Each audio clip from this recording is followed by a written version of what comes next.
everybody, we're live. Thank you so much for joining. Sorry for delays. We're getting so much footage, and thanks to you. This is really real people journalism. We have our Onest community members reporting from 48 cities. And today I will share raw footage. Literally, I will tune you into our Dropbox that receives footage as we speak. So we're going to review everything as it comes in. This is now worldwide. This is not just United States now. When it comes to No Kings protest, it is very peaceful. Let's put this up front. The intention is to talk about democracy, to prioritize democratic values.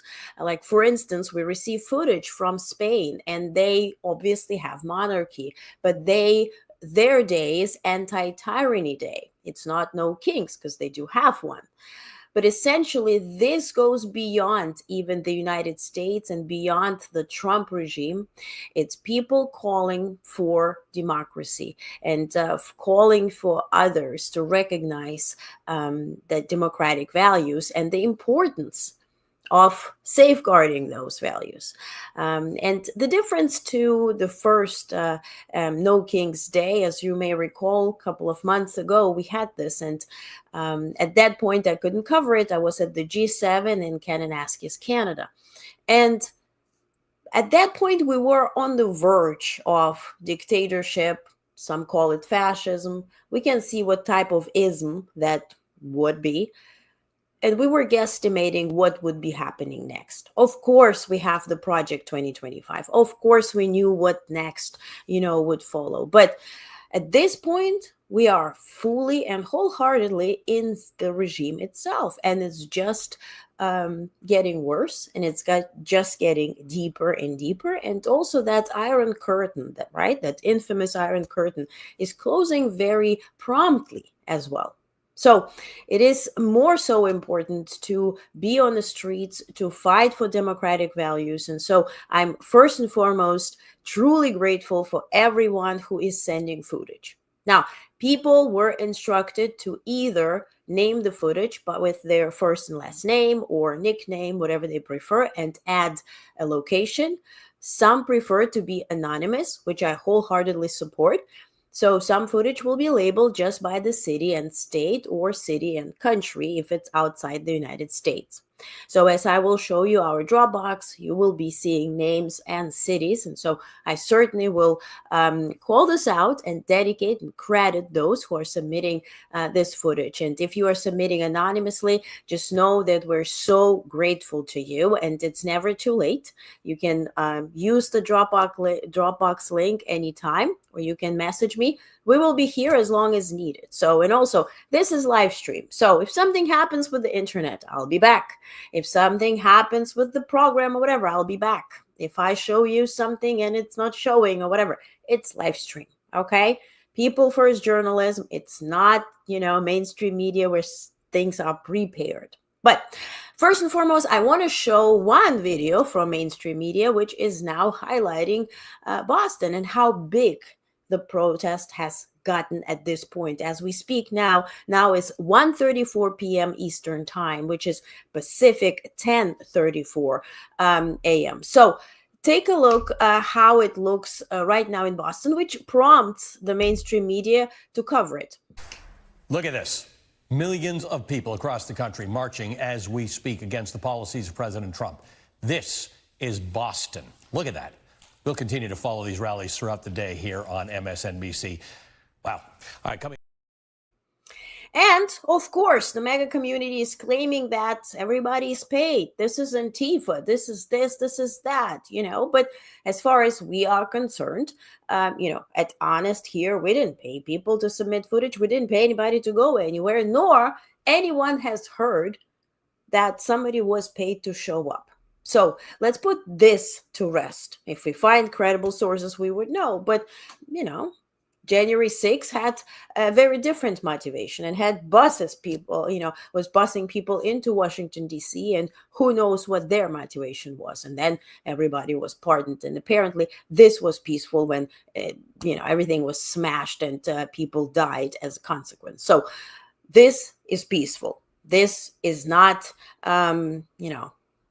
prepaid campaign or anything. People are going on the streets. People are fighting for democracy, which leads to this cover and the name of this broadcast, which essentially is the point: people versus power.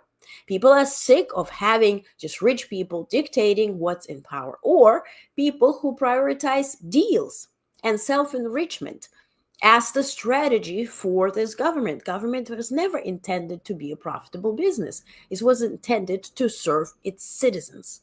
So once again, thank you so much for being here. Let's say hi to folks. Tidy Whitey, hi, hello. Yay, you are the Honest Plus member. Thank you so much for joining. Andrea, hello. Yes, go for it, my friends. Let's go voices. Let's get your voices heard. Be here loud and clear. Yes, and be peaceful. Sherry, thank you. New member, thank you so much, Sherry. Sherry, I know you for month or maybe year at this point. Thank you for being such wonderful supporter. Hi, Stephen, sending love to everyone out there. Remember how important it is to stay peaceful. Yes, and if there are folks trying to provoke violence, get it on camera so the truth can be told. Absolutely. And Stephen, you raised a very important point here, because some senators, even GOP senators, have mentioned that are anti-Trump, that there will be a provocation, and some folks, again, according to those people who mentioned this, that some were instructed to provoke some type of violence or disturbance. And so, again, don't fall for it. Really remain peaceful and know why you are here. So, Stephen, thank you so much for mentioning that. Hi, Michael. Thank you for being supporter. Hello. Hi, Marion. Hello. Hi, Suzanne. Woohoo. Yes. Absolutely. We have footage from Illinois, so I'm going to share it shortly. I'm about to go to small town rally and we'll be posting love and safety to all. Perfect. Send it to us or message me and I'll tune you in live here. By the way, if you are reporting from the ground, you have, or on the ground, if you have ability to live stream, I can send you a link. You can join me on the screen right here. You can always DM me on Blue Sky or wherever you have access, or email me. Standing with you from Canada. Be brave, be safe, American friends. Linda, thank you. And thank you for being here. My hometown, yes. Sherry says hi. And Doomsmith Studios, hello. I will bow to no tyrant. Amen. And I think, this is message of the day. We're not bowing to no tyrant, and we don't have kings, right? And I saw so many hilarious chatter or, chit chats on X today where they said, oh, why would they do this? Trump is king. No, as far as we are concerned, Trump is not king. And at this point, I see that X stopped showing comments here. Well, moderation, right? Wasn't X supposed to be that People's Square? Nah, whatever. It's fine. It's fine. Anything is fine. You know what I noticed on X, by the way, while I pull up some footage, that whenever I share something from my profile, let's say I posted something and I want to share this link to, whatever, WhatsApp chat, it always adds 46 to it. And so anyone who was pro-Biden, what I noticed, when you copy paste their profile and share it to another platform, it always adds a 46 to it. Please explain me how. I'm not a, IT person. Maybe you know what's up. Now, this is Dublin. And this is such a cool thing. Obviously, we saw the frogs and everything. It comes from Portland, but Portland started a very peaceful, animated, and very also safety-driven trend where people are dressing up in this blow-up, animal costumes, essentially. This is Dublin, in front of United States Embassy. People are peacefully protesting. They have the signs, as you see here. It says no kings. The protest, again, I mentioned, we have also footage from Spain. We have footage from France. It's going way beyond just United States of America. We also have Canadian friends joining as well. And now what we're hearing from California, there were reports that Trump has obviously timed it very appropriately to have not just celebration of the Navy, 250th birthday. Why is it now? Who knows? But it's happening off the coast of California. JD Vance is headed there. He will hold a speech. I will pull up that speech and we'll see what they're going to do once they start going for it. I also will pull up the official stream of No Kings protests from different, cities. I have it running here, so I'm going to tune in here as well, so you don't have to change live streams. We're going to get all the footage here as well. So and then we tune into California. So a few days ago, it was reported. I mean, I got an email to request accreditation to cover that whatever event. So I knew that this will be happening. It also mentioned that there will be some military training, which we didn't know what will be that type of training. Then a few days ago, it was reported that Governor Newsom's office has heard that the Trump administration will be shooting missiles over the I-5 into American base of the ships, again, off the coast of California, and that they are instructed to close, the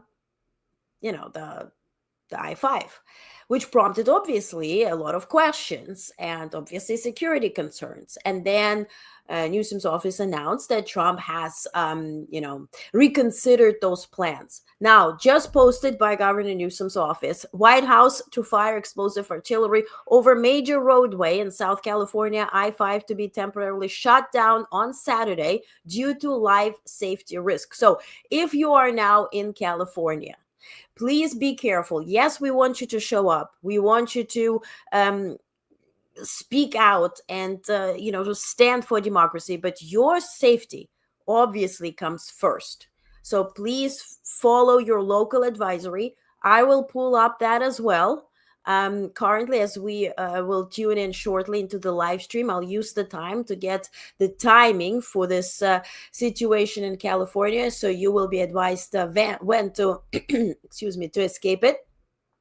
But we will see. So, my apologies. Hi, Mike. Hello, all. Sending support and positive from Nova Scotia. Awesome. Thank you, Canada. Sherry says, hello. Yes, perfect. So, okay. Now, as to some of the footage we received again today, you're going to see everything raw, and then in the albums and articles, everything will be, branded as well. But I wanted to shout out some folks here. Now, this gentleman is in Palm Beach, Florida, and you see the signs. And this was sent to us in the very early morning. So he has been there for hours, and he says, hate will not make U.S. great. And obviously, he's very right about that. Then we had, obviously, T-Rex against tyranny. And this is in Alexandria, Virginia. Then folks were getting ready. This is Massachusetts, I believe. I'll pull it up in a second. And then let's look one. Let's check out one branded video so you kind of see how it's supposed to look like, and it will look like shortly when we brand it. But take a look.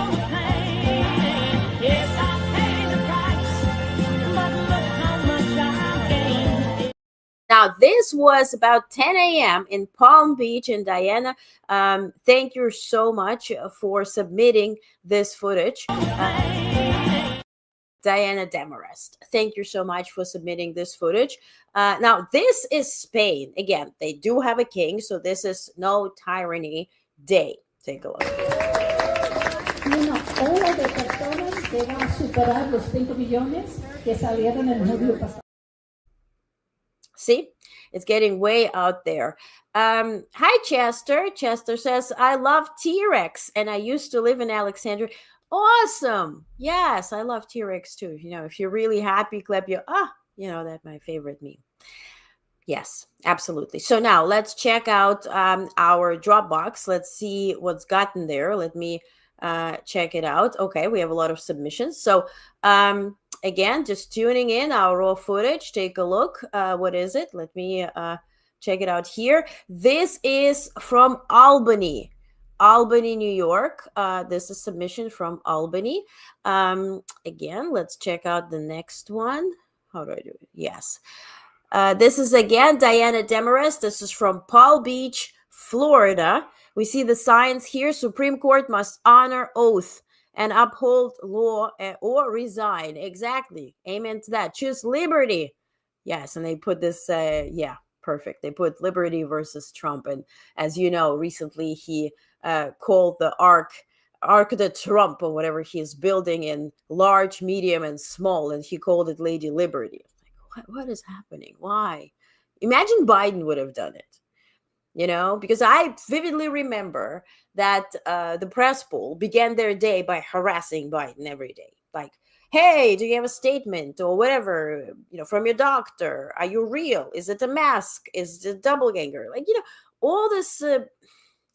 Yeah, and now we are swallowing the idea that somebody will be building the Arc de Trump, and meanwhile he calls it Lady Liberty.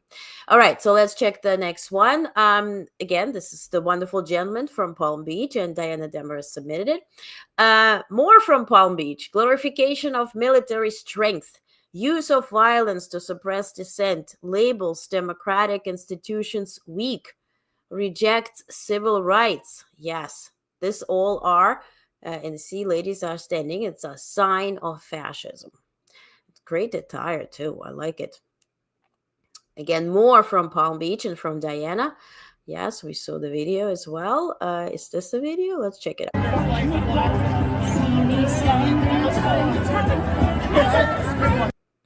Perfect. All right. Moving on, again, more from Palm Beach. I think that's the continuation of the video.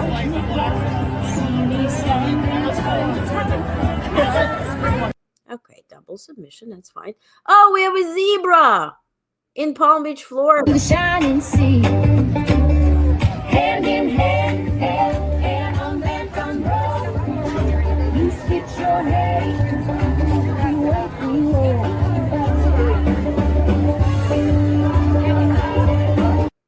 This is so cool. By the way, if you are in one of those costumes, please DM me or email me, media@honestnetwork.com. I want to speak to you. I'll send you a link. Tune in here. I want to ask so many questions. Like, is it hot in this thing? Where did you get it? What motivated you? This is so cool. I like this whole thing. Do you like the idea of those, animal costumes? Some people call it creepy. I think it's also very wise in terms of security, because this administration targets everyone. Let's check the next one. All right, more from public. Please see the birds in the cage on my highway. Hold your banner up. It's a con, it's a ruse, it's a gaslight. Good job, Diana, of getting this. And just to paint the picture, this is Palm Beach, Florida. Trump is currently in Palm Beach, Florida. Yesterday, he, after meeting Zelensky, and by the way, I'll report on that. It wouldn't be me if I didn't squeeze in actual factual news in here. So once we're done covering the latest, we have a bit of a break, I'll get to the latest news, local news, global news, and factual actual news. So please expect that as well. But Trump rushed yesterday after meeting Zelensky for, some say 2.5 hours, some say 3 hours, or whatever. This was shit show extraordinaire. If you read the newsletter, you know what I'm about to say, but if not, stick around, I'll tell you. And I'll show you videos too. He rushed to Florida, to Mar-a-Lago, because there he hosted a dinner, which was $1 million plate dinner. So people, in order to enter, they donated to MAGA PAC Incorporated. Minimum $1 million to enter that situation. So he is there, and they are, very brave to put up such banners. Check next one. That's a video too. Oh, new costume. he ain't gone, no matter what he says. Yeah, that's a fake King and Teletubbies. Okay, next one. Hey, we have another frog. We want? When do we want it? What do we want? When do we want it? What do we want? When do we want it? What do we want? Democracy. I love it. And he gave us a shake and a whole dance. Love it. By the way, where was that? This was, again, Diana. Thank you, Diana. You're a super trooper from Palm Beach, Florida. Diana Demers. And then next one. This is Spain. We saw one video. Here's another one. Or this is this. Do not hang anything from the monument to San Fernando, the trees, or any of these buildings. No fireworks, no throwing garbage on the floor. We want to be welcomed back by the City Council and keep peaceful and friendly. And now, yo lo repito en español. Hola a todos, ¿estáis preparadas? Mi nombre es Jonelle, originalmente soy de Minnesota, pero llevo un montón de años en Sevilla. Como tengo familia en los dos países, voy y vengo mucho, y aunque he hecho mi vida aquí, nunca he perdido mi amor por los Estados Unidos. Por eso estamos todos aquí, porque queremos y nos importan los Estados Unidos. Hoy soy la maestra de ceremonias. Esta es una reunión. And this is Seville, Spain, right? Or Seville, Spain. Again, no tyrant days there. And the lady is from Minnesota, as she just mentioned. And they're speaking on behalf of Americans that are also overseas, which is very important. All of those are voters. And also, you know what I wanted to point out before we move on? That while MAGA is claiming that they won by a landslide, let's not forget that 7 million Democrats sat at home, hoping for what? For the best. I don't know what. But they didn't vote. So you can't really say that you have such a global national movement when 7 million people who could have clearly make or break this vote and this election, they decided not to participate in it. So come on now, right? They're just louder. When you get these hateful messages, you get like 2, 3, those bots or actual people, and they're very loud and hateful and determined and perhaps paid. I don't know. But I think peaceful people who prioritize democracy are rather tolerant and they don't reply, don't engage. So then when you go online, you're like, hey, you get the perspective that, there are many more of Trump supporters than actual people who prioritize democracy. Doomsmith Studio says information is what will help us win. Amen. Exactly. You're delivering here, lines today. Awesome. Another one. Information is power. Those with the information hold the power. Yes. From St. Paul, Hamburg, Germany. Thanks, Olga, for your work. Thanks to all the peaceful people on the streets. Thank you, Kay Schmidt. Thank you. Dankeschön. I grew up in Germany, so thank you. Thank you so much, Hamburg, Germany. Really appreciate your support and appreciate you being here. Sherry says, I ordered the dancing hippo from Amazon, $30-ish. I love it. Listen. I think, a couple of days I'm sitting here in frog costume. Maybe that would be the way to report actual news. Just stick with the frog costume and just put like username, actual news frog or whatever. Linda says, I think my favorite costume so far has been the skeleton unicorn in Portland. Oh, I missed on that one. Let me Google that one. All right, so let's go further with our footage. We have a lot of. Sid says, I love President Trump. Good for you, Sid. Fantastic. Good. You're entitled to your opinion. Thank you for sharing this. Thank you for watching. Fine. You can keep loving who you are, a free country. All right. Next one. This is again in Spain. I think we saw this one before. Yes. Now we are in St. Louis. Take a look. Say no to secret police detention camps, lawless terror, and war profiteers. That's a very good quote. Red Bank. Take a look at the signs. It says, it is my right, duty to protest the unlawful, un-American actions of the authoritarian regime of Trump. Good. And other signs are kind of difficult to read, but thank you. Thank you so much for submitting this. More from Red Bank. People are standing on the streets. They're protesting. No kings, no dictators. I see the signs here as well. More from Red Bank. Yeah, looks like the crowds are gathering. Very good. Again, more from Red Bank. Yeah, and another sign. It says, Trump raping democracy, one executive order at a time. This is a good one. And by the way, a lot of people were instructed to wear yellow. So that's why we see yellow. And as I mentioned before, in Wakefield, Massachusetts, No Kings protest was getting prepared. So folks were, working on those signs. Melrose, Wakefield, beautiful. The No Kings banner was preparing. This was very early in the morning. Karen English is submitting this. Let me check from where, because I have some emails of those who want to be credited. Let me make sure I know where this came from. Okay, Karen is submitting this from Ormond Beach, Florida. Ormond Beach, Florida. More. Let's check the video.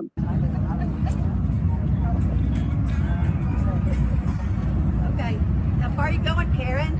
Well, I wanted to see the water. All the way to the top.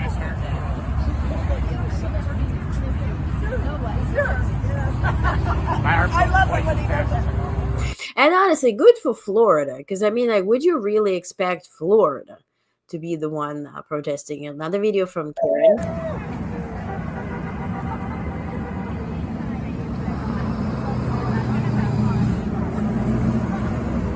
Okay, we see a protest building far away. Okay, that's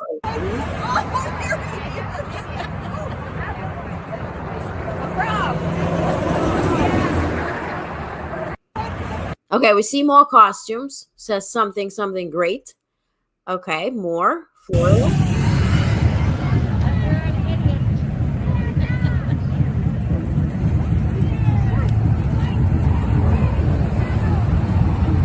Okay, so folks are standing on both sides of the road, actually all sides of the intersection, protesting in Florida. Again, this is from Karen English from Ormond Beach, Florida. More. Okay.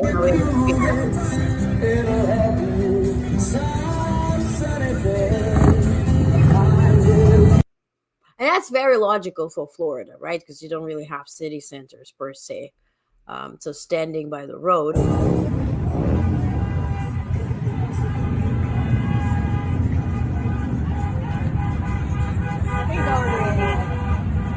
That is cool. Okay, now, if you wonder what is happening in New York City, I do have a video of that too. Check it out.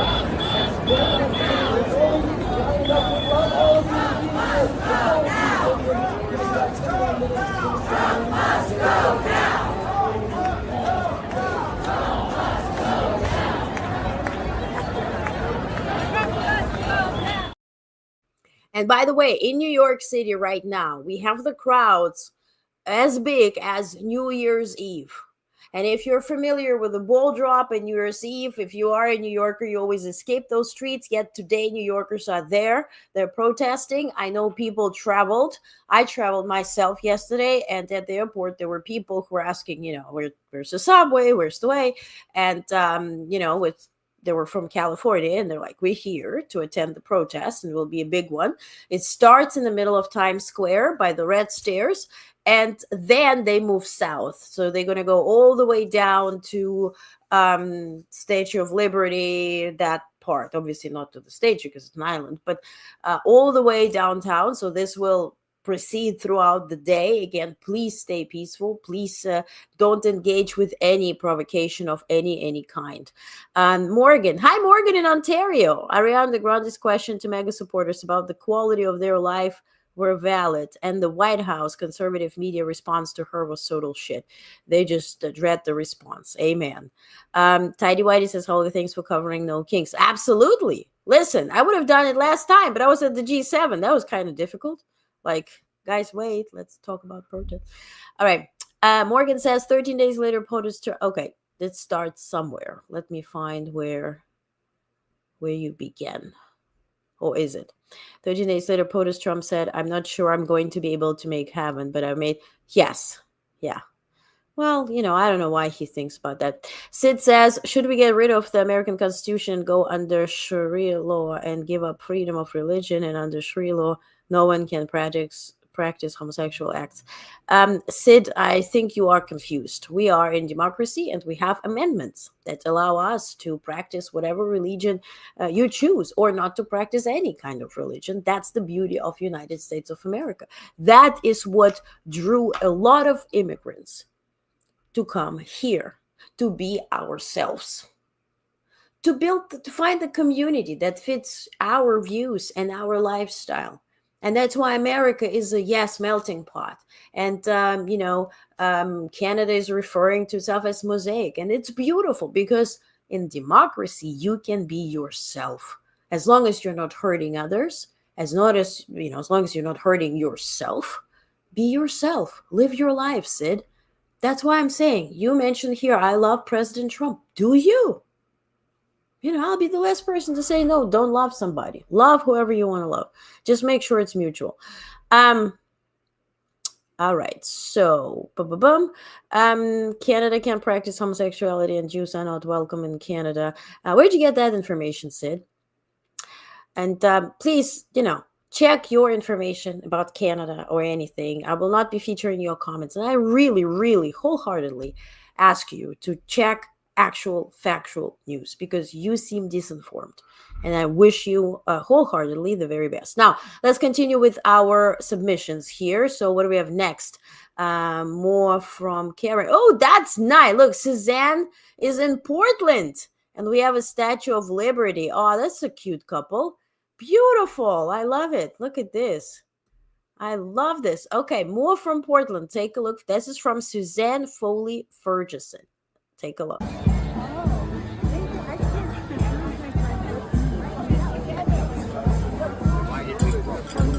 love it. Where'd you get the crown? I'm using Burger King.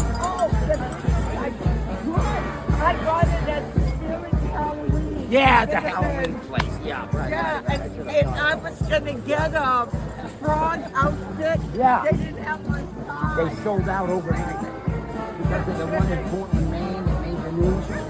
Within 24 hours, the company that makes them sold out. I'm gonna run back over here.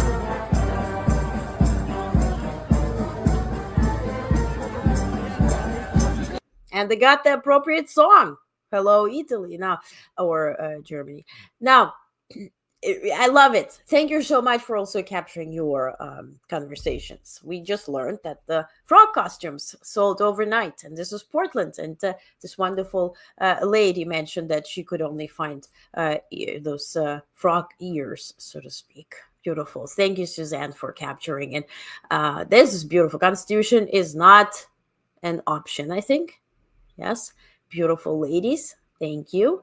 We have a, what is it? Crab? Cancer? Look at this. Hey, where are you guys from?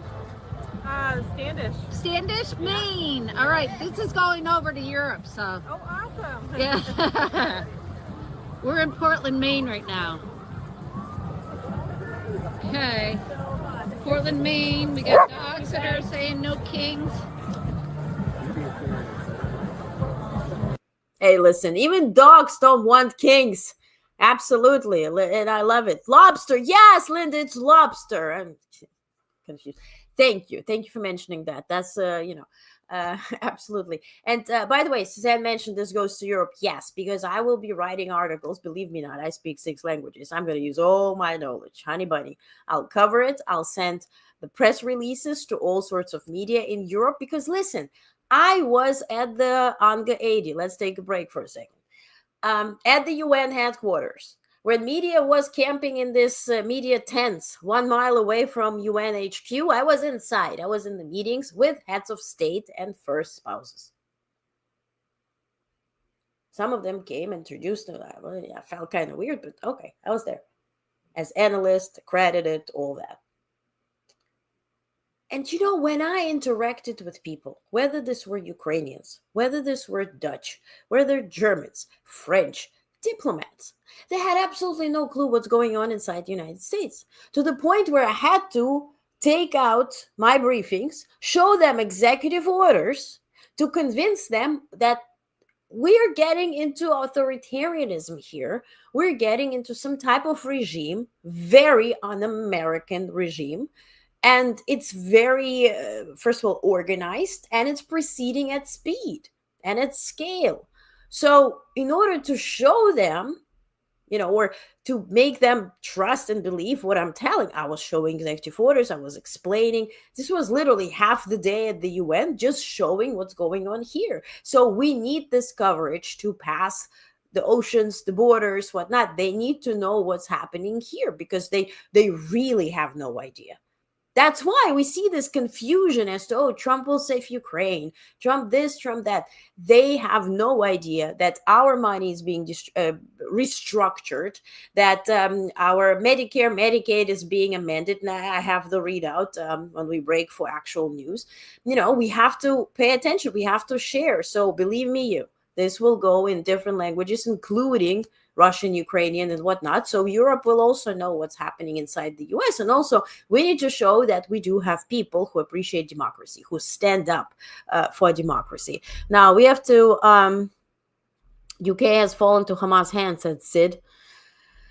Okay, I think Sid is talking to himself. All right, tidy whitey. All those years of people doing anime cosplay outfits are paying off. I love it. Frogs, hippos, proofs we're not violent. Exactly, and I think it also protects people, because I think the facial recognition at those protests will be a thing, and with Doge and everybody, Oracle and whatnot having access to the system. And by the way, if you yesterday joined the briefing, if you're Honest Plus member and you didn't join, please go check it. If you're not a member, consider being one.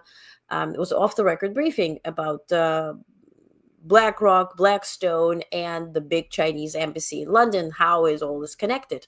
Very interesting. There we literally did the case studies. We learned what is happening, why it is happening, and what will be next. So please go ahead and check it out.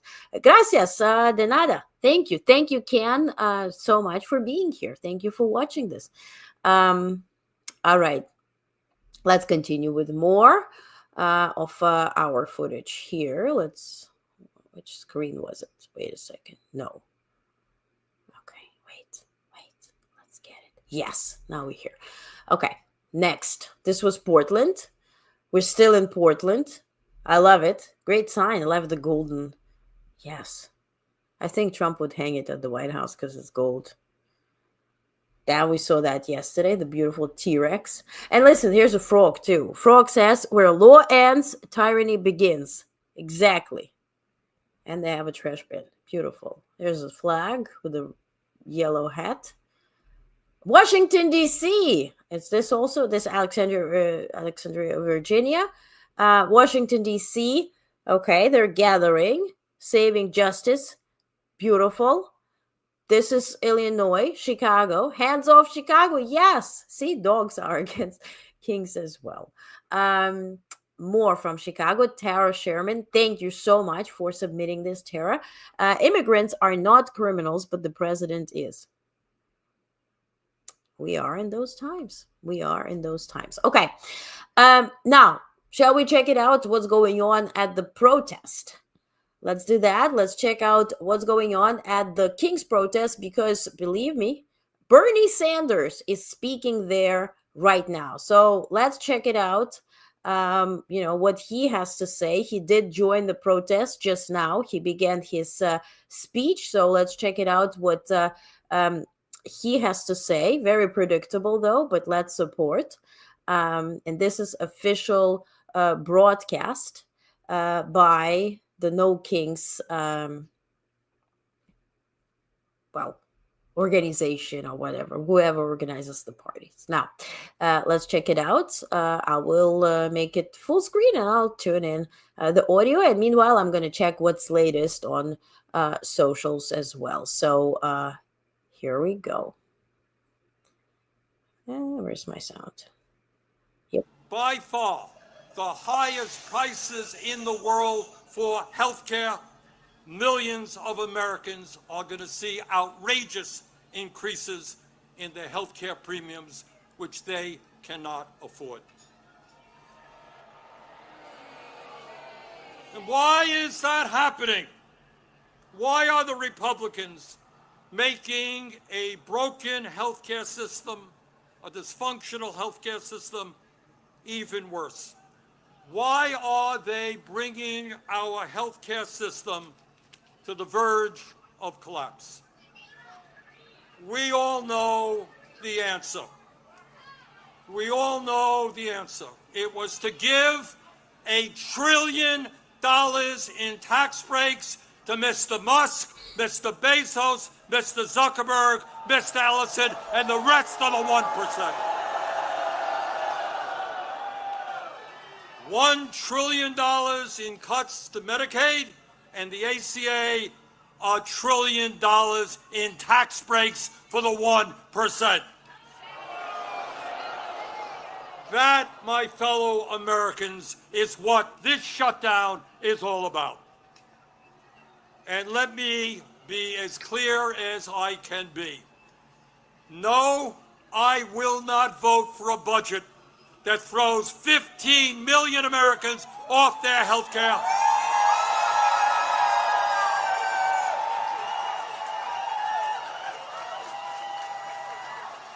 No, I will not vote for a budget that doubles premiums for 20 million Americans. No, I will not vote for a budget that forces nursing homes, rural hospitals, community health centers to lay off staff and close their doors throughout this country. All to give huge tax breaks to the billionaire class. So today, right now, I say to my Republican colleagues, come back from your month-long vacation.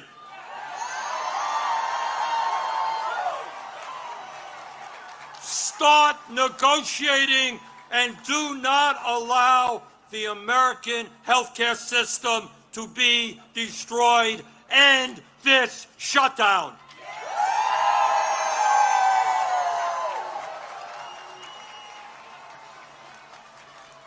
My fellow Americans, we are the greatest country in the history of the world. And when we stand together and don't allow demagogues to divide us up, there is nothing that we cannot accomplish. Yes, we can create a vibrant democracy by ending Citizens United and not allowing billionaires to buy elections. Yes, we can join the rest of the industrialized world and guarantee health care to every man, woman, and child as a human right. Yes, we can build millions of units of low-income and affordable housing and allow our younger generation to enjoy the American dream and own a home of their own.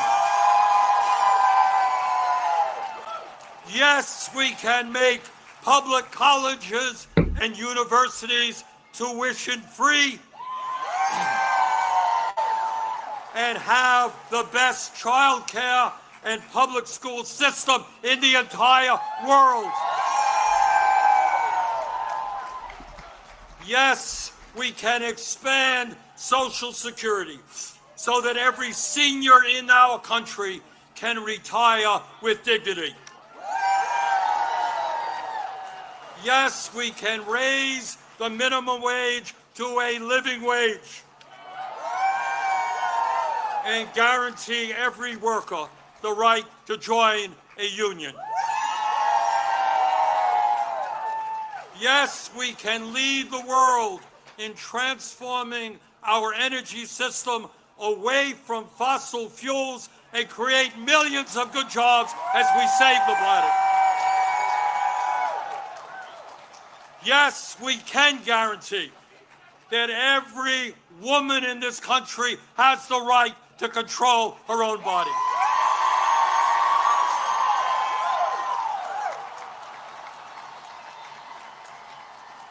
Yes, we can have a foreign policy that guarantees that never again will American taxpayer dollars be used to starve children in Gaza or any place else.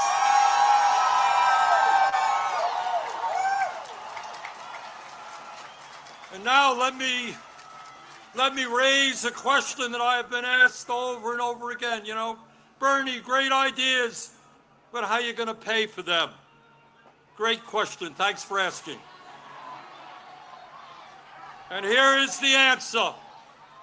At a time when the wealthiest people in America have never, ever had it so good, at a time when billionaires are paying an effective tax rate lower than a truck driver or a nurse, yes, the top 1% and large profitable corporations will pay their fair share in taxes.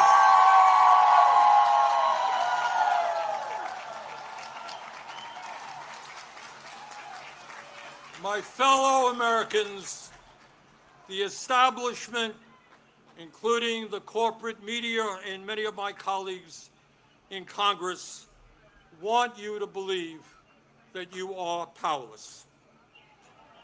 They want you to believe that you cannot change the status quo. But that is a lie.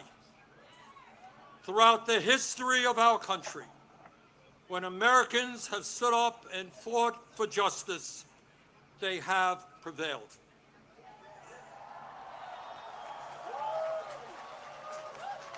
When the founders stood up to King George, they were told it was impossible, but they won. When abolitionists fought to end slavery, they were told it was impossible, but they won. When workers organized to form unions and stood up to their bosses, they were told it was impossible, but they won. When women demanded the right to vote, they were told it was impossible, but they won. When black Americans fought to end segregation, they were told it was impossible, but they won. When the LGBT community stood up for their rights, they were told it was impossible, but they won. Brothers and sisters, they did it then, we can and will do it now. And how do I know that we will succeed? Take a look at this huge crowd right here in our nation's capital. But it is not just here, as I understand it. Today, October 18th, 2025, there are more people out on the streets in more communities all over our country than we have ever seen in American history.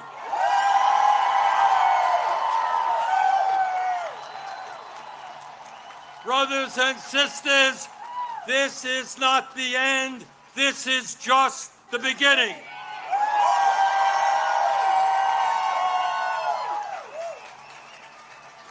Together, when we stand united, when we don't allow Trump or anybody else to divide us up by the color of our skin or where we were born or our sexual orientation, when we stand together, we will create the kind of nation that you and I know we can become. We can and will create a nation devoted to freedom, justice, and democracy. Thank you all very much.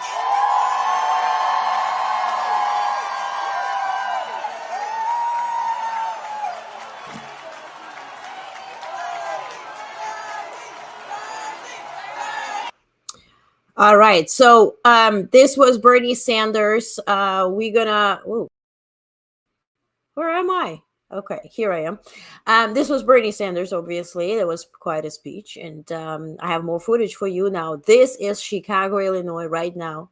This is a massive protest right there. Also, I have some videos that we did miss while we were checking our own footage submitted by our Onest community that I'm super grateful for. If you're one of those being there, snapping videos, photos, uploading to our Dropbox, thank you so much. This is People First Network and journalism, and I'm very grateful for you, and really, really thank you. Now, what we did miss at that protest where Bernie spoke, first, what we have there is that Chris Murphy spoke there before. Take a look. We are not on the verge of an authoritarian takeover. We are in the middle of an authoritarian takeover. But Trump has not won. Our democracy is in peril, but it can be saved. But no one's riding to our rescue, and I just want to be clear with you about that today. No one's riding to our rescue. There aren't establishment responsible Republicans that are riding to our rescue. The mainstream media isn't riding to our rescue. There's no oligarchs riding to our rescue. It is up to us to save us. Now, recently, when I gave this warning that we are in the middle of that totalitarian takeover, one of my colleagues said, well, be careful. You don't want to scare people, but you guys can handle the truth, right? You guys deserve the truth, right? The truth is that Donald Trump is the most corrupt president in the history of the United States of America. The truth is that he is enacting a detailed step-by-step plan to try to destroy all of the things that protect our democracy: free speech, fair elections, an independent press, the right to peacefully protest. But the truth is also this: he has not won yet. The people still rule in this country. And today... And this was earlier as well. Look at this. Millions of people across the country marching as we speak against the policies of President Trump. This is Boston. Look at that. We'll continue to follow these rallies throughout the day here on MSNBC. Also, now this is New York. Us. Which leader is going to come forward and get us through this? And if you're one of the people coming out to protest for the first time and peacefully raise your voice, you are one of the leaders who is going to get us through this. Because in America, we have no kings, but we also don't have white knights in shining armor. In America, we get things done when we do them together. And so by coming together, whether you've been involved a long time or this is your first ever peaceful protest, you're coming together to save American democracy. And if you're one of the elected officials out there smearing people for the crime of peacefully speaking out against Donald Trump, then I think those kinds of elected officials don't really like America. What a good message for people who are trying to... Now, Tidy White is asking, how do we load up videos? Please email media@onest, O-N-E-S-T, network.com, and I'll send you all the instruction. Again, thank you so much if you do so. Now, let's check out our submissions, because we got more submissions now from more locations as well. So let's tune in our... at this point, famous Dropbox. Now, this is Canwick. Let's check it out. This is a video.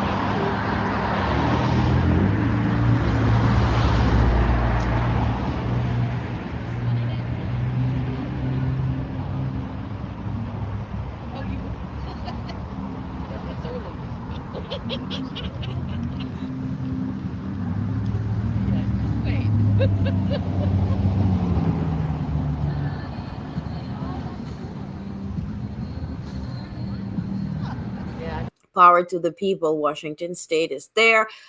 This is Indivisible Melrose. Oh, and they get snacks. Okay, is that a video?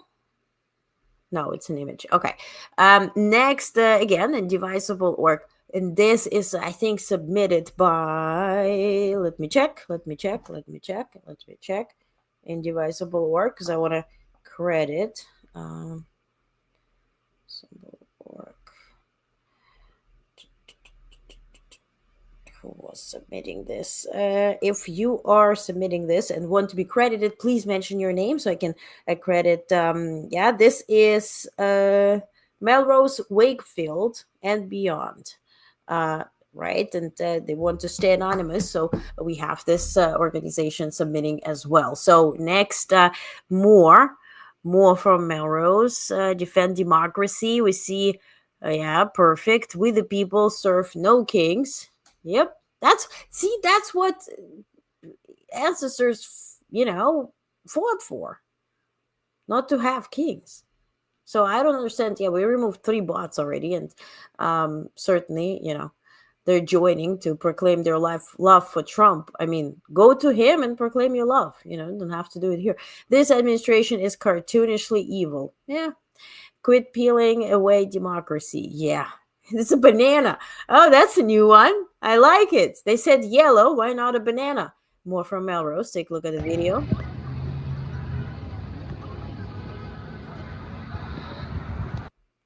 Okay, great. All right, another image. Beautiful. Thank you. Again, thank you so much for snapping videos and photos. More videos. And see how peaceful it is. People are crossing the streets appropriately, So whenever somebody would blame, and this is Louisville, Kentucky, look, peaceful. A very Republican, as far as I'm concerned, state. But people are showing up and they're protesting. We saw this from Suzanne earlier. We saw this very cool grab, or was it lobster? The T-Rex is fantastic. We saw this before. Let's check out this Washington, D.C. This is Chicago. Immigrants are not criminals, but the president is. We saw it. All right. Oh, why are we stopping here? Do we got more? Yeah, of course we got more. Look at all the footage that you guys are submitting. It's all cool. All right, we're going to check that in a second as well. What do you think? Shall we break for some actual news? Are we ready for it? Do we want to watch more videos? Somebody comment. So proud of all my American friends. It's amazing stuff, says Mike. Thank you, Mike. Martha is here. Hi, Martha. Here for peaceful protest. Amen. Ron, thank you for being here. Agreed, Martha. Protest must always be peaceful, and that seems to be going well. Exactly. This is what Democrats need to do more of. Talk to, like Chris Murphy did, Linda. I agree with you. Absolutely. And Karma is here. Hi, Karma, from Canada. Oh, thank you for joining. All right. Are we ready for some actual news, or, And Ron is with lobster. That was cool. From Maine, of course, right? Lobster from Maine. So cool, right? If we had Hamptons, Maine, lobster and Maine lobster, that could be friends. Okay. Shall we dig into some actual news? What happened today, which did not make in yesterday's news briefing because it's new. So, we'll break for actual news. Federal employees responsible for boosting fossil fuels and eliminating green energy remain at work, even as more than 700,000 other workers are furloughed during the shutdown. So this administration decides to pay ICE, decides to pay those who are boosting fossil fuels and eliminating green energy. They're paying also those who are building the infamous $200 million ballroom. They're getting $1 million per plate, all during the shutdown. And today is what day? 18, right? We started on October 1st. So that's where priorities are. That's why the protests are happening. So if you are overseas, I know that our newsletter is read on average by 6 million people, 122 countries. There's Africa, there's Asia, there's all people. So if you're tuning in and you're confused, why are they on the streets? And perhaps you haven't heard about anything going on inside the United States. I wonder why, because if you read the newsletter, you kind of know. But if you're wondering what's going on, again, check the newsletters. It always starts with national briefings. But also make sure to consume actual information, right? Because the U.S., you know how they say you build a reputation for decades and then you kill it with with one action. But because at this point, through the algorithms, through the priorities in terms of mainstream media, some people watch just this channel or that channel, not just in the US, but really worldwide. And we stick to our habits, right? Some people, grew up always reading New York Times at breakfast, and this just belongs to it, or a specific newspaper, And you have to really think as to how does this specific outlet serve you at this time. because some brands, right, have different ownership, have different leadership, have different priorities, right? CNN is not what it was before. The Huffington Post was not was before, although it's better than others. Today I posted, what the heck is with the Hill? They said, Zelensky is coming for the third time to the White House to ask for more help as he's fighting his war against Russia. So, give me a goddamn break. The country has been invaded in 2014 to begin with. And he's not fighting his war against Russia. He's been invaded and he's trying to defend its country and sovereignty and its people. So, you have to really re-establish those sources that, can serve you. And if you decide for Onest to be that source, please, also we have the news briefings every evening. It's has absolutely no paywall. It's free if you decide to support. We're people-powered network. Very welcome. Join Onest Plus, donate, whatnot. Please do so, or please like this and share and whatever so more people see it. But altogether, consume actual news. This is very, very important, And now with the newsletters, because I see some people struggle with the longer newsletter format, so I split it in different articles. I also put them throughout the day, so you have immediate footage or immediate coverage. I also started now putting throughout the day 10-minute coverage when something big happens, like Trump was in Egypt or in Israel, what's happening, so you have real-time coverage as well. But altogether, re-examine your habits when it comes to media, right? CBS is now run by Bari Weiss. She's the head editor. If you don't know who Bari Weiss is, Google it. It's very right-wing, Peter Thiel sponsored folks. So please make sure that your habits still serve you well, because the brands are not what they have been. The leadership changed itself. And so also what my point is that overseas people also have habits. They also have algorithms that put them in those little niches, information-wise. And yeah, they know that Trump does the tariff war. And some are still under this impression but he's doing a really good job. Like at the UN General Assembly, I was sitting at the diplomatic lounge and I was talking to diplomats from Brazil. And one specific person was saying, but Trump is a leader. He's very smart. So whatever he does has to be, really on point because he's very smart. I said, where did you hear it? Person goes, I saw a documentary about him. I said, where? On Prime. I said, so you watched some movie and you decided that the guy with 6 bankruptcies is somehow a smart guy and he does wise business decisions. Yeah. I said, do you know, where do you live? So in the United States. You're a diplomat from Brazil. Yes. You do consume national news? Yeah, no, I'm not really into that. So you live in the United States. You see that the prices are going up. You see that people are protesting. Yes, you have your diplomatic immunity. I understand. You serve your country. But don't you have eyes and ears? Don't you smell the bullshit here? So people decide to be in their own niche and universe. And our job, meaning my job, is to put so much actual news out that it will reach people ultimately, because we need to reach people also overseas so they know that it's not about trade war and making wise decisions. So also this trade war is illegal. It hasn't been approved by Congress. Our entire system, our entire, Congress and, Senate and House of Representatives have been unplugged through this government shutdown. They're inactive at this point, and everything is under what? National security thoughts? How is it important that we buy our t-shirts or sneakers from China or Bangladesh or whatever? It has nothing to do with national security. The tariff on Canada have nothing to do with national security. We can scream fentanyl as much as you want, but if you look at the numbers, those are below 1%. So what are you talking about? So on this note, let's get some more actual news. So Obamacare prices next year will go up. So what did happen? Participants in several states, and I saw those letters yesterday, have received some information as to what their coverage will look like in 2026, so beginning next year. Obamacare participants in several states, there were 12 of them, but including California, New York, Maryland, are starting to see projected 2026 insurance premiums, many without the enhanced federal subsidies that previously helped lower costs, right?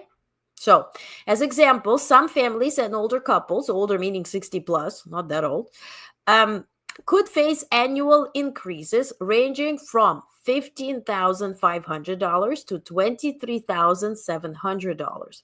The pricing shock hasn't yet hit the 28 states using healthcare.gov, but experts anticipate steep enrollment drops once prices are published, with the Congressional Budget Office estimating 2 million people may lose coverage next year due to unaffordability.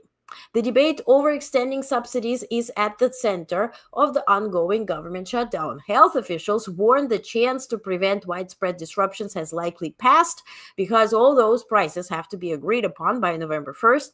The broader issue highlights a growing crisis. Without subsidies, health insurance is unaffordable for nearly all Americans, raising again a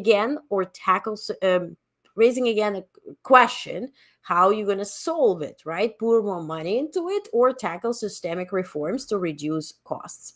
Of course, Trump is coming up with Trump RX, and this is now being served through other companies that will be literally pouring their money in that. Also, yesterday, or day before yesterday, he claimed that, there's this drug that costs $1,300.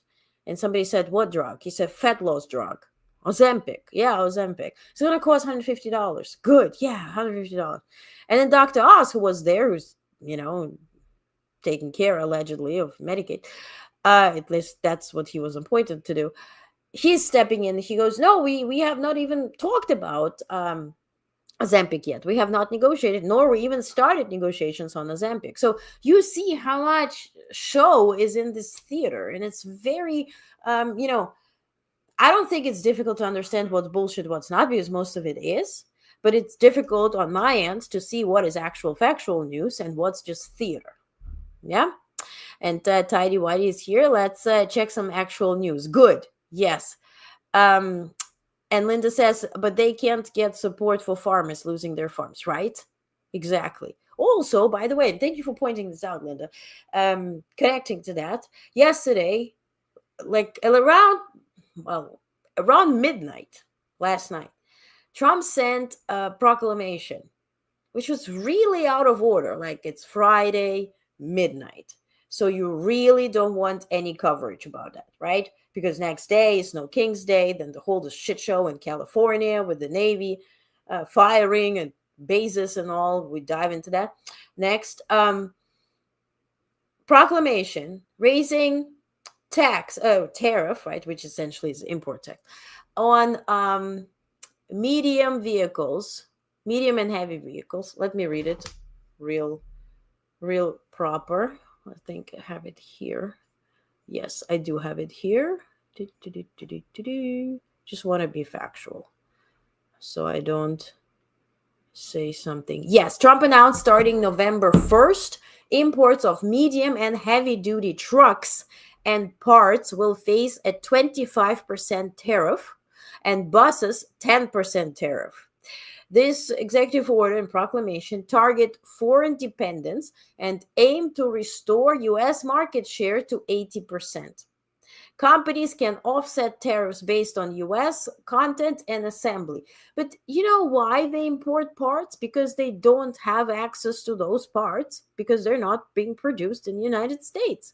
Nobody's sitting there building a car and saying, hey, let's import those parts from elsewhere just because we're bored.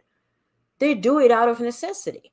Same as, I was talking to somebody who's producing jam. I mentioned that earlier. And this is not something that we kind of think of, right? Because we think, okay, somebody has a business, they produce jam in the United States. Obviously, they get their produce here and all the sugar and whatever. Maybe they import it, but okay, if all is American, even if all ingredients are American and it's produced here, but they are importing jars and lids from China because it's way cheaper. And so now their jam is twice as expensive because the jars, the lids, the labels all come from China, and you don't have the de minimis rule, right? Because all this stuff is very light, so it fits into container that could follow, the de minimis rule. It's under $800, so that wouldn't be taxed as well. But for these small businesses, this makes or breaks their business. So we need to understand that the importance of those protests today, it's really, part of the larger conversation. It's not just government shutdown, but it's really destroying the fabric that made America great. And America was great, right? That's why it was so popular for people to come here to. Now, as to some global news, Trump told Zelensky yesterday that he currently has no plans to hand over Tomahawk missiles to Ukraine. This was an additional call. This was just out of, this idea that if Zelensky misunderstood the courtesy yesterday of the shit show, so he really understands. So no Tomahawks. The U.S. leader emphasized that diplomacy is currently the top priority, and his current position is to end the war by freezing the front line, according to the publication Axios. And the atmosphere was very tense, and Zelensky repeatedly asked for the Tomahawks, and I can present to you a whole readout. Please let me know if you're interested in that.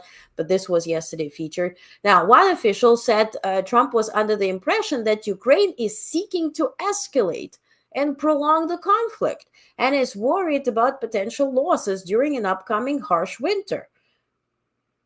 I mean, Ukraine was invaded. What are we talking about? It's not that Ukraine doesn't want to end the war. Of course.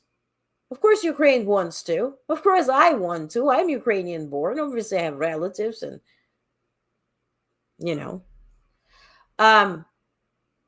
of course. But if they are wanting to kill us, well, what do you want us to do? Not defend ourselves? Stop the war? And then Trump tweeted yesterday, after all of this, that he's advocating to stop the war exactly where it is because Russia won it with their guts. What are you talking about? Russia is invading a country. So if we now allow countries to officially move the borders, we're violating the UN Charter. Do you think China is not going to do that to Taiwan? They're going to do it on day one if this is accepted. And it's very coming close to that. Now, during the meeting in Budapest between Trump and Putin, Europe now hopes for peace through strength. Political writes about this with reference to European diplomat. Quote, "We hope that this conversation will be used to increase pressure on Putin. Peace through strength." Where is your strength? Where? You're so soft. You're melted, essentially. Next, you start evaporating. What are you talking about?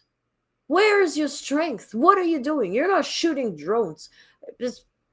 Rutte is talking, the head of NATO is talking about gently guiding Russian drones out of their sovereign airspace. Where is the strength? What is it? And Trump was asked yesterday about the Putin-Trump tunnel. And turns out when he spoke to Putin, right, because yesterday it was presented in a way that the head of Russian Sovereign Fund, Dmitriev, tweeted that, it would be such a great idea to build a tunnel that goes, connects Alaska to Russia. Do I have a thing? I might have a picture of whatever tunnel they want to do. I didn't upload it. It's in the newsletter anyway. But they want to connect Alaska to Russia. I mean, let's not even talk about the plates, not connect. Anyway. But this was sort of presented as a tweet. And then, everybody laughed and said, it's not that important. But turns out this is what Trump and Putin spoke on the phone about. Not about Tomahawks, not about whatever. And why would you even ask Putin for permission to send Ukraine Tomahawks? I always suggest to flip it to back in the day, right? Would Roosevelt call Hitler and ask, hey, Stalin wants missiles against you? Shall I do it or not? Or Churchill wants something from me. Shall I do it or not? Just imagine Roosevelt do this. I mean, incredible. But Trump was asked about this, and that's where he revealed that this was the point of the conversation about that tunnel. Trump said, I heard about that one. That's an interesting one. I'll have to think about that. What do you think of that, Mr. Zelensky? How do you like the idea of a tunnel? And Zelensky said, I'm not happy with this idea. And Trump said, I don't think you're going to like it. I think I do have a video of that. If I pull the wrong one, forgive me, but I'll have to find the right one. I think I do have it here, though. Take a look. Putin-Trump tunnel to connect Russia and Alaska. Are you interested? I just heard about it. A tunnel from Russia to Alaska. I just heard about that one. That's an interesting one. We'll have to think about that. I hadn't heard that. We just did a nice road in Alaska that's going to get us to a lot of minerals, and we have a piece of it, a good piece of the ownership because of the fact we made it possible. But this came up yesterday, a tunnel from Russia to Alaska. That's an interesting. What do you think of that, Mr. President? Do you have any ideas? How do you like that idea? I'm not happy with this. I don't think you're going to like it. I don't think you liked it. I don't think you liked it. I don't think American citizens would like it. Why do you like it? This is my question. Why the hell you like it? Why are you repeating this bullshit constantly? I have another video of Trump. I don't know what it's about. Take a look. Hopefully we'll be able to get the war over with without thinking about tomahawks. I think. Yeah, as Putin told you, not to think about tomahawks. Okay, whatever. Now, on another note, this is the latest. Canada. Canada is connecting to China, more so. Yesterday, I reported that China announced closer cooperation with France. I have a readout on that. So next actual news break, I'll report on that. But also Chinese foreign ministry, their foreign minister Wang Yi held talks with Canadian foreign minister Anita Anand in Beijing today. China and Canada, this says Beijing, enjoy extensive common interests and vast potential for cooperation. And the two sides are fully capable of becoming partners that achieve mutual success and common development on the basis of mutual respect. So he's there. Also, Canada wants to cooperate with China on the Arctic security, which is a big question mark. So I really want to dive into that. So for all Honest Plus members, when we do deep dives on Friday, we're going to dive into Arctic security and what would be that case study. I really like case studies because yesterday we did this case study. What if China stopped selling AI chips or chips in general to US? What would BlackRock do? How the markets will adjust? And turns out BlackRock will start making more money on it. And let's dive deep into Arctic. What if Canada partners with China? What if Canada partners with EU? What if Russia partners with the US? Let's just explore a couple of case studies there on the Arctic because we're so, hearing conflicting reports and not much of it does make sense. Let's check some comments real quick before we get more footage. How Alaskans feel about that. Exactly. And speaking of Alaska, why nobody is reporting? I put this whole thing in the newsletter yesterday that Alaska has been hit with this remnants of typhoon and 1,000 people lost their homes. At least one person was killed. 50 people were missed. Nobody's helping. JD Vance is tweeting yesterday that he's monitoring the floods. What are you monitoring a week later? This happened last week. A lot of people were then evacuated, and nobody's talking about Alaska. Nobody's helping Alaska either. As an American for decades, says Falcon Eye, I, for one, am sick of the same rhetoric, fear-mongering that the government constantly repeats. Right, I agree. Karma says, to be honest, I hope Canada ends tariffs on Chinese EV and kicks Tesla out of Canada. I get your point. Amen. Yes, says Linda. Jacqueline, hello. Thank you for being here. Republican Epstein shutdown protects wealthy child rapists. In other news, water is wet and Trump still lies. Right. No kings, no ever. Exactly. No taxation without representation. Also, no kings, not ever, especially not ones who golf, lie, and love Epstein's friends. Indeed. Yes. Ron says, as an American my entire life, I agree on the rhetoric that comes constantly from the Republican Party. You're commenting on the Falcon Eyes comment. Yes. Russia has suffered their own genocide. If anything, we should applaud Putin for stepping in for humanitarian reasons and put Ukraine in step. Huh? Okay. Does Trump understand anything than enriching himself? No. Zelensky has been clear, says Michael, from the beginning when he said, I don't need a right. Trump keeps thinking he'll change his mind. Right. And Linda says Trump does not understand how the auto industry works at all, how integrated it has become throughout North America. Right. And that the factories were built near the border. So this thing crosses the borders multiple times, I think up to 7 times until it's really, coming out of production. So, and every single time it's going to be taxed. Incredible. All right. So I wanted to show you a couple of videos of Zelensky meeting. He held a meeting with for Ukrainian media, but others then were also invited. Let's check out 2 clips that I have for you. Then we spoke about also about long range, of course, and I want not to make statements about it. We decided that we don't speak about it because nobody wants, this United States doesn't want escalation and etc. So, this we will be out. So no tomahawks. Next. Today, are you more or less optimistic that you are going to get those tomahawks? I'm realistic. That's not a yes or no. And people, this is yes or no. This is a no. Are you optimistic that you're going to get tomahawks? Zelensky says, I'm a realist. That's a no. What are you talking about? There's no answer. There is a clear answer. We have breaking news, by the way. U.S. is repatriating survivors of the strike on suspected drug vessel.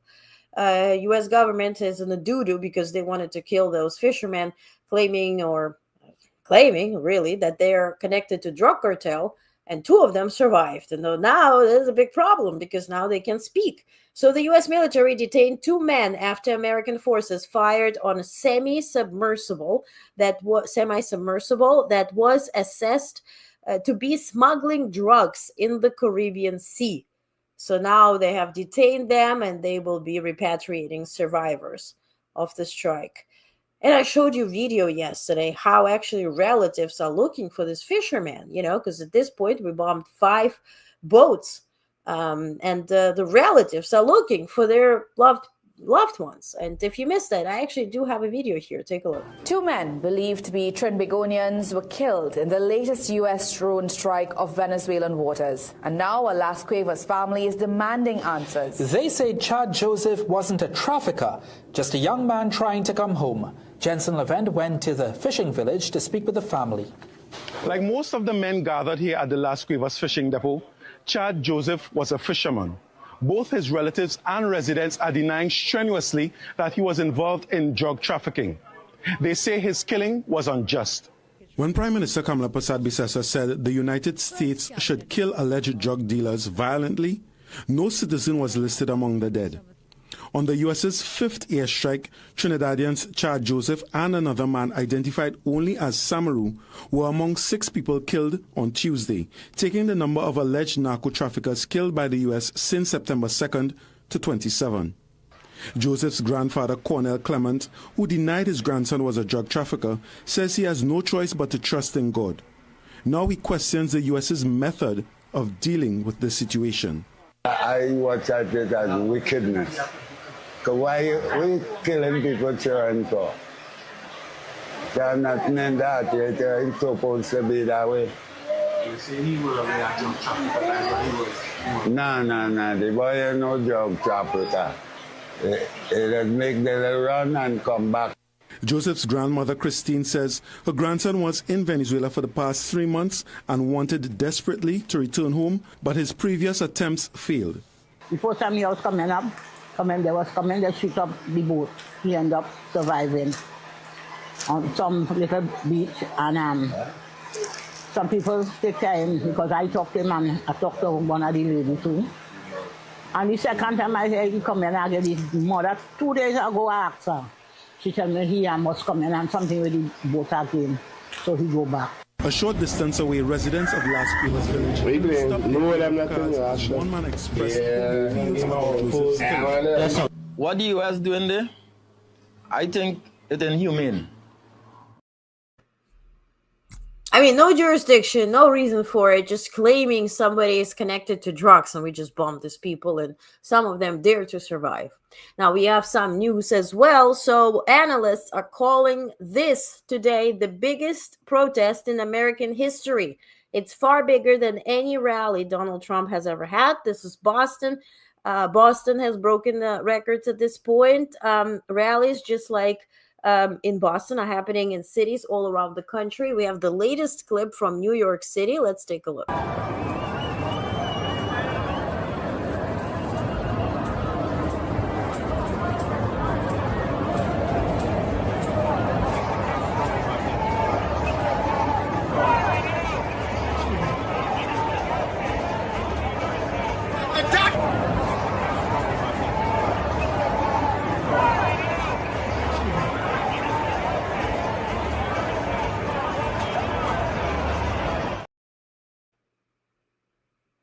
See?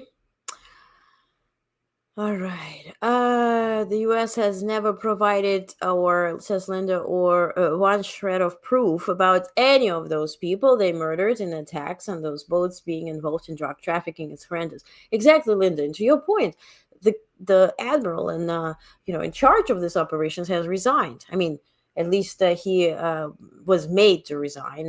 He raised the question of legality of whatever they're doing in the Caribbean, and he was asked by Hexeth to resign. Right? So obviously this is very much questioned at the highest level. Well done, America. Right. We're breaking records at this point. So let's check more submissions that we got, because I got just notifications, so we have some more. Let me update the page before I share it. And here we go. The reasons. All right. Let's explore. We got this one just about 4 minutes ago. We have one minute ago. Let's check it out. Let me see. Open it. All right. Okay, perfect. And again, thank you so much for being here. It will be very lonely without you, so I appreciate you. So let's take a look what else we got into our magic Dropbox. So this is Geneva, Illinois, right? Dan is submitting this. Thank you, Dan. Let's see what else we have. We have a video from Dan. Take a look.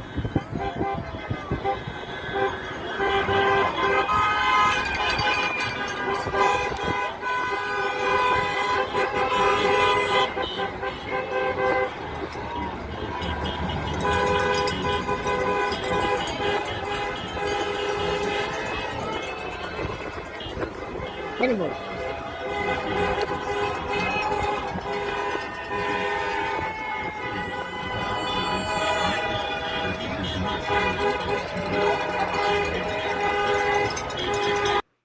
This is fabulous. I saw 2 chipmunks and a cow. Did you see it? Amazing, Illinois. And Dan, thank you so much for submitting this. This is Franco from Denver.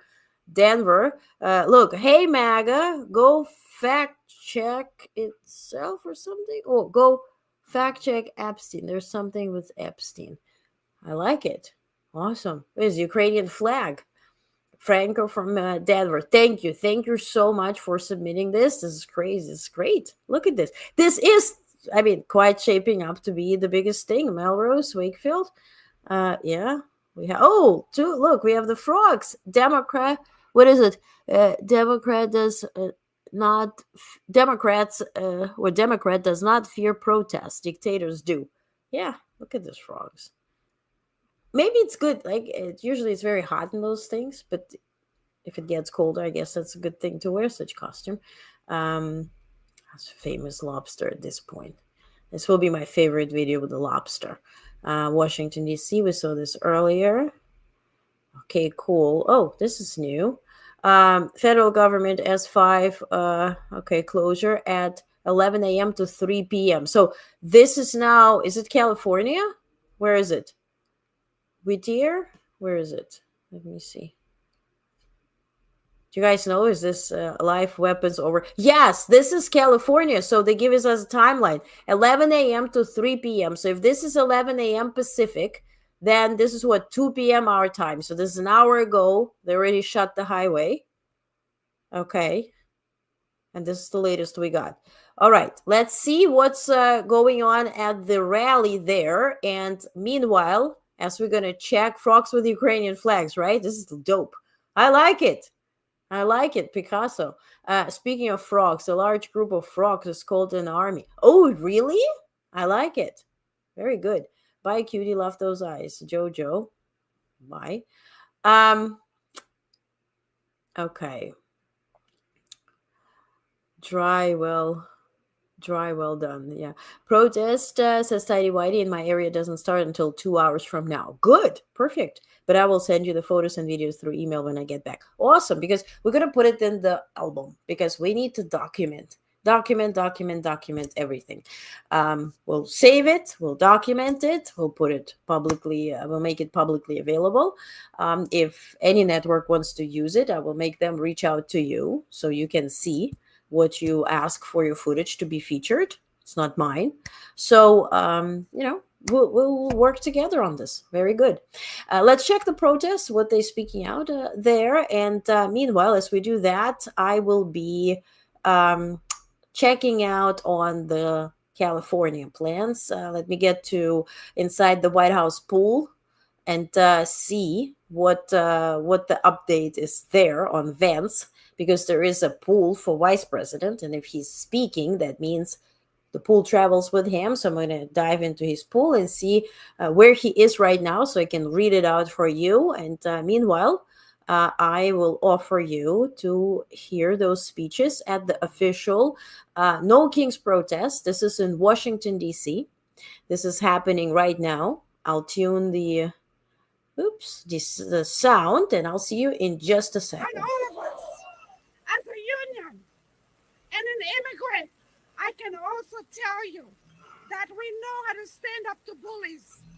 We know how to come together in solidarity to take on the bad bosses. We know the kind of bosses I'm talking about. The ones who refuse to pay us. The one who refuse to negotiate, to fire, and the one who wants to fire us and union busting. We know how to fight, and that's right. And when we fight, we win. When we fight, we win. When we fight, we win. That's why millions of people are marching today. We have justice on our side, and we will not be divided. We are raising our voices against the bullies, the billionaires, the bad boss, and the wannabe king. And we are showing that democracy look like. Okay? We are showing what democracy looks like. What a strong and diverse and caring America looks like.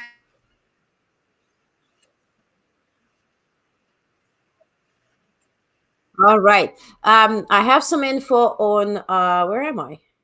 Here I am. I have some info on California. So a 17-mile stretch of Interstate 5 in Southern California is set to close today from 11 to 3. So it did close an hour ago. Due to a live fire military demonstration celebrating 250th anniversary of the U.S. Marine Corps at Camp Pendleton.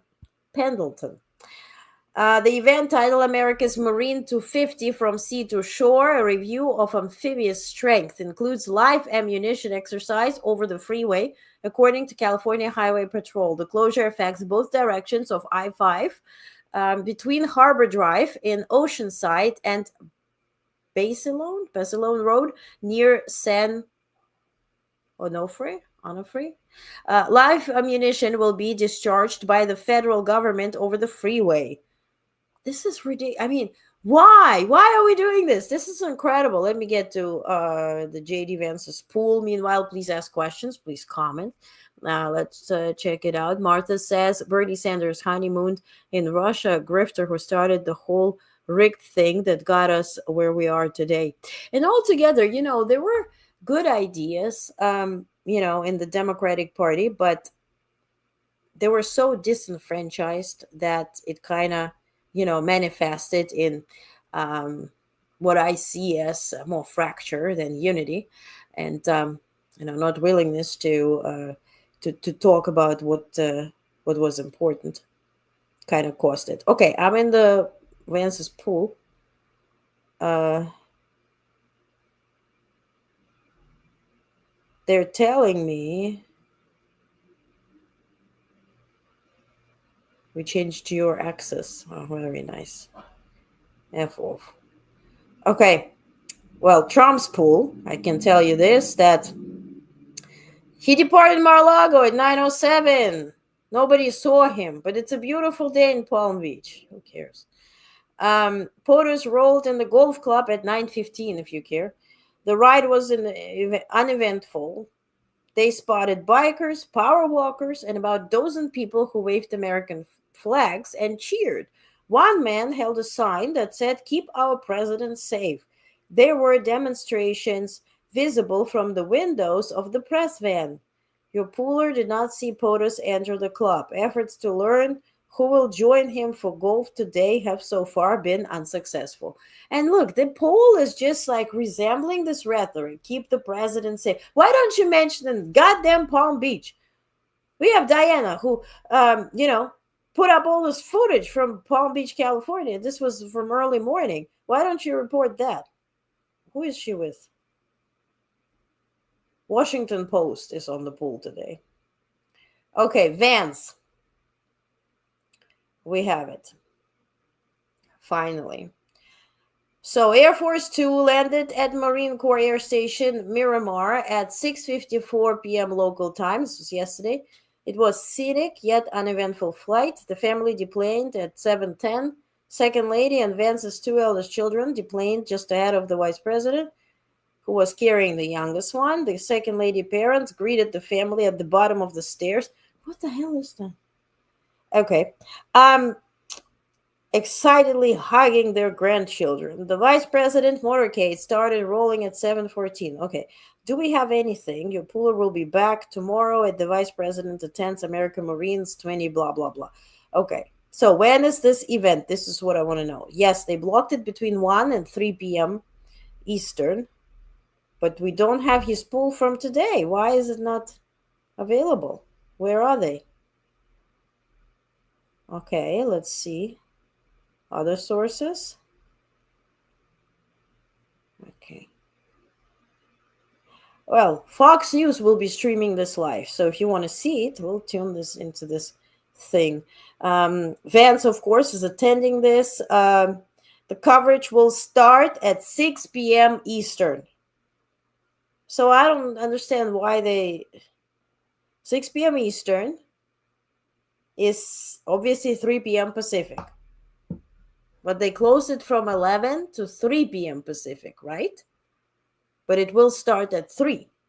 So when are they shooting? If somebody is understanding what the hell is going on. They speak about keeping the rally peaceful, yet our government is all for including military services for conflicts. Who is aggressor here? Yeah, right? I agree with you. Just in it to collect a paycheck and grift off of his books, not a Democrat. Yeah? Okay, so that's all we know. Defense Secretary Haxeth, Secretary of Navy John Phelan, and Commandant of Marine Corps General Eric Smith are expected to join Vance at the celebration. Fox News will bring you live coverage from the event, which begins at 6 p.m. Eastern. So please explain why the highway is closed between 11 and 3 Pacific when the event starts at 3 Pacific, and at the event they're going to be shooting over the interstate. Or am I confused? The Fox News brings the full story. Why is it important? Or whatever. Marine Showcase. Okay. And that explains why we don't have the pool yet, because all of this will begin. Now, as to C-SPAN, they're saying that their live coverage will start at 5 p.m. Well, the Eastern on C-SPAN. Fox News at 6 p.m. Eastern. So altogether, and that is after they block the interstate. So if you are in California, please be careful. know that they closed the interstate between 11 and 3 p.m. your time, but the event itself starts at 3 p.m. your time, and that's where they're going to shoot those missiles over the interstate. So, Sherry says it takes a long time to clear I-5. Right. I mean, 4 hours? Or do they use 4 hours to clear it? And I really am confused here. There's contingent and handmaids in the Minneapolis Snow Kings March. Oh, that's so cool. That's really cool. Okay. So do you want to dive into more actual news? Do we have something interesting at that rally? We have president of the New York State NAACP speaking there. Let's see if somebody... it takes a long time. Okay. Oh my, let's really hope their aim is good. I see, and there were several GOP senators who are against Trump, who spoke about some provocation happening today. We saw yesterday a lot of gold purchases. I explained it to you how it's related. We'll see. So from now, what we know, that if you are Eastern time, the event starts 6 p.m. If you are Pacific time, 3 p.m. starts this whole shit show with Marine Corps. So just please stay safe if you are in California, specifically that area. Karma says, I emailed you a live stream link from Twin Cities Snow Kings March. Okay, great. All right, let's pick it up then. Okay. And I do have actual news that I really want to show you. Anchorage, Alaska, No Kings protest won't start until 3 p.m. Eastern. I'll upload footage. Okay, we have somebody reporting from Anchorage, Alaska. And guys, thank you for doing this so much, because this flooding in Alaska is not fun and games. Anchorage is also involved in it, and people suffered, and yet they go and protest, and yet they're willing to capture footage and send it. And I appreciate it. And I know that it takes so much courage and effort to do it. I really, really appreciate it. I'm not naming names because people want to be anonymous. And mainstream media just talks about repatriating those poor people that managed to survive our bombing. And I do have your link. So let me pull up the stream. Karma, thank you so much for adding to our... They have a commercial. This will be from Minneapolis, Minnesota. So we're going to check their protest there once this fabulous commercial with a Democrat for Texas is over. Okay, and I'm going to share this with you right now. So let's take a look to Minneapolis. If you have local streams that you want me to share as well, please send it. Falcon, you must have missed news on Alaska. Okay, let's watch this Minneapolis thing, and I'm going to upload footage for Alaska, because to understand the damage that is in Alaska, you have to see the footage. So let me show the Minneapolis stream while I upload everything. What is it? Okay, we have it. Okay, let's pull this up. Put this. Showing you guys all the signs and everybody marching by. Probably about 15,000 people out here. 15 to 20,000.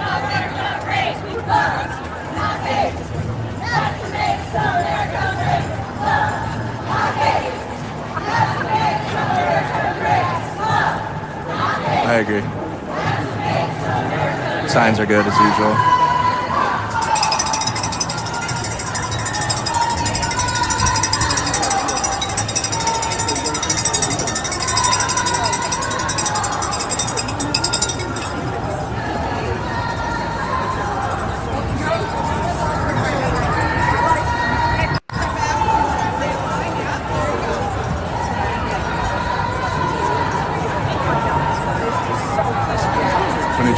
Feels like being awake for surgery.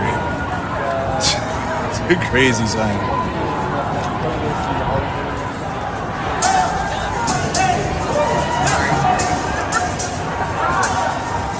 Dogs against fascism.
Together we rivet, divided we croak.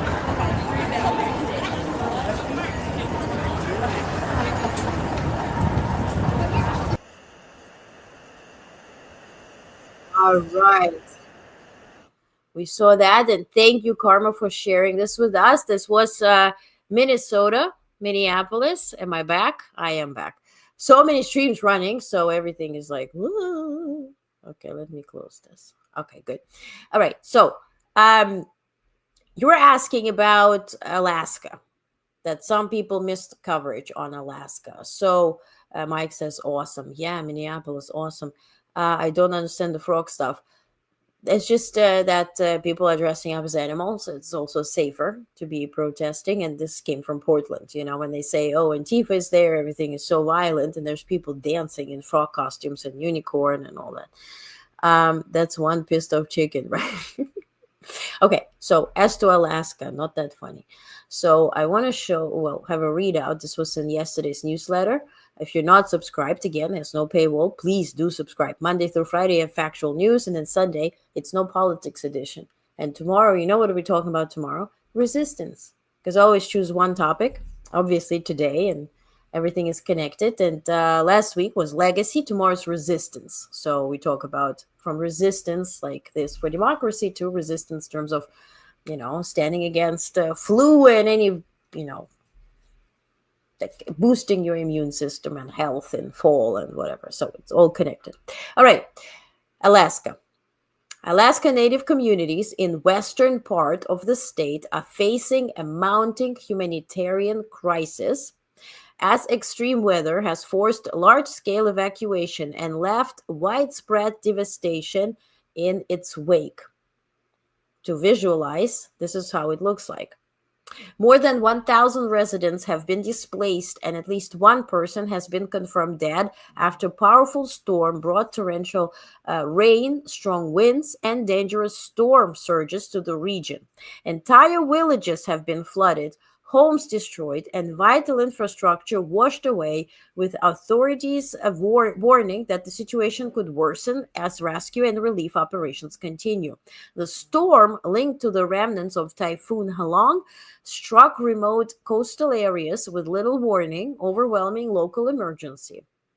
Their services and exposing gaps in disaster preparation. Now, humanitarian response efforts have been super slow and severely limited. For instance, well, they call him celebrity chef, but he's more than that. Jose Andres, who obviously founded the World Central Kitchen, he says that, he's calling upon CNN, NBC News, CBS News, and ABC to show the situation on the aftermath of Typhoon Halong. This is very bad, flooding in many places. He also wrote on X, so the World Central Kitchen is there from night mute to Anchorage, supporting from air and land. So before and after aerial photos show catastrophic flooding. And these are the photos from the weather channel, for AccuWeather to be exact. So those are the before and after aerial photographs from the town of Kipnuk, where homes and roads have been submerged and critical services cut off. Rescue crews are racing against time to reach stranded residents, distribute food and medical supplies, and provide shelter to those left homeless by the storm. Officials warn that it could take weeks or even months for the full scale of the damage to become clear. And people also are being evacuated in masses, as you see here, people leaving Alaska. And this becomes more serious than obviously tackled by this administration. Then, speaking of Alaska, I found this visual of what Trump discussed with Putin about this, the tunnel that they want to build between Alaska and Chukotka in Russia. You see here, this would be underneath the Bering Strait. They call it Arctic Tunnel, the Tunnel of Friendship. And as you see here, Dmitriev, this is the head of Sovereign Fund of Russia. By the way, Dmitriev was born in Ukraine. Traitor. obviously works for Kremlin and in the Kremlin with Putin, and has sort of the job is to maintain Putin's wallet. So he tweeted, and called Musk and his Boring Company to reduce the cost from 65 billion to 8 billion. I mean, what can happen, right? And then, obviously, yesterday, Hexeth attended this meeting with Zelensky wearing this very Russian tie. And as many of you pointed out, deservingly so, the screenshot is from Canada, for instance. This is a Russia flag tie available on Amazon. Same is also available also obviously in the United States as well. And meanwhile, the White House is trolling the Democrats. This was posted last night. If no kings, then explain this. And then they're calling Schumer king of sombreros. And obviously they have something with sombreros because they keep putting them on everyone with AI. Ron says Falcon is Berserker trying to divide. If he doesn't know what the frogs are about, he's on the other side. Oh, okay. You guys are talking. The tunnel would be great transporting troops to this continent, right? Or blow it up. And somebody joked, but I think, listen, but don't give Trump ideas. They said, why doesn't he employ Hamas? Because they're so good in building tunnels. I mean, at this point, I'm not even laughing. I think, like, whatever. Diane is here. He wasn't shot. He didn't win. He's in the files. I feel you. Okay. Do you want to have a readout on what happened yesterday with Zelensky and Trump and all that? Because I have pretty much a readout and then reaction from Europe. So let me check this out, or let us check this out together. So the White House hosted yesterday this meeting between Zelensky and Trump. First, it was reported to be off media. It would be a lunch with nobody, covering it. And then it turned out in this bizarre setting where it's sort of a dinner table. They have empty plates in front of them. Trump on one side and his team, and Zelensky and his team on the other. And then media, I mean, in that constellation, where would you put media? Somewhere at the head of the table, right? Sort of pick two sides, right? If you have one party on this side, another party on this side. So media would be either here or there. There were the translators. But they put media right behind Zelensky and his team with no separation, with literally people towering over Zelensky. And if you think about national security or security of Zelensky specifically, that is such a violation of any measures imaginable, because RT is covering the pool. There are people who are FSB agents. Those were there during Biden administration. When I was at the White House, seated at the press room, I got so many Bluetooth requests from all those FSB agents. And yes, some of them are working for very famous Ukrainian media channels. For a fact, I know exactly. Reach out on DM, I'll tell you which one. And so they don't even speak Ukrainian. So media standing right behind Zelensky. And then Trump decides, why don't we turn it into some reality show?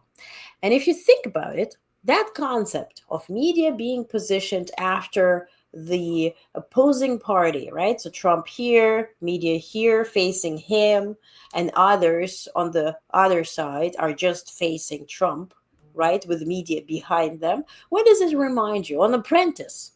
So this is sort of like this new bilateral lunch setting. It's really a setting of that table in Apprentice where he was saying, you're fired, right? And pointing to cameras. This really is exactly coming from production of Apprentice. I finally, realized why they put media on that side. And so there, the whole point was the encounter was described by aides as tense, frank, and at times uncomfortable. A meeting that laid bare the stark contrast between Trump's self-styled deal-making approach and Zelensky's urgent plea for sustained Western support. So Fox News correspondent Ducey kicked off this whole briefing with the question, what do you see to Zelensky? What do you see as the biggest difference in diplomacy between Trump and Biden? And Zelensky said, Trump has ability to end this war because he's currently president. Biden has no ability to end this war because currently he is not president, which is very smart and quite obvious answer. Analia, thank you for reposting the stream on X. I appreciate you. Thank you so much. Kay Schmidt, thank you for being here. Now, but, you know, we're asking Zelensky what he's willing to give up, what he is willing to do, right? And by the way, to that question, Trump also interfered. And he said the biggest difference between Biden and Trump is that one was highly, what was it? I would say Trump says the biggest difference is one is extremely competent and the other is grossly incompetent. You know what? I agree.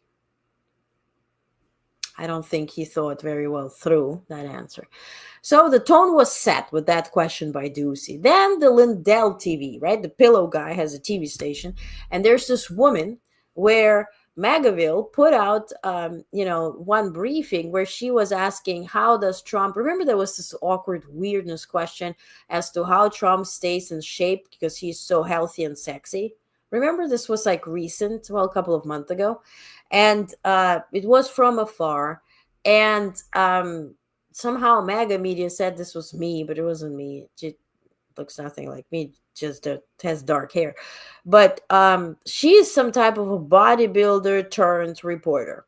And so she asked the question. She said, our president, Trump, pulled out his neck so much for you to solve the war. What are you willing to surrender to make it stop so Trump can sleep peacefully? And I'm like, how dare you? Ukrainians are being killed since 2014, and you're worried about Trump's sleeping habits. What are you talking about?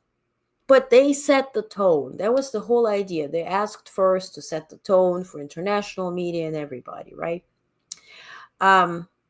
So then, okay, in one of the meetings, most widely shared moments, Trump offered his take on military aid. He says, it's better to end this war without tomahawks. And I think we're close to that. The line was meant to signal restraint and pivot toward diplomacy, but it alarmed Ukrainian officials who have repeatedly stressed that military support, particularly long-range weapons, is vital to shifting momentum on the battlefield. And just understand that before that, Zelensky's team, including Andriy Yermak, who's head of Zelensky's office, arrived a week before that meeting in Washington, D.C. They met with our head of, like all types of, parts of MAGA government. They met with Lockheed Martin. They met with different, obviously military or companies that serve the military. They met with different think tanks as well. And all together, they were preparing to have this big announcement about long-range missiles, the Tomahawks, to be given to Ukraine. And so they built this entire platform for Zelensky to, arrive and be sort of in cahoots with Trump and celebrate this big announcement that Trump finally sees that Ukraine needs this support. To the meeting, they dragged the map. They prepared a map of the targets in Russia.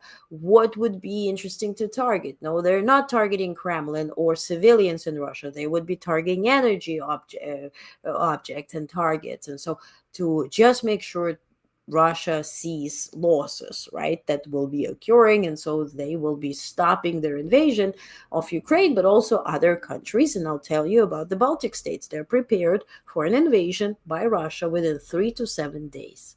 Evacuations are in place. I'll read out for you if you missed yesterday's newsletter briefing. So, Slava Ukraini, yes, Geroyam Slava, Mike, thank you. So, this was the whole thing.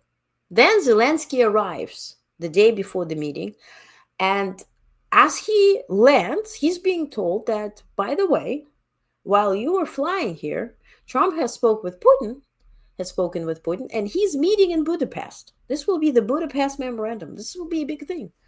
And he spoke about tunnels, and he spoke about this, and there will be no tomahawks for you. And Zelensky was very obviously upset and, questioning what the hell happened within those few hours that I spent on this flight.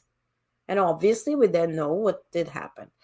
So Trump yesterday in the meeting tried to soften his remarks with personal compliments then, because there's no tomahawks for you, no media, whatever. There will be just this question answer, apprentice style type of lunch. Nobody saw the food. Everybody saw the menu. There was grilled chicken or some fried chicken on it. And RT made sure to laugh about it, that Zelensky was served fried chicken because he's the chicken that's been fried. All that shit. All together. Trump started giving compliments to Zelensky, saying, "I think you look beautiful in this jacket. I hope people notice. It's actually very stylish." It's a wartime president. What are you talking about? Zelensky then has pinned much of Ukraine's hopes for continued resistance on U.S. backing, tried repeatedly to emphasize the stakes. He says, I quote, "I think that, yes, we understand that Putin is not ready, but I think that I'm confident that with your help, we can stop this war," he said, unquote. He described Russian situation as weakening. Quote, "We see that they don't have successful steps on the battlefield, and it's good.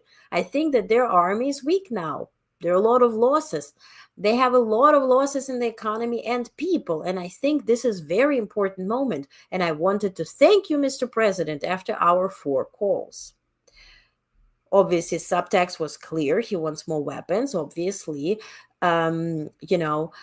reaching deep inside Russia. Now, asked about during all this Apprentice show, Trump was also asked about India and Hungary also buying gas from Russia. And he said India stopped buying gas from Russia, which is a lie because India still does. And India fact-checked him that, no, he didn't speak to Modi. He completely made this up. Yes, they diversify their buyers, but they're not stopping their purchases from Russia. And he lied about Hungary being landlocked without access to the sea, so they only can buy gas from Russia. They can also buy gas from the EU. They just don't want to.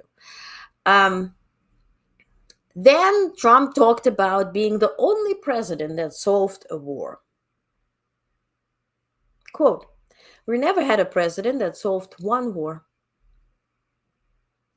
James Madison, Dwight Eisenhower."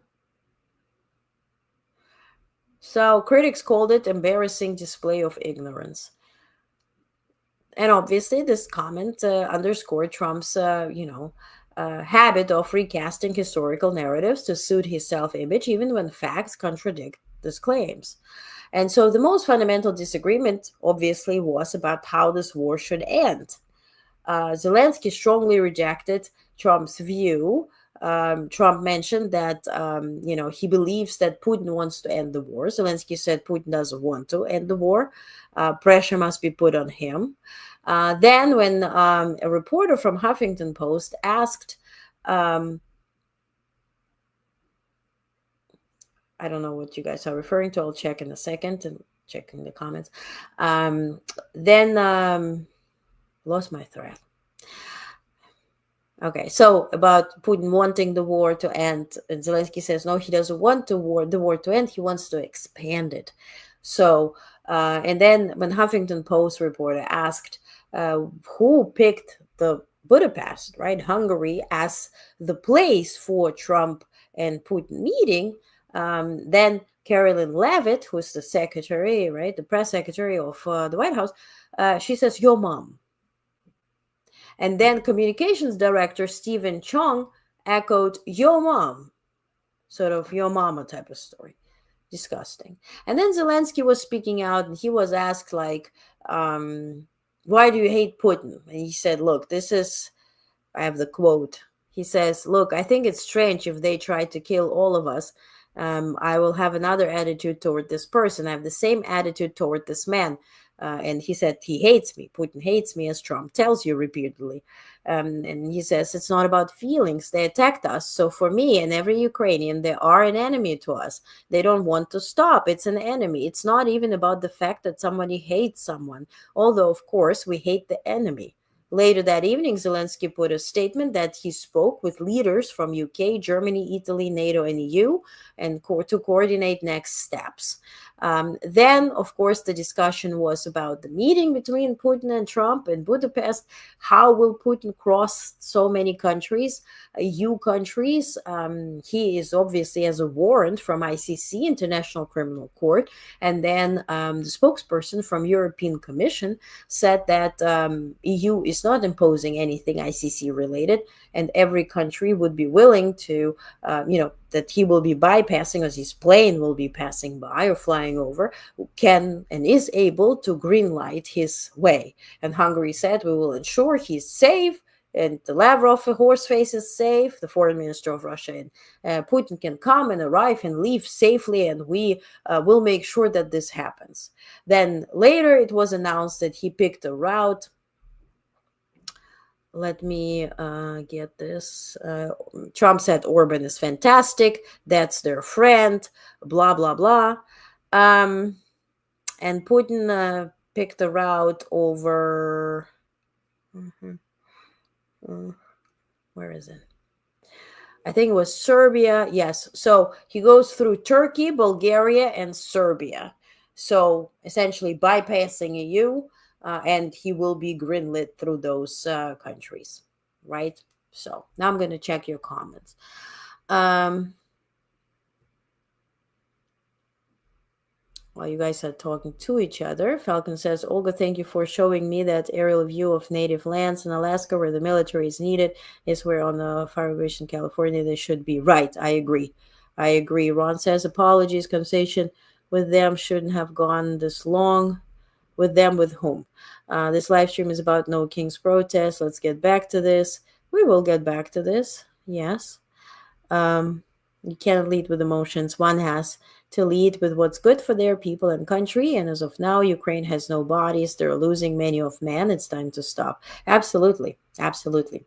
And so, Ron, yes, we broke for actual news because this wouldn't be me if I wouldn't be feeding actual factual news. So we will be back to this protest. Let's check out what's going on in Washington, D.C. They're sharing, actually, at this point, they're sharing other locations as well. Nobody's speaking, so I took the time to report on actual news. Let's actually check what is going there. Here we go. Okay, let me put the sound.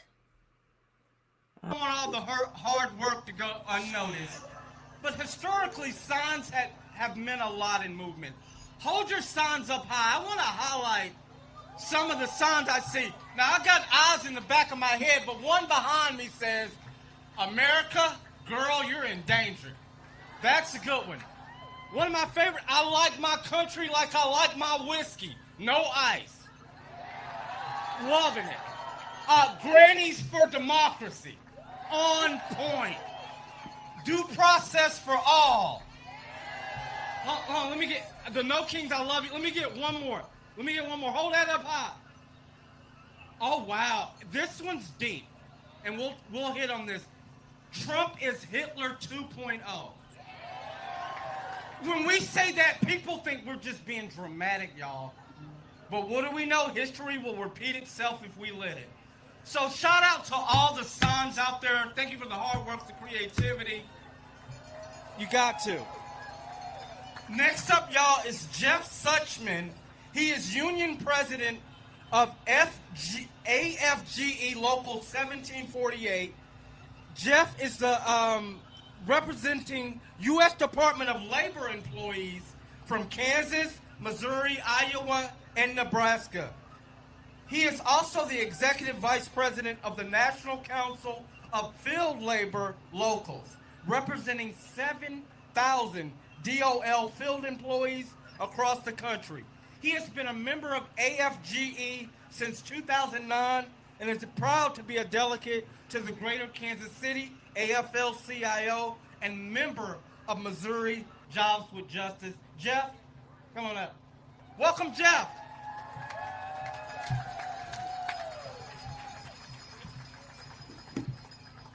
All right, brothers and sisters. I'm Jeff Suchman. I'm the president of AFGE Local 1748, and as he said, I represent about 7,000 Department of Labor employees around the country. I am here to radicalize you. When you ask, should my workplace be safer? That's us. When you ask, what's the inflation rate? That's us. When you ask, is my retirement being stolen by the company? That's us. If you are a trainee, worker, or retiree in this country, the workers at the U.S. Department of Labor should be your sword and shield. Instead, me and 75% of the employees at DOL are not working because Congress and this administration refuse to do their damn jobs. Make no mistake, while we are off work, your workplace is less safe, your pay is less fair, your retirement is less secure. 800,000, I'm going to say that again, 800,000 of my coworkers throughout the federal government are in exactly the same boat. And a nearly equal number are continuing to work without pay. Now, I've been talking to a lot of reporters last couple of weeks, and I'm standing here in front of you now. And don't get me wrong, it's nice to be wanted, but hey, let's check in at DOL is not a thought people have when things are going okay. And let me tell you, things are not going okay. This coming Friday, 1 million Americans, including me and 30,000 of your friends and neighbors, are going to miss a paycheck. When our bills start coming due at the beginning of November, 1 million people are going to start running out of money pretty damn fast. But this is not reason to cry. Making us feel that there's nothing we can do is part of this government's plan. For them, distraction and alienation are a feature, not a bug. That is how they get away with these crushingly unpopular policies. ICE is terrorizing our neighborhoods. What can we do? 1 million people are going without pay. What can we do? Millions more are in fear of losing their health insurance. What can we do? Well, I'm here to tell you that we can link arms with our brothers and sisters and mothers and fathers and neighbors and say, damn it, that is enough. We can look to our forebears in the labor movement and the civil rights movement and the women's movement and queer rights movements and say, damn it, that is enough. My union is joining with plenty of other groups, and we are leading the way in lawsuits that obstruct and delay some of the most harmful actions that this administration is trying to make us swallow. And don't get me wrong, there is real value in that. But we need to remember that the real voice happens when people rise up and say, damn it, that is enough. I'm Jeff Suchman, and I am a proud member of the I'm Through Fucking Around branch of the labor movement. And I'm here to say, damn it, that is enough. Now, before I finish, give me 30 seconds of privilege. I want everyone to take a minute and look to your left, then look to your right. Find someone you don't know and introduce yourselves before you split up today. Learn what other organizations are here. Learn people's names. Grow your network. Solidarity does not just happen. It is grown piece by piece and person by person, and it cannot wait. Thank you.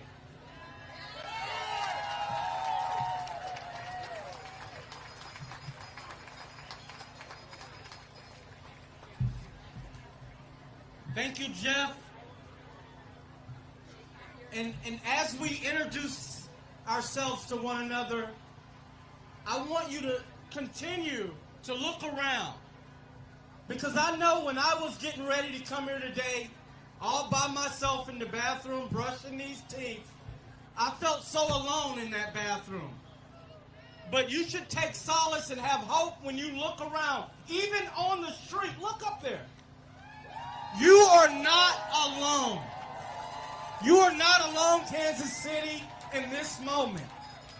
You don't have to take on this fight by yourself, and you can't take on this fight by yourself. You got to organize and come together with others.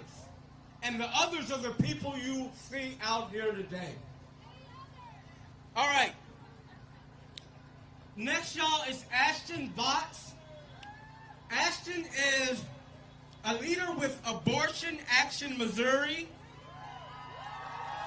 Okay. And a constitutional law consultant with theaters across the country on their productions of What the Constitution Means to Me. She also launched an initiative called Civic Engagement Through Theater, which educates adult learners about legal and social justice issues against the backdrop of a play. That sounds fun. Welcome Ashton up, everyone.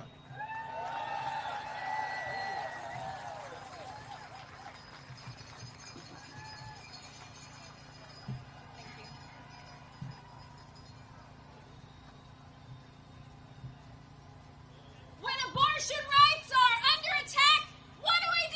Stand up, fight back! Yeah! Thank you so much for being here today. My name is Ashton Vance, and I am a leader with Abortion Action Missouri. 3 years ago, when Roe versus Wade was overturned, here in Missouri, we did something that many people thought was impossible. We became the first state in the country to overturn a near total abortion ban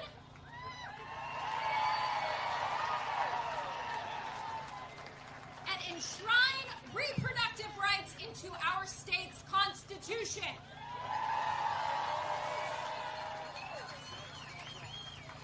But that didn't happen on its own. It happened because individuals, people like you and me, said, no one speaks for us. We speak for ourselves. We have to use our power. With the help of Abortion Action Missouri and the Center for Workers' Rights and Missouri Jobs with Justice, we used our power to organize. We collected signatures from our neighbors, from our friends, from our family members, from strangers in grocery store parking lots. In total, 380,000 Missourians signed their names to put reproductive rights on the ballot.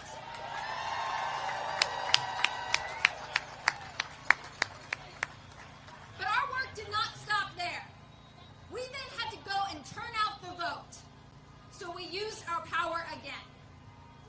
We knocked 150,000 doors across this state. And it wasn't always a nice day like it is today. We knocked doors in the rain. We knocked doors in the cold. We knocked doors in the extreme heat. And sometimes we were met with hugs and tears and stories of someone's own abortion story. Other times we were met with arguments and doors slammed in our faces. But we persevered. We had conversations, 36,000 individual face-to-face conversations. And that's how real change was made.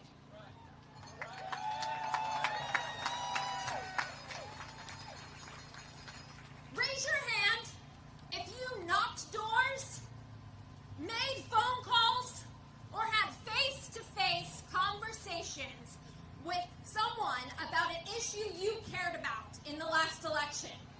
Raise your hand.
to you face to face, because that's how we will affect change.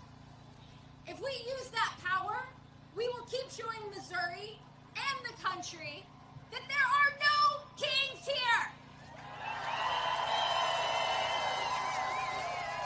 We, the people, have the power. Thank you.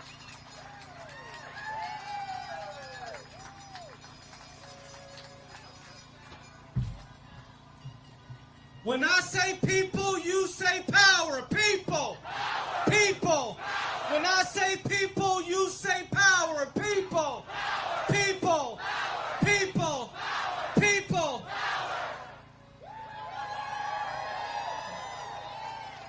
All right, Ashton. Letting the people know they got the power. All right, y'all. I think it's time to take us to church, even though it's Saturday. I want to invite up Reverend Rodney Williams, who is the pastor of Swope Parkway United Christian Church and chair of the Religious Caucus of the Missouri NAACP, and wears so many more hats, I can't even go through them all. Welcome up Reverend Rodney Williams, y'all.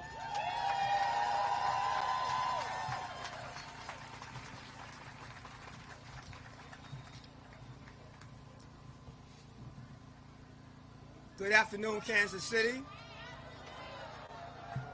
What a great and wonderful day. You look so beautiful to me, looking at the different races, different languages, the diversity that America looks like. This is what America looks like. But I do have a scripture that I would like to share with you. The scripture comes from the prophet Amos, chapter 5, verse 24. It reads like this: "But let justice run down like water, and righteousness like a mighty stream." Based on what the prophet Amos has said, I am compelled to remind and to inform not some but all of our elected officials, our legislative bodies, that you have failed as national and local leaders. And even more tragic, you have failed at being decent, loving human beings. And the reason that you have failed is you have not allowed the streams of justice to flow into the lives of every American. America is in trouble. Most of the trouble is because America is a caste system. A caste system which is supported by white Christian nationalism, racism, undergirded by evil. Years ago, Martin Luther King Jr.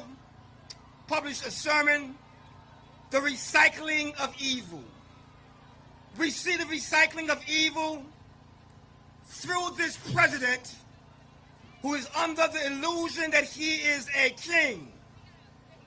The evil has shown up in ungodly, inhumane executive orders after executive orders everywhere we turn. As a result of the decisions that he has made and is making,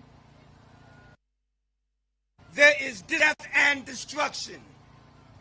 When we survey the land and see the country full of suffering, it cannot be understood why we accept this. But I'm glad to see you today making a statement to the world that we do not accept this. That this kingdom that the king wants to have is not acceptable. The only kingdom that I know about here in Kansas City might be the Chiefs kingdom, but that kingdom is either suspect. America is in a moral crisis. And if there was ever a time when people of faith, people of good conscience, need to have a voice and say, no kings in America? The time is now. Can you help me preach this for a moment? Will you repeat after me and say, no kings in America? No kings in America. No kings in America. We are living and facing and having to deal with this big, ugly bill. Because this massive, immoral budget passed once again, we can clearly see that there is something deeply wrong with the spiritual core of America. Adam Russell Taylor, president of Sojourner, states that the United States of America is suffering from a dangerous fever. A fever is so deadly that it's killing the poor and the elderly. It's giving a slow death to the majority of Americans as well. Rather than being a moral document, we have a document that's filled with violence, spending cuts in areas in which they don't need to be cut. And so I just want to encourage you on this day, stay in the fight. We have too many issues ahead of us to turn back now. Stay in the fight. Too much racism to be fought. Stay in the fight. Too much homophobia to be fought. Stay in the fight. Xenophobia should not exist in America. Stay in the fight. Until bad men become good and evil men become righteous, stay in the fight. Do I have about 200 of y'all that made up in your mind that come hell or high water, I'm going to stay in the fight? God bless you.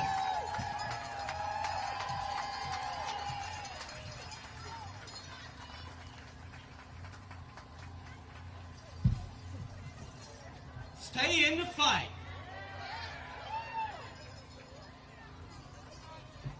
All right, y'all. Now it's the part of the day where family and friends, which we all are, we sit at this dinner table, which is this fight for democracy, and we talk about, we keep it real with each other, what it looks like. Oh, thank you. A lot of us came out here today to feel like we're doing something, to stand up and fight back against democracy. You know, a lot of us did that. A lot of us came out here today to see what others are doing to stand up and fight to save our democracy. We're keeping it real with each other, right? And we've filled this square before.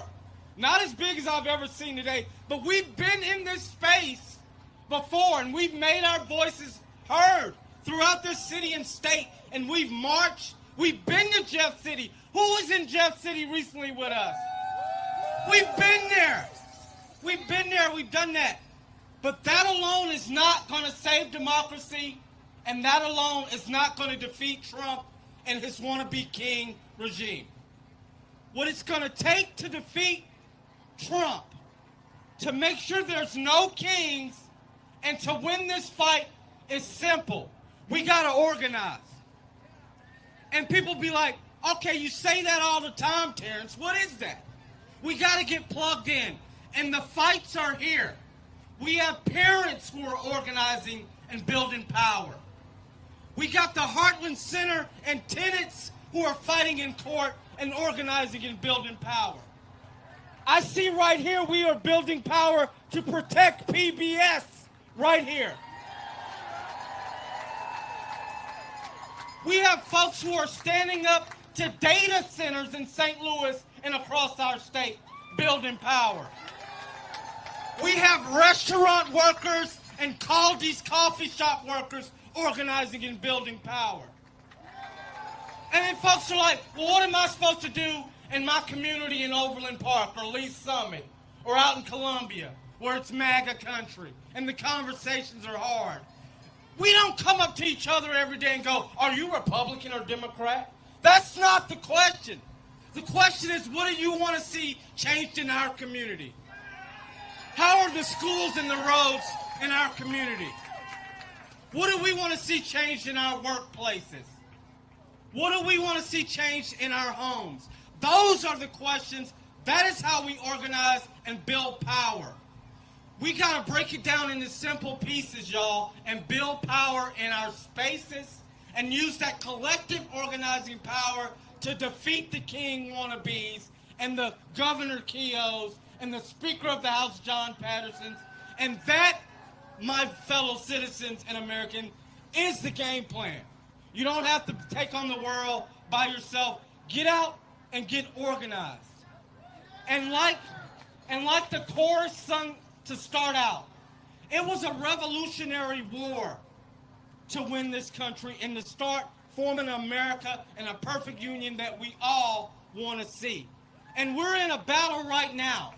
It's a battle of ideas. It's a battle of what we think America should look like. And I want to highlight another sign and something I've been reading on Fox News. No, we weren't paid to be out here today.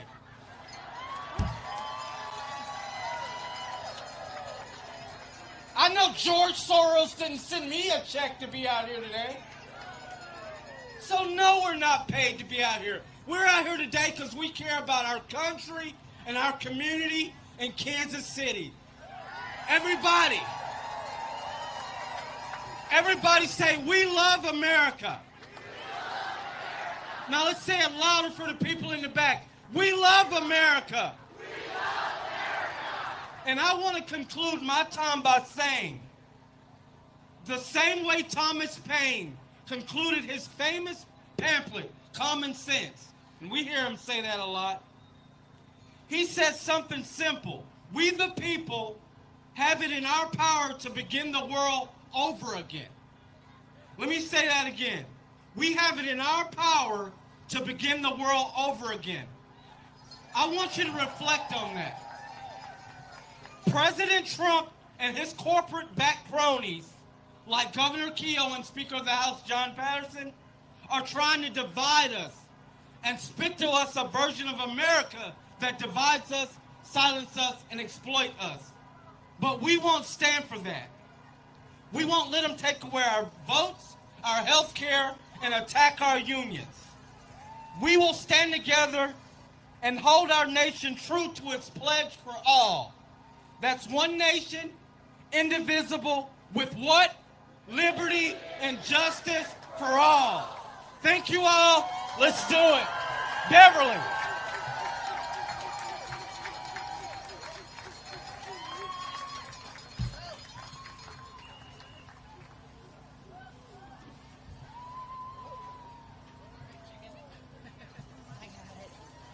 Thank you, Terrence. Thank you, all of our speakers. And thank all of you for being here today. Woo! You know, I love it when they say that this was going to be a hateful protest. But I don't know of any chickens that are hateful. Do you? I don't think so. No. But we have a chicken, or rather a taco, for a president. Yeah, we do.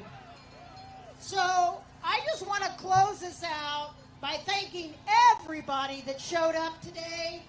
And I implore every single one of you to go home tonight and either join an organization, donate to an organization, send out a letter, call your representative, send a postcard, join a rally, do whatever you can, because nobody is coming to save us. This isn't like World War II. There's nobody that's going to save us but us. But us.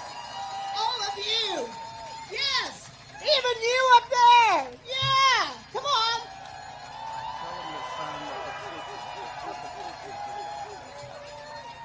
Now, before you leave, we've got the petitions back here in some of the tents.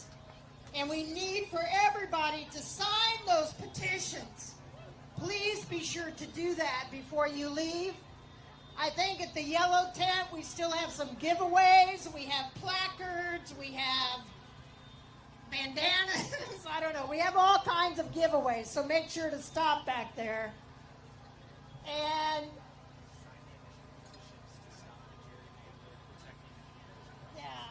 so the petitions are to stop the gerrymandering And the citizens respect more voters. Yes. So those are the petitions. Sorry about that.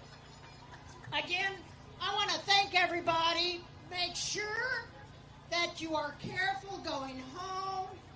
Don't get in any arguments with anybody. We got some goofballs driving around here.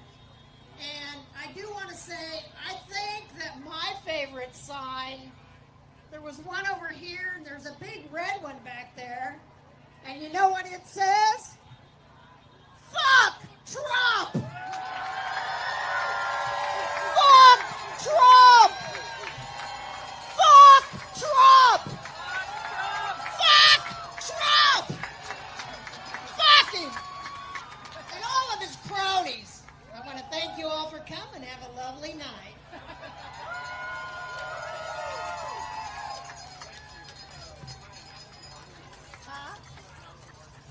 And there is going to be a march. I think it's starting down at the corner. All right. That is very interesting. Very outspoken here. I have some coverage. First, we have two very known to us people in San Diego. They're joining the protest here, as you see. Doug Emhoff and his son are at the protest. Also, we have footage from, this is, for instance, Philadelphia. Take a look.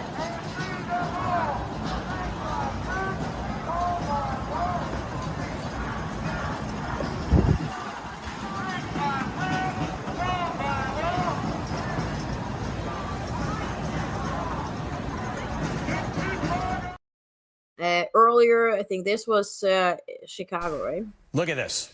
Millions of people across the country marching as we speak against the policies of President Trump. This is Boston. Look at that. Boston. Thank you.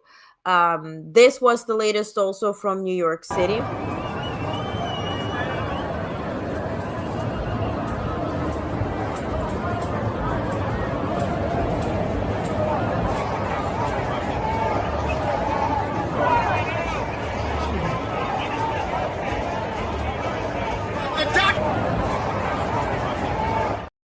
And we have new footage. More than 100,000 people are in Chicago. Take a look.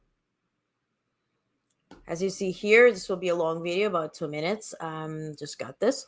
This is the largest protest, and so it's breaking now all the records. Now, analysts are calling this altogether across the United States the biggest protest that happened, at least in our lifetime. It happens all across all 50 states. As I put it earlier here, we had an update that more than 2,600, so 2,600 No Kings protest events are scheduled to take place on Saturday today in all 50 states. And I have you guys reaching out and saying in Alaska, it starts at 2 p.m. or 3 p.m. And of course, West Coast is following also a couple of hours later. So don't think that if something has ended somewhere that it's over. This is all day, all across all 50 states, as you see here. And then we got some troubling news that, the civil libertarians are warning that the people who take part in protests against this administration are targeted for federal government surveillance through facial recognition and phone hacking. So if you are there, don't click on any messages that you're getting. Disconnect your Bluetooth, try to, focus on why you're there and try to be safe. Again, if you are in California, your Interstate 5, I-5, is closed between your local 11 a.m. and 3 p.m. Pacific. But just be mindful that the main event with J.D. Vance and the missiles or whatever they're going to shoot over the interstate begins at 3 p.m. your time. 6 p.m. Eastern and 3 p.m. Pacific. So, yes, they blocked the interstate until 3, but the whole debacle starts at 3, your local time. So please stay away. Also, we have some, update from the White House. They are today very focused on arranging a meeting between Trump and his lover, Kim Jong-un. Lover friend. In Asia, Trump is headed to, of course, South Korea for the Apex Summit, although he will be there actually 2 days before the summit begins, 29th and 30th of October. Summit begins later. He's supposed to meet with Xi Jinping there, but allegedly he tries to escape that, and instead he wants to meet there with Kim Jong-un. Maybe he will also travel to North Korea to meet him. They are arranging his travels. Trump is also going to go to Malaysia. He's also going to go to Japan in his travels. And as to meeting Putin, this will happen in the next 2 weeks. This is the latest update that we have on Trump's travels. In less than 2 weeks, he'll be in Hungary. And then it's a month of his favorites. He's meeting Putin and Kim Jong-un and him and Xi Jinping. Wow. You know, sometimes Christmas and birthday and Hanukkah comes all in once. I understand Christmas and Hanukkah does not coincide. Did I read out some other news as well? Hi, Stephen. I just got back from our rally. I have a couple of things up on Twitter. Okay, great. Can you pin right here a link so I can open it and share it? Michael says, I've been reposting scenes of rallies on Blue Sky all day and they keep growing. Yes, absolutely. This is just mind-blowing. What a beautiful thing. Absolutely. Doug, hello. Hard to disagree with that sign. Don't forget to like. Doug, thank you. Thank you so much for putting this out. Again, Onest Network is people first journalism. We have our Onest community submitting footage from 48 cities today. So a bunch of it will come later. So I promise the whole coverage come out today, but I think also it will stretch into tomorrow as well. In our Sunday edition, which has no politics, we'll also focus on resilience. And we always pick one topic to focus on. So the full albums will be available tomorrow because of the time difference. But again, thank you. Thank you for being here. We're now 2 hours, 45 minutes in. Thank you so much for being here. If you want to quit, let me know and we quit. But I'm cool. I just made coffee. So here we are. Doug, thank you. Thank you for mentioning this. Please like, please share, please subscribe. We are completely people funded. If you want to donate or join Onest Plus so you can get value out of it, every Friday we have off-the-record briefing where we do deep dives. Yesterday we did on BlackRock and China connection and Blackstone. The week before we talked about Curtis Yarvin and Peter Thiel and what's next after Project 2025 and also what I got from diplomatic resources. As for me, I'm former UN diplomat and I'm former now White House correspondent through Biden administration and geopolitical analyst, and I'm accredited to G7 and NATO and EU and all kinds of meetings. So our newsletter briefing, if you're new, comes out Monday through Friday, has no paywall, it's free. Again, if you decide to support, please do so. You can do it anywhere. Join Onest Plus so you get value. And then every last Friday of the month, we're meeting on Zoom. So if you joined recently, make sure to check your email. To check our website and submit your email. And I'll put it on Blue Sky and on X also later, so I can send you the Zoom invite. This month it will be on Halloween, so come up dressed to at 5 p.m. so you still make to your parties and whatnot. There is Q&A. We see each other. You can ask questions. It's not just off the record like Fridays for Onest Plus members, but really off the grid. And by the way, everyone who submitted footage today from those 48 cities, everybody who volunteered and did the good job will be invited to our Zoom meeting by the end of this month. You don't have to join anything, but if you're already a member, that sort of solves the thing. Please join us. We will discuss this. We will share our takeaways. We will analyze what happened today. And most importantly, where are we going from there? What do we learn? How do we organize? There will be also an interesting interview premiering this upcoming week with Dr. Nora Newman. She's senator, Montana senator, and the founder of Global First Ladies Alliance. We connected during United Nations General Assembly, and we had a very candid conversation. This new series called, obviously, Onest Conversations. That's how we pronounce the whole name, ONEST. And we talked about how not to become numb, what to do. We are in fascism, authoritarianism. What's next? How do we survive? Yes, it's a circle of life type of thing, right? We rebuild, we become prosperous, we damage, have authoritarianism, which leads to wars, and then we go back to square zero. So how do we move on from there? So this will be our discussion too. So end of this month, you submitted footage, you joined Honest Plus, we will meet on Zoom, get a drink or two or whatever, we talk. I think it's very important to be, if not in person, but really to see each other, to understand that you're not alone in your understanding and your confusion, in your anxiety.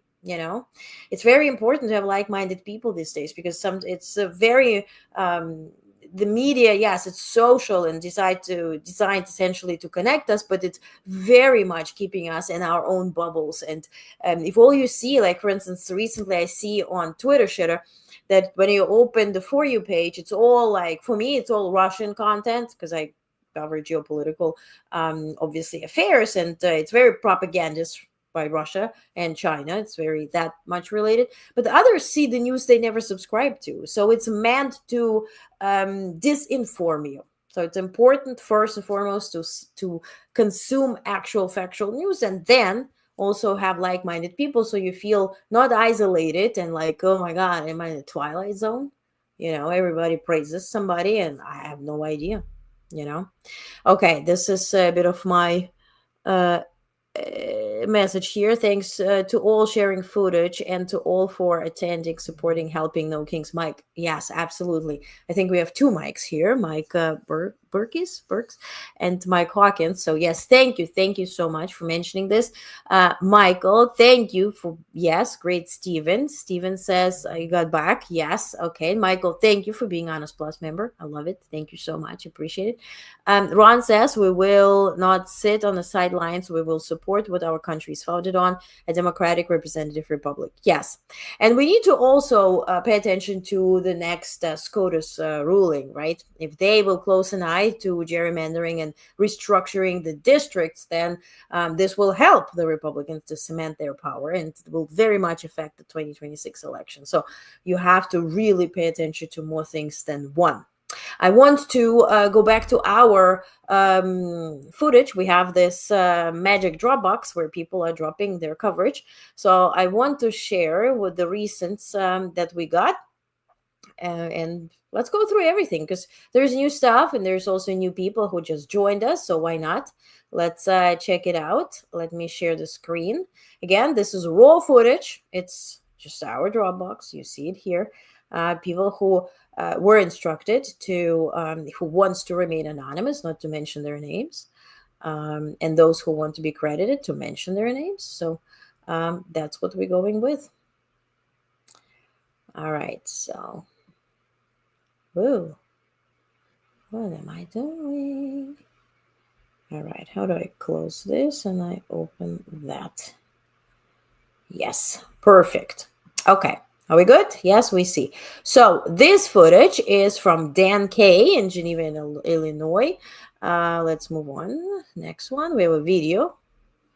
Thank you. Oh, it was a video of a unicorn. It was a really fast one. Thank you, Jassy. Jassy, the submission from Jassy. Yes, perfect. Franco in Denver. Great photos. Some signs from Denver. So you don't like immigrants. Splendid. When do you leave? No one is illegal on stolen land. That's a good point. Get your fascism out of the country, out of our country. Make America native again. Honk if you're not in the Epstein files. Yeah, I think all of us can honk. All right, this is again more from Denver. You see, oh, it's nice costumes. Look at this. It's a Shrek. What is it? Interesting, from back. They blame immigrants, so you won't blame billionaires. Yeah, it's on point. On point. Again from Denver. Oh, more octopus. The power of the people will always be greater than the people in power. Evil. Yes. Amen. Satan is there too, right? Which obviously reminds us of South Park. F Satan. Denver showing up. Dump Trump. We have a constitution, not a king. Yeah, indeed. And we have a video from Tara Sherman from Chicago, Illinois.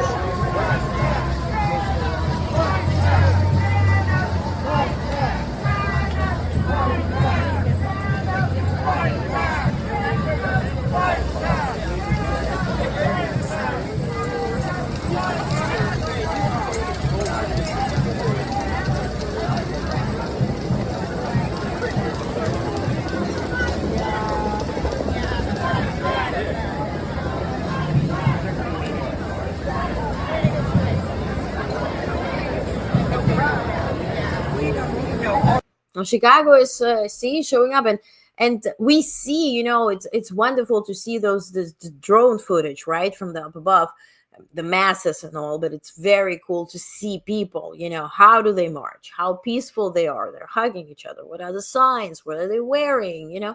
So I'm very, very, once again grateful for the footage that you submit. You make this very, very impactful, and that was my main message in the email that I sent you.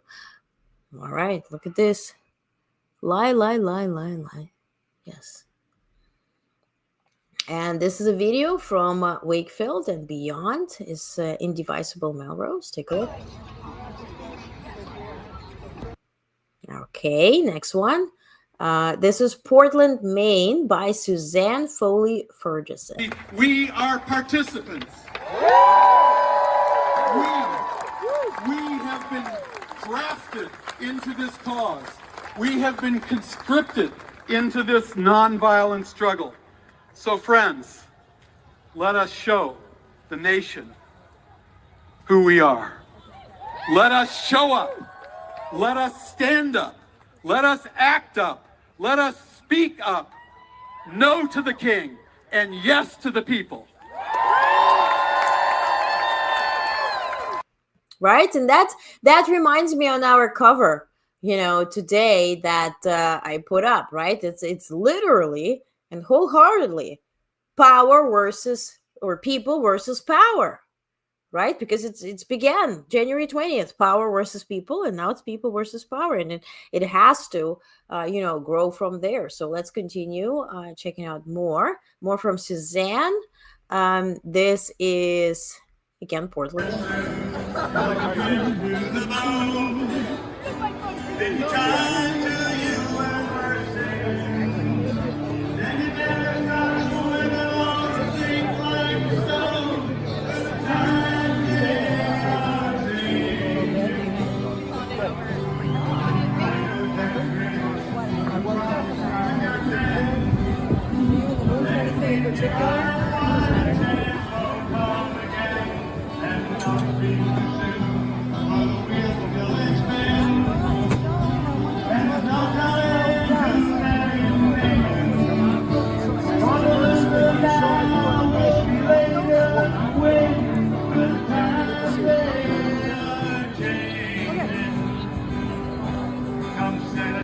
And thank you, Suzanne, so much. I don't know how about you, but this gives me goosebumps when I see real people, different ages, you know, coming from any type of background, carrying signs, self-made signs, showing up, standing there, singing, listening to songs, being peaceful, but really showing up and standing up for what's right. That gives me goosebumps. Yes, the aerial footage and mainstream media coverage is good, and all these interviews on the ground, but this, you know, I really, really love this raw footage that gives you a real you know, feeling like as if you're there. So you guys are doing an amazing job. Suzanne, thank you for submitting this, because that makes it so powerful.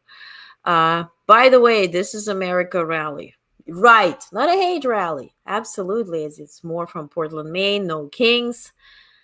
Immigrants are not criminals, but the president is. We saw this earlier. Also, this is California, Whittier, California, on the freeway. Federal government is 5 closure, 11 a.m. till 3 p.m. Again, your event starts at 3 p.m., so be careful. Why am I stopped here? We definitely have more.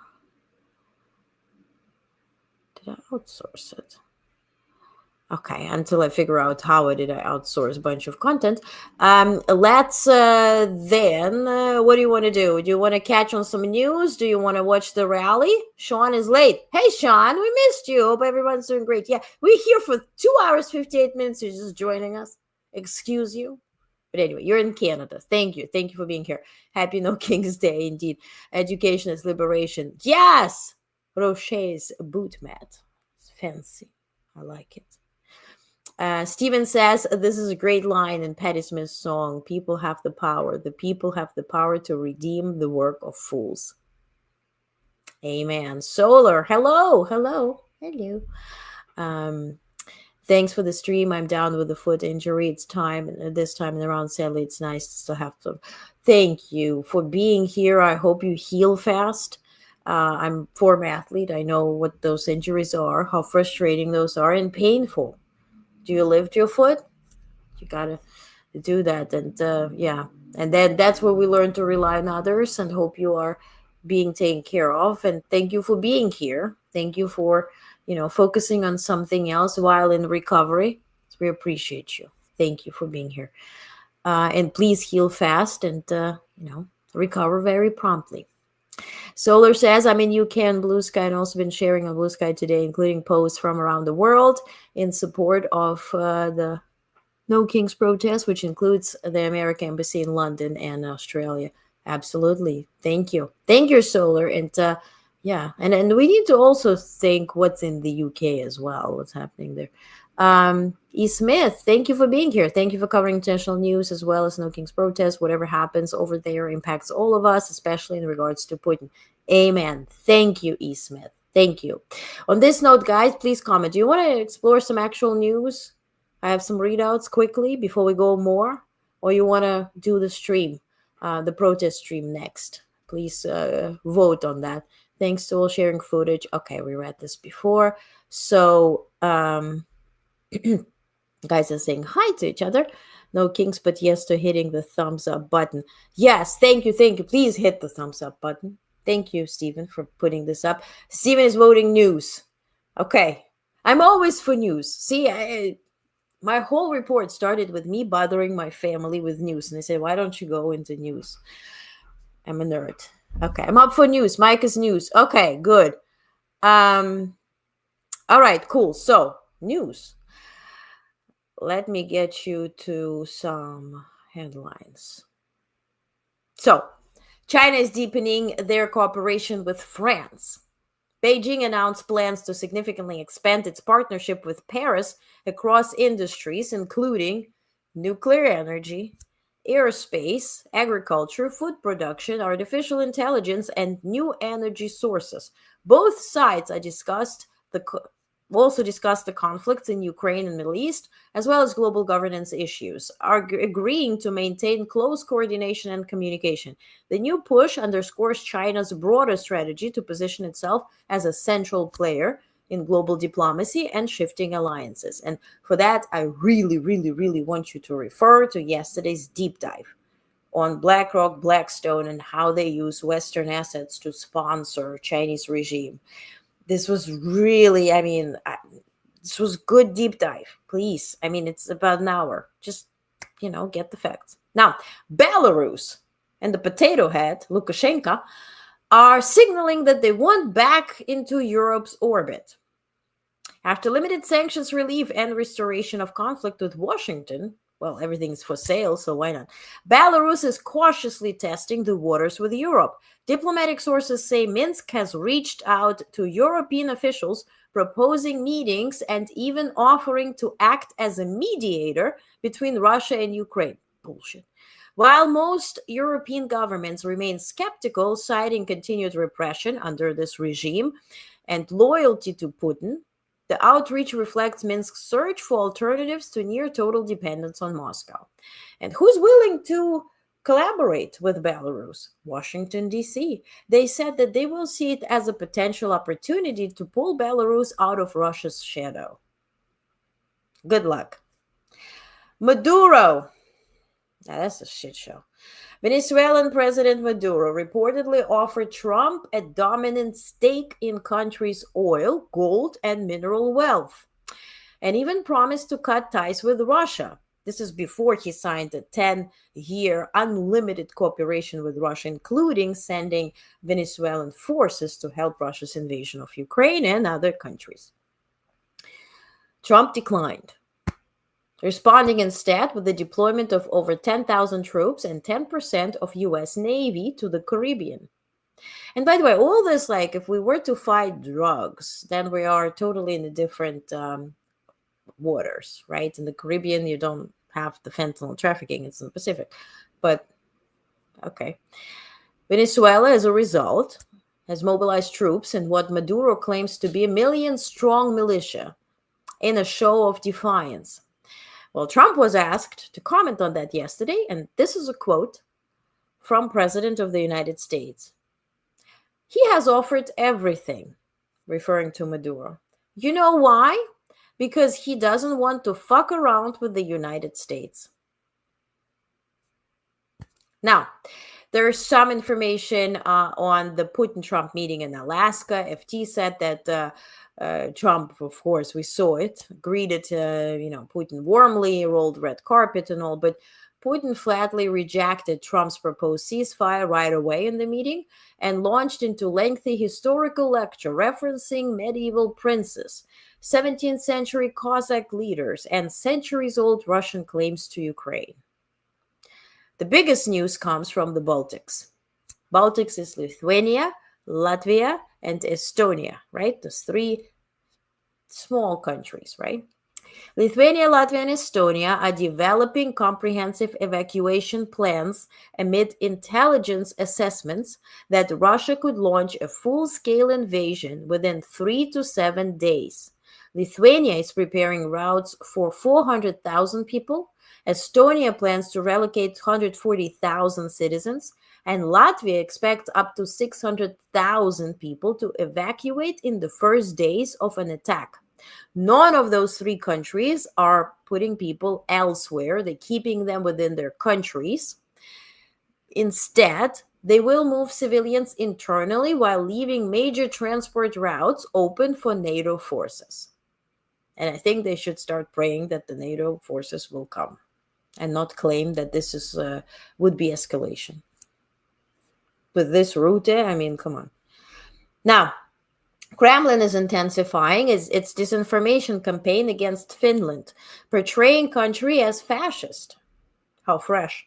And warning that a confrontation could lead to Finland's permanent collapse. Russian officials, including Lavrov, Ivanov, and Medvedev, have accused Finland of abandoning neutrality and escalating tensions by joining NATO. But Putin pushed them to join NATO by invading Ukraine.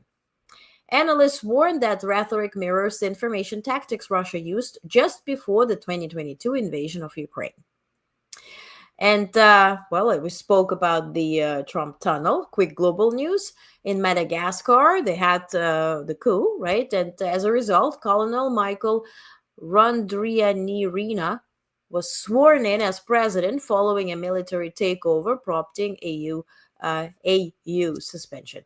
Japan is hiking visa fees because before you could enter Japan with a $20 visa fee that you could buy right upon arrival. But because the country is booming with tourism, they want to compete with the EU and US in terms of like making money off of it. So they're raising their fees accordingly. To compare, a visitor visa, short stay visa to US is $185 these days. And by the way, there's also a new fee for anybody on parole. So people who are coming to US, who are fleeing a conflict or fleeing prosecution of any kind or whatever danger, they are now, before it was you would apply for asylum and you're granted parole, which is free. Then you arrive and then you file for cases. Now you have to pay $1,000 to enter US, even on such parole. So this is new, and this was updated. It's a fee schedule just this week. Now, to UN and Gaza plan, US, UK, and France are drafting resolution for multinational stabilization force. It's another UN resolution that just going to be banned by US itself. So, I mean, or not, or whatever. Nothing happens there. But meanwhile, though, top military commander Mohammed Abdul Karim al-Gamari, a Houthi leader, died from injuries in an Israeli strike. So much to ceasefire.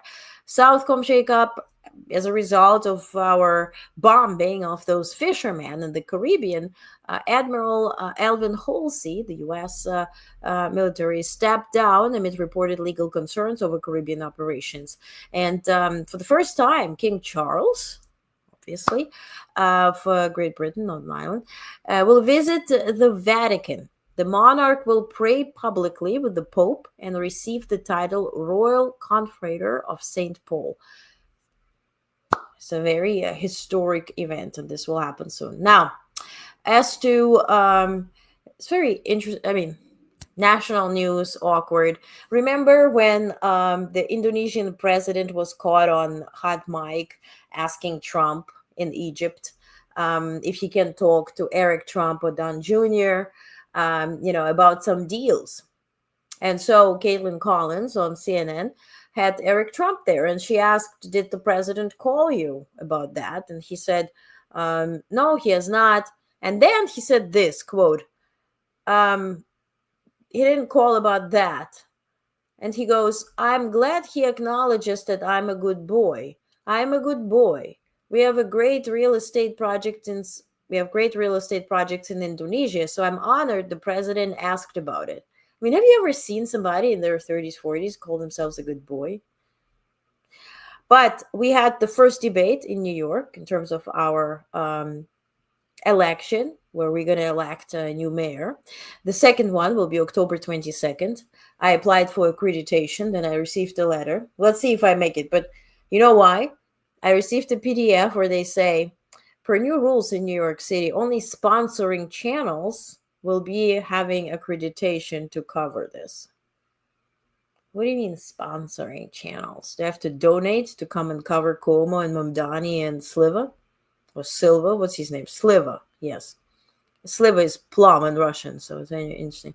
So the first general election debate in New York City mayor turned bitter and combative frontrunner Mamdani, 33-year-old relentless attacks from Cuomo and Curtis Sliva, who accused him of being unprepared and unrealistic. Mamdani sort of refused to explain how he would fund major proposals like freezing rent hikes or making buses free, and declined to endorse Governor Kathy Hochul, who actually endorsed him. But Cuomo, meanwhile, struggled, of course, to answer for past scandals, sexual harassment scandals and such. And Sliva accused both rivals of fantasy politics. Mamdani's leading polls ahead of November 4th, by the way, in double digits, ahead of the November 4th election, with the next debate set for October 22nd. So let's see if we guys make it there. If we do, I'll be live streaming, of course. Now, ICE crackdown intensifies in Chicago. Very cool that they're protesting. Regardless, though, Chicago is emerging as epicenter of the Trump administration's immigration crackdown. A surge of federal agents deployed under Operation Midway Blitz has led to over 1,000 migrant arrests across Illinois between September 8th and October 3rd. The ICE facility in Broadview has become a flashpoint for protests as demonstrators clash with authorities. DHS officials vowed that they won't let this violence deter us from arresting the worst of the worst and making Illinois safe again. I mean, according to Trump, there are also beautiful black women with MAGA hats walking. Might as well.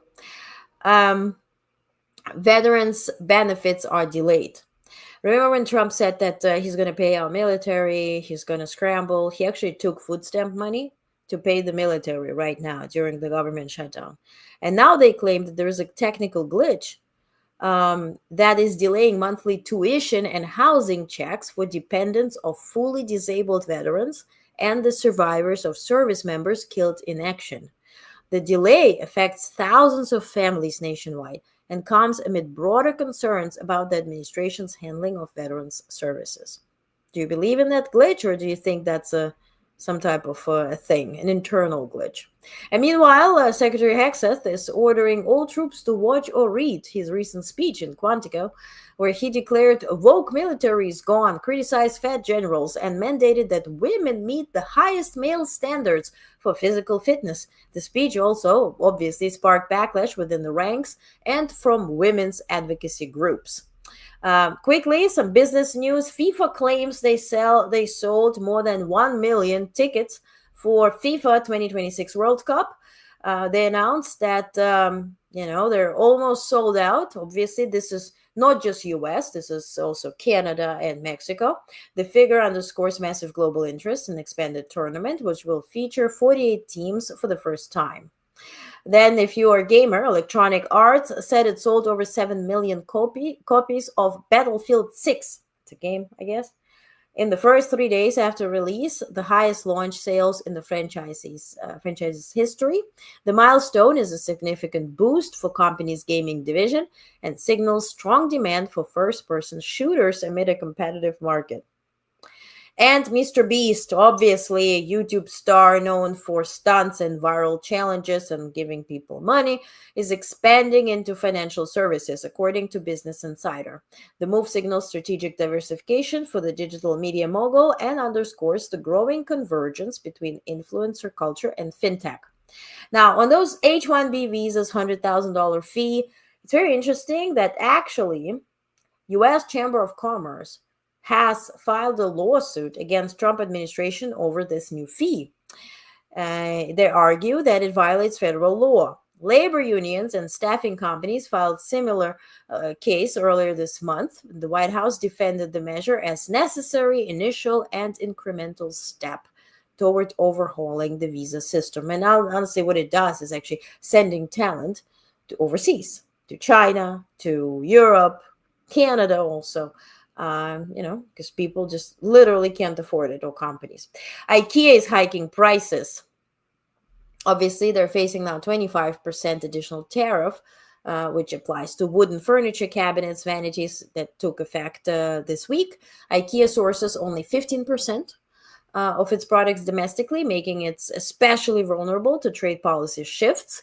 Tolga Unsu, retail manager of Inca Group, which runs IKEA, said, quote, "We have to adapt and pass on parts of the cost increase to customers. The company's retail sales have declined for 2 consecutive years amid inflation and changing consumer habits."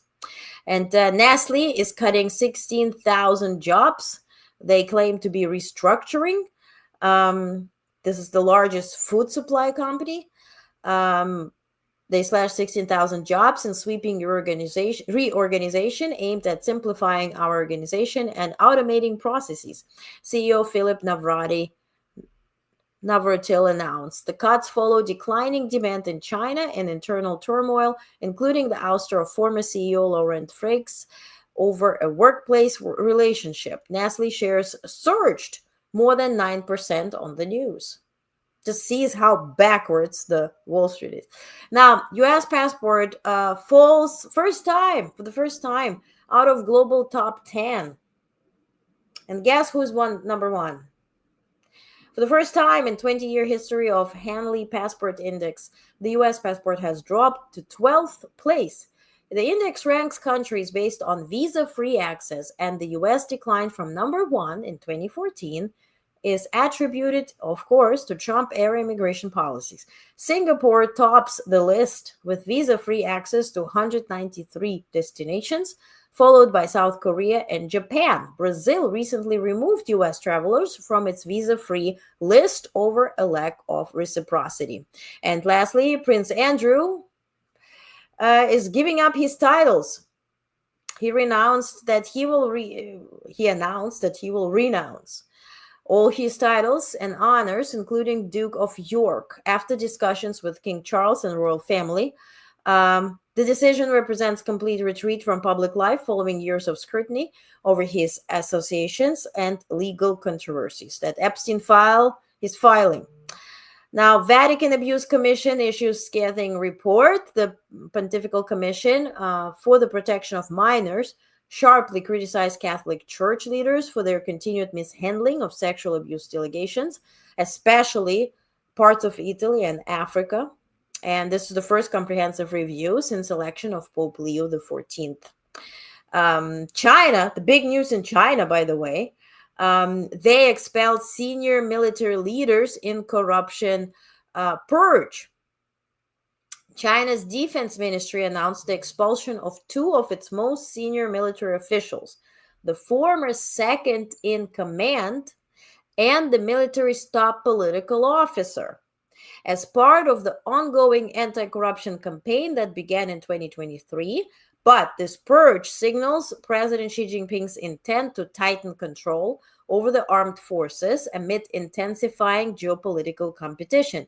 And altogether, as they plan, they've announced, they put a deadline 2027 to get Taiwan, and Taiwan says it's imminent, but we'll see on that. It all depends on Trump and how fast he bows to Putin. But altogether, and place this whole trade war on us and our allies. But there was also a report from a contact in China, a reporter, who said that one was executed, one of them. I don't know. I mean, I attribute it to that source. It wasn't widely reported, but apparently this was, whoever was fired was gone. Now, French government survived no confident votes. Why? Because they announced the delay of a controversial pension reform passed in 2023. The next challenge is securing parliamentary approval for 2026 budget by this year's end. And Gaza ceasefire, lastly, remains fragile. Under the current ceasefire agreement, Hamas must return the remains of all Israeli hostages who died in captivity. So far, they returned 10 out of 28 bodies. And for each Israeli body returned, Israel has to return 15 Palestinian bodies, and they didn't do that. Altogether, they returned 120 to date instead of 150. But humanitarian aid deliveries have increased, but still fall short of the 600 truck daily goal. The Rafah crossing between Gaza and Egypt, which Israel agreed to reopen, remains closed. So much to Trump solved peace and blah, blah, blah. All right, so let's get back to our protest. Let's check let me see if we have new submissions. Again, we will have way more submissions again from our folks on the West Coast, where nothing has started yet. And even on the East Coast, some things haven't begun yet. So let's check the protest rally, the official No Kings stream. Let's see what's going on there. And meanwhile, I'll check on the latest news, and I'll pull it up as breaking news slides and announcements. So let's check this out, and let's put the sound on. Ooh, all right. Okay, this is the latest. Here we go. No, that's not the latest. Fast forward. Now, this is the latest. Yes. They don't want it to work, because you can't have a dictator if the people believe that the other folks are going to take care of them. And so what you do is you break government so Social Security doesn't get to the people they need it. You break government so that people stop believing that if we stand together and work together and invest in each other, that government can work. You break it because we want people to think that democracy can't deliver. And then you get to step 5, when you would start to install loyalists. You put a podcaster in charge of the FBI. You put a commentator in charge of the Department of Defense.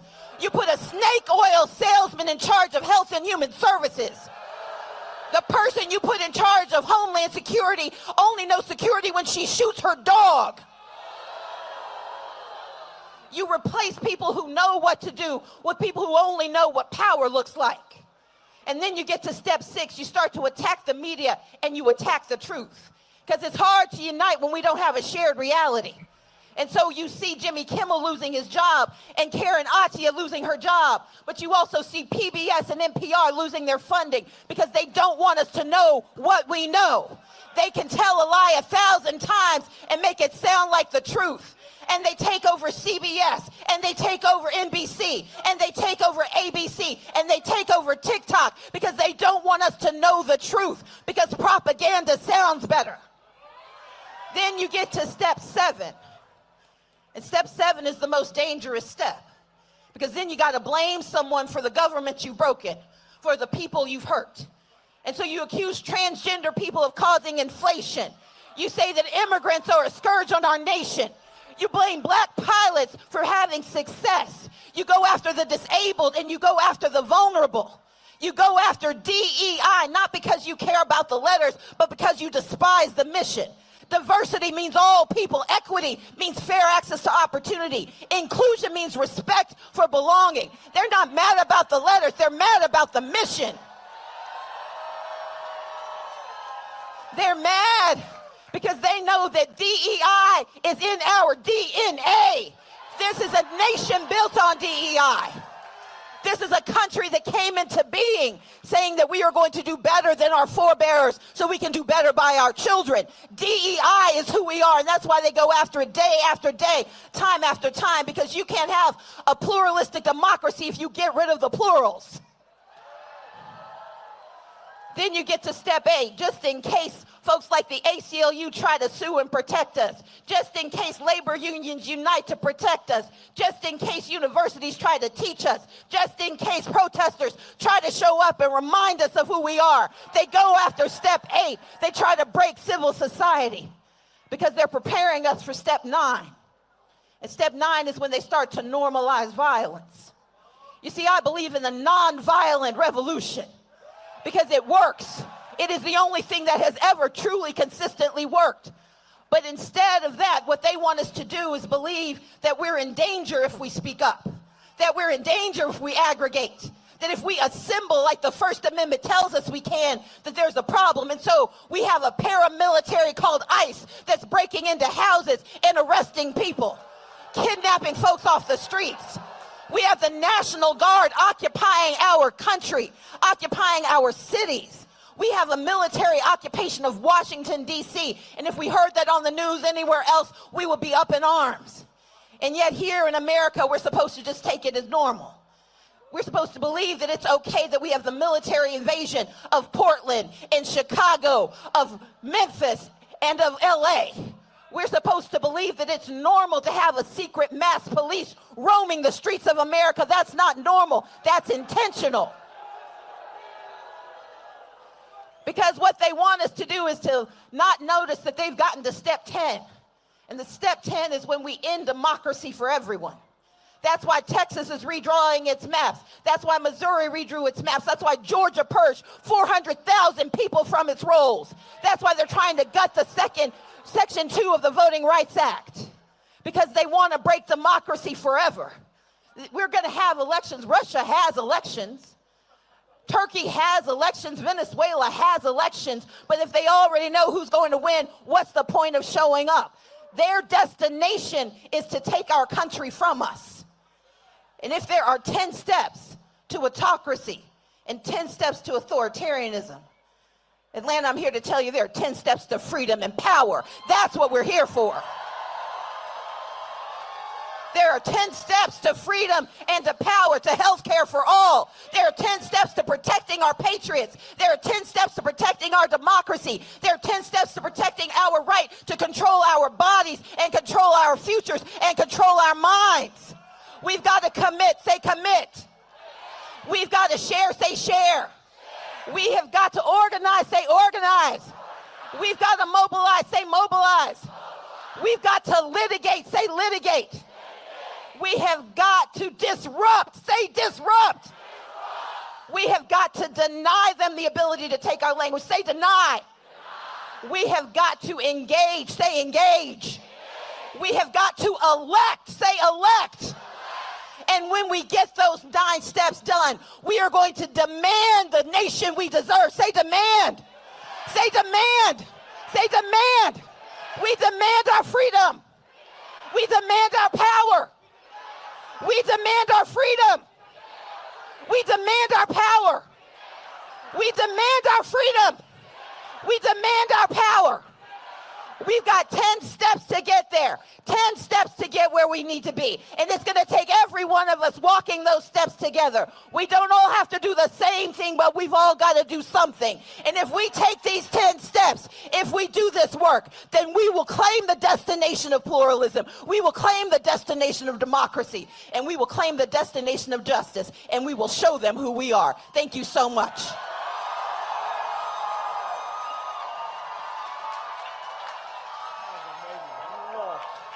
Yeah! Wow! That was amazing! That was amazing! Y'all are not shouting loud enough. That was Stacey Abrams! Stacey Abrams! Give it up! I love it. Y'all having fun? No kings! No kings! No kings!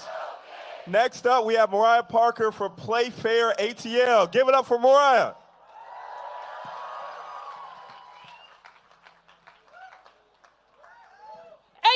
y'all doing? I said, how y'all doing? Are y'all feeling mighty? Are y'all feeling powerful? Are you ready to take back our democracy?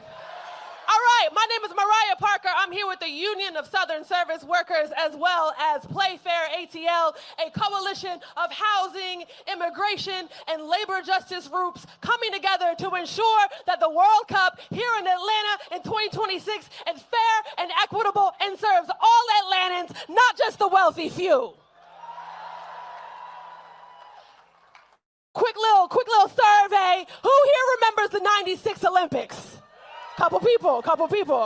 The 96 Olympics reshaped Atlanta, but at a heavy cost. Black communities were displaced, unhoused people were criminalized, and public funds benefited corporations instead of residents. So what I think I hear y'all saying is, y'all not trying to go back to 96. Are y'all trying to go back to 96? Or do you believe that the games here in Atlanta next summer can serve the working people of this city if we fight for it? We will not let history repeat itself. The World Cup or beyond. We know that these 8 games coming to Atlanta next summer each have the estimated impact of a Super Bowl. A Super Bowl, y'all. And who should that money go to? Who should that money go to? It's got to go to the people. It's got to go to the hardworking people who make this city run. If you're with me, let me hear you say, we make this city run. We believe that when the city hosts mega events like these and undertakes big projects like the World Cup, they should create good jobs, prioritize human rights, and protect immigrants, and strengthen, not divide, our communities. We can host a world-class World Cup that reflects our values: good jobs, better transit, environmental protections, immigrant and criminal justice, equity, and a fair city for everyone. That's why we need your help. Atlanta, we can't do it on our own. Are you with us? Atlanta, are you with us? Are you ready to fight for affordable housing, not criminalization? Are you ready to fight with us to end the displacement and arrest of unhoused people? Are you ready to ensure labor rights for all workers involved in the games? And are you ready to fight alongside us to get ICE out of our city? And ensure that local businesses work with our coalition to ensure ICE-free zones. If you believe we can win all that, let me hear you say, I believe that we can win. And don't just talk about it, y'all, be about it. I need y'all to go to playfairatl.com and join our movement so we can make this games in this city what we know working people deserve. So that's, let me hear you say playfairatl.com. Now let me hear you make some noise if you're ready to get in this fight with us.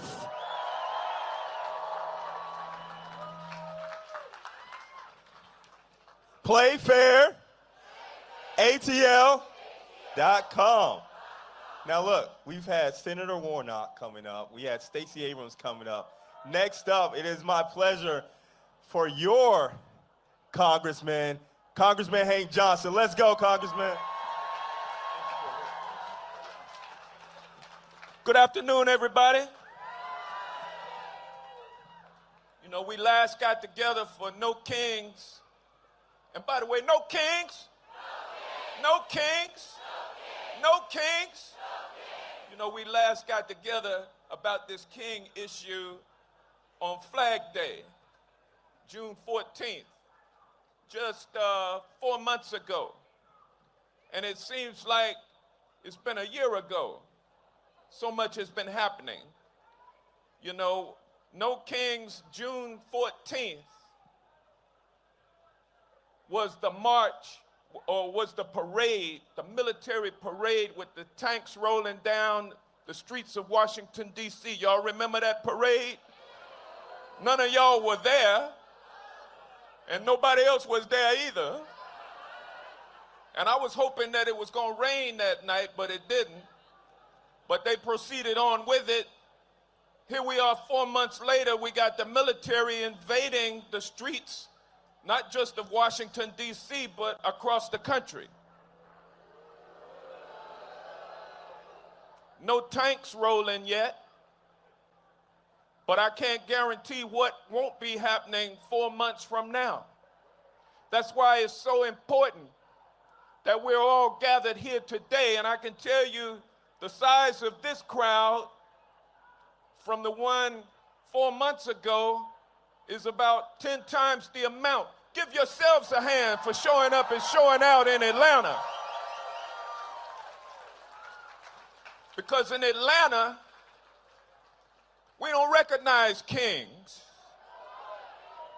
Well, on second thought, though, we do have Reverend Dr. Martin Luther King, Jr. We recognize that king, but we don't recognize any other kings here in Atlanta.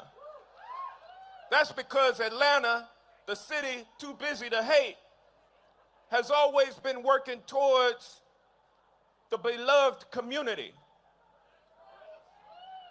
that Martin Luther King Jr. used to talk about, the beloved community. It was a community that looks like this one right here. I see all kinds of people in this community. And I don't know what your sexual orientation is, but you're included in it. And I don't know whether or not you are Democrat or Republican. And I know we got some Republicans here today because we got some folks like Marjorie Taylor Greene who's starting to change their minds about things. That's a good thing. We welcome all people into the blessed community. But this community looks like us.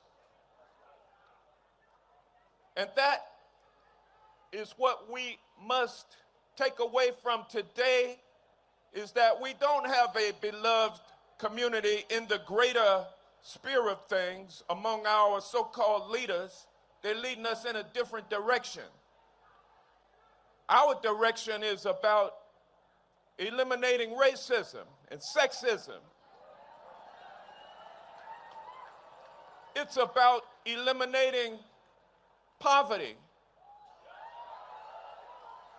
And it's about eliminating militarism. Poverty is on the rise in this country.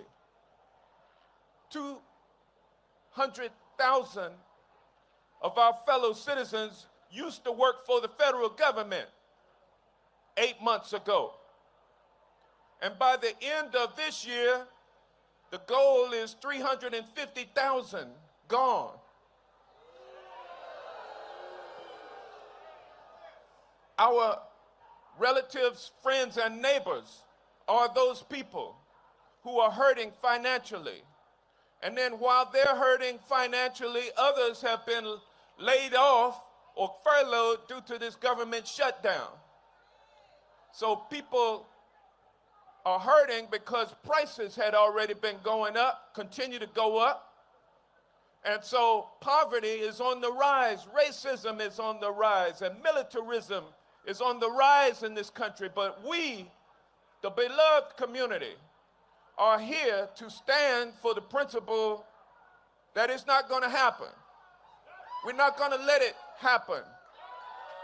We're not going to let our democracy be destroyed.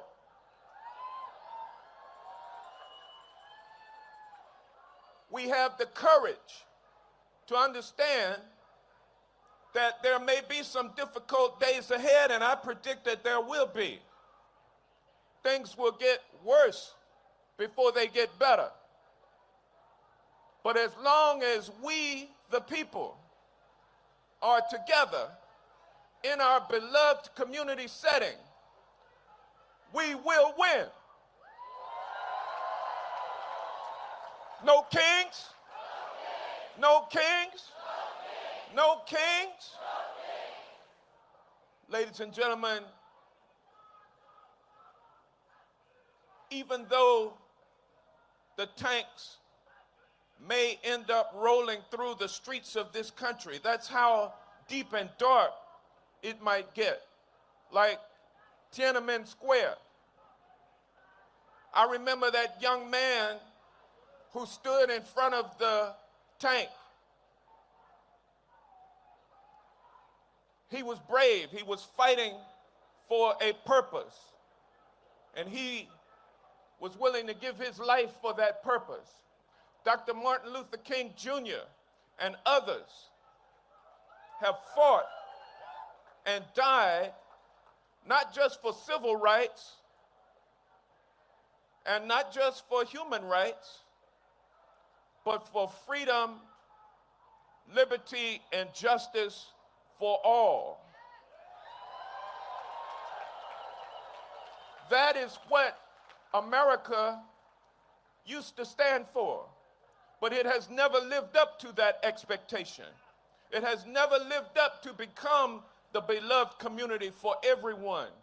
That is our task, ladies and gentlemen, as we pick up the wreckage from this capitalist democracy that has not been the beloved community, where poverty, racism, and militarism is on the rise. We, the people, are the ones to create the beloved community, and we do it through love, compassion, nonviolence. Even though they predict that things are going to get out of hand at this rally today, no, they will not. We won't let it.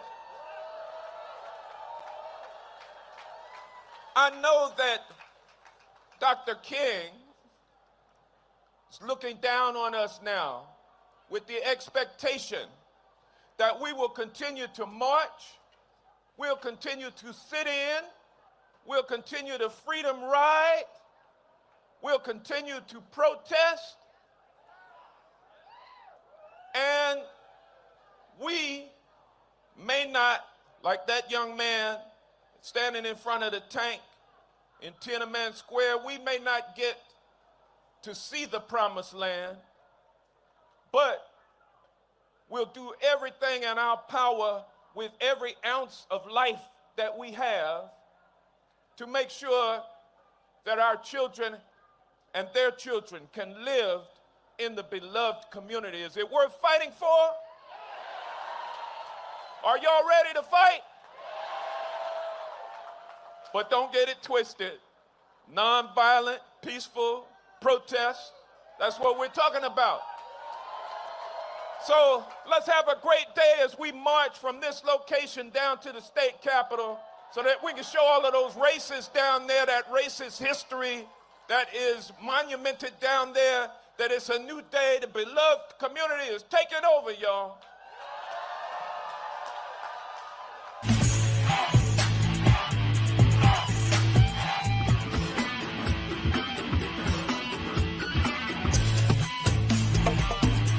Trump has got to go, hey, hey!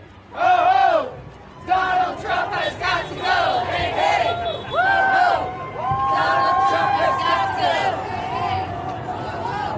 Donald Trump has got to go!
No kings! Pro-America, anti-Trump! Pro-America, anti-Trump! Pro-America, anti-Trump! Pro-America,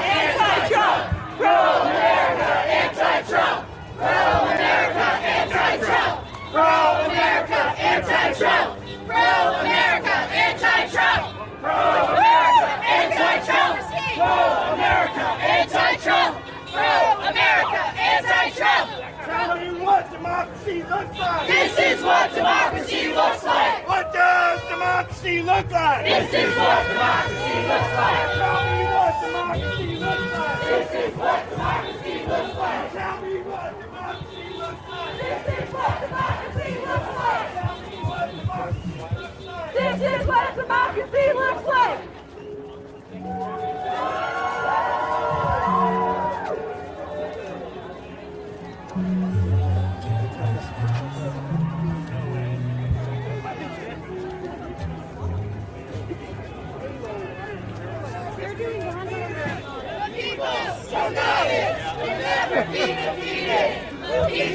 United will never be defeated. The people united will never be defeated. The people united will never be defeated. The people united will never be defeated.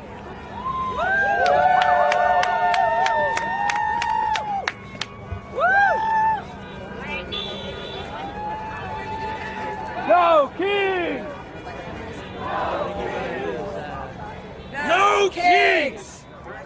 No kings! No kings! No kings! No kings! Are you by yourself? I'm with my neighbors.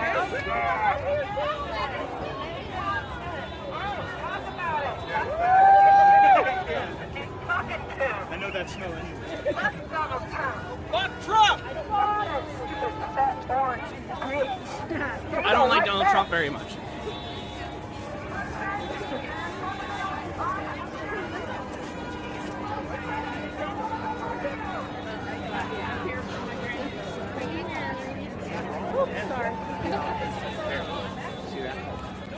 That's fine.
¡Viva México!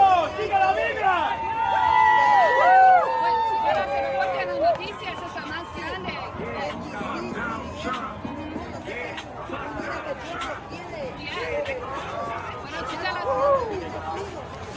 Geopolitical. Pero no lo pueden. Bueno, yo vine hace 45 años y tengo la doble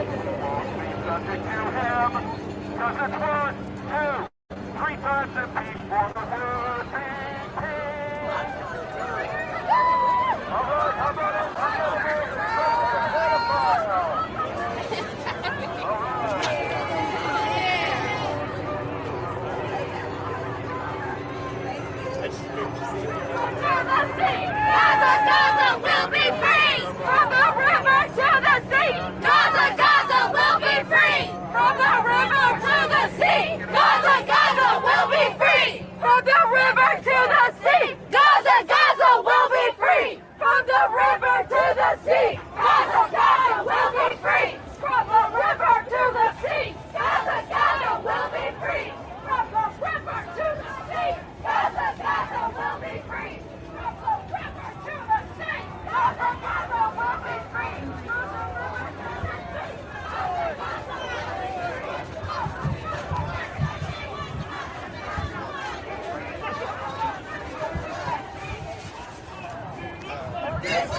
democracy looks like.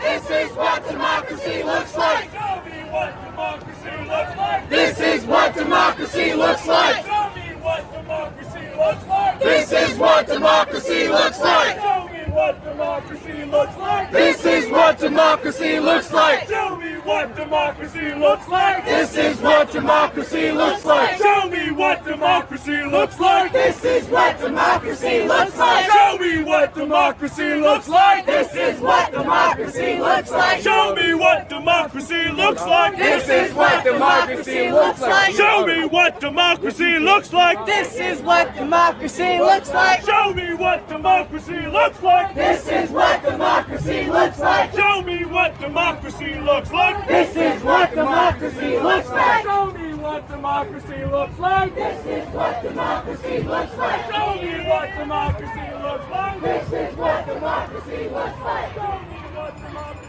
looks like. This is what democracy looks like. This is what democracy looks like. Show me what democracy looks like. This is what democracy looks like. Show me what democracy looks like. This is what democracy looks like. Show me what democracy looks like. Hey, hey, ho, ho. Donald Trump has got to go. Hey, hey, ho, ho. Donald Trump has got to go. Hey, hey, ho, ho. Donald Trump has got to go. Hey, hey, ho, ho. Donald Trump has got to go. Hey, hey, ho, ho. Donald Trump has got to go. Hey, hey, ho, ho. Donald Trump has got to go. Hey, hey, ho, ho. Donald Trump has got to go. Hey, hey, ho, ho. Donald Trump has got to go. Hey, hey, ho, ho. Donald Trump has got to go.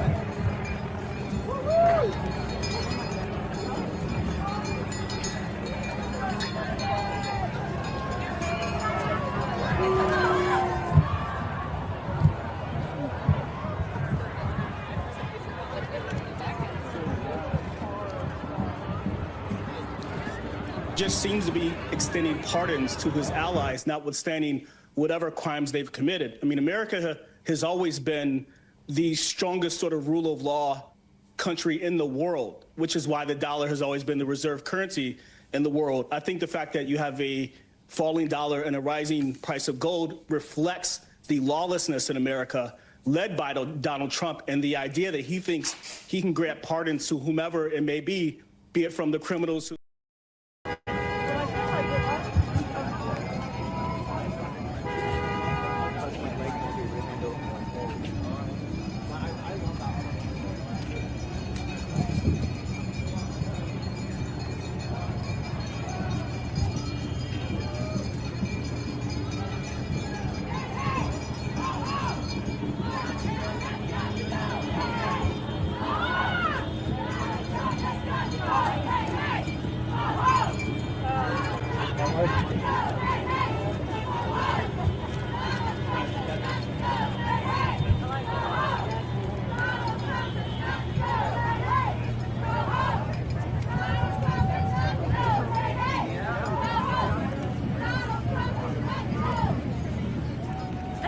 Just came here to shop and it's feeling really fun.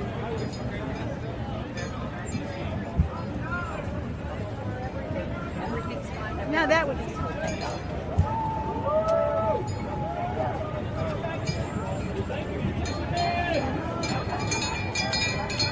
no traffic now.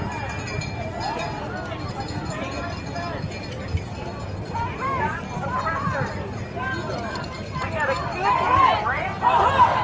Donald Trump has got to go!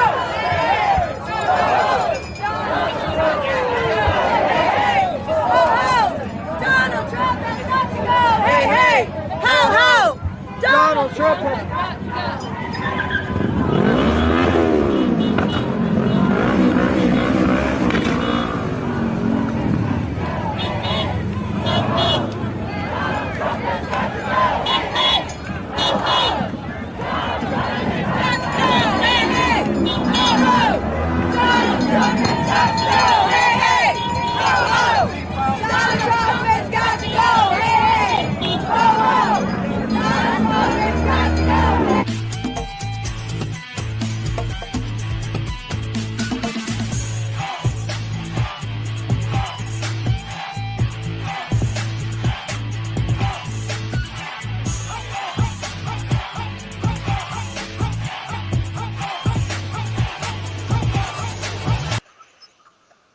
All right.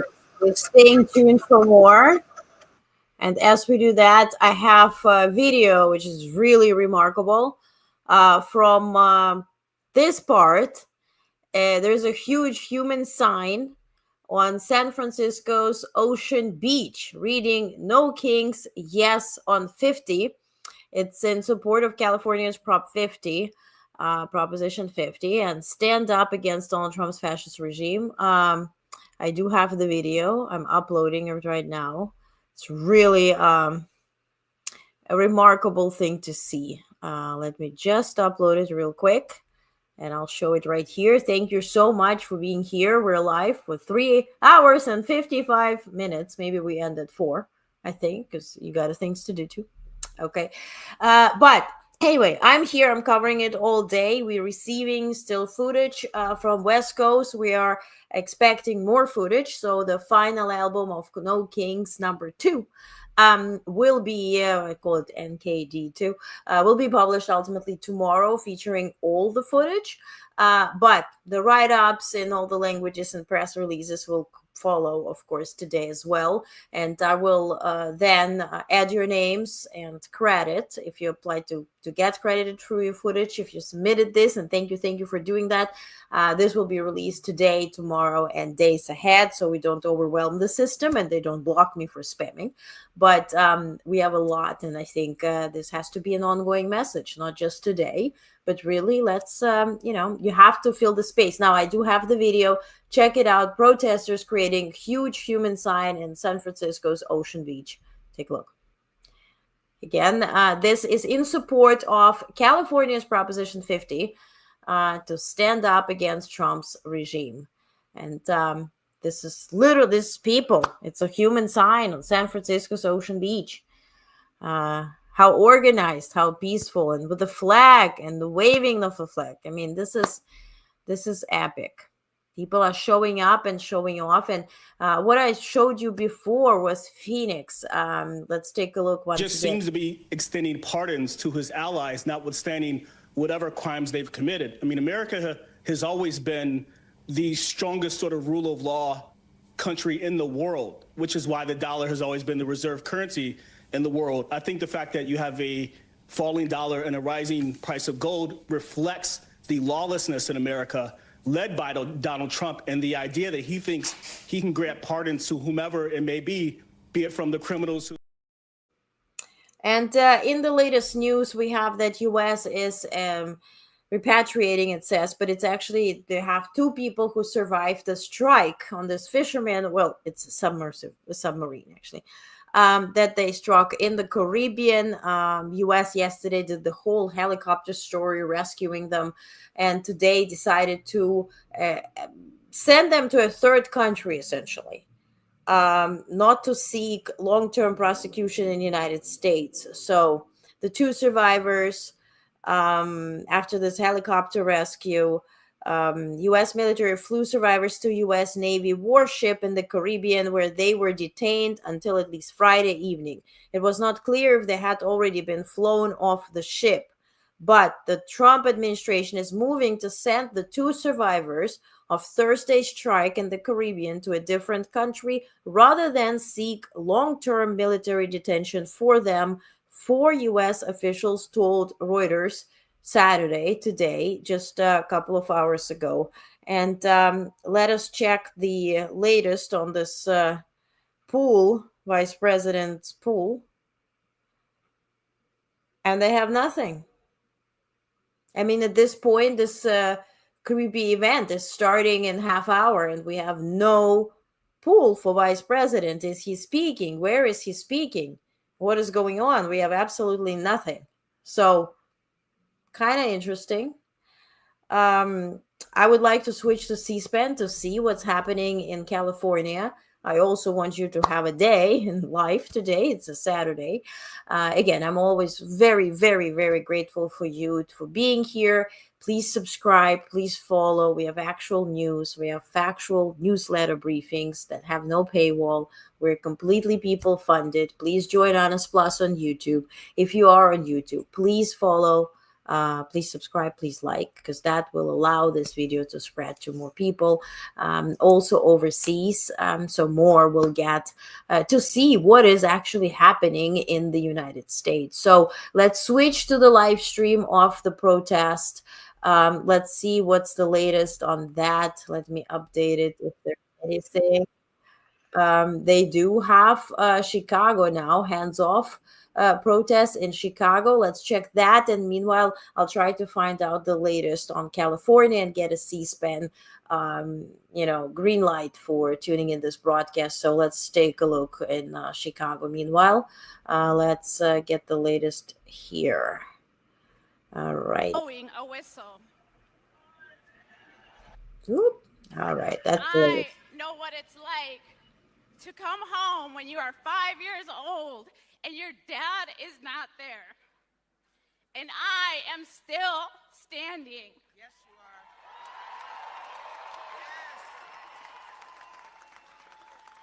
And I am prouder than ever to be an immigrant. And I commit to continue to fight, but I need your help. Here's how you can help. Join a rapid response network. Visit, shop, eat in our towns, in our neighborhoods. Cicero, Hermosa, Belmont Cragen, Little Village, back of the yards.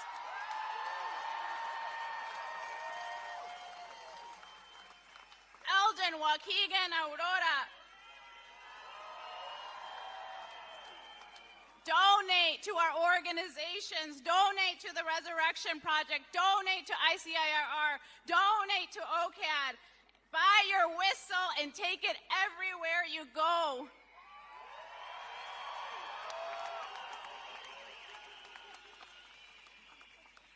All of this will help, but we need it to stop.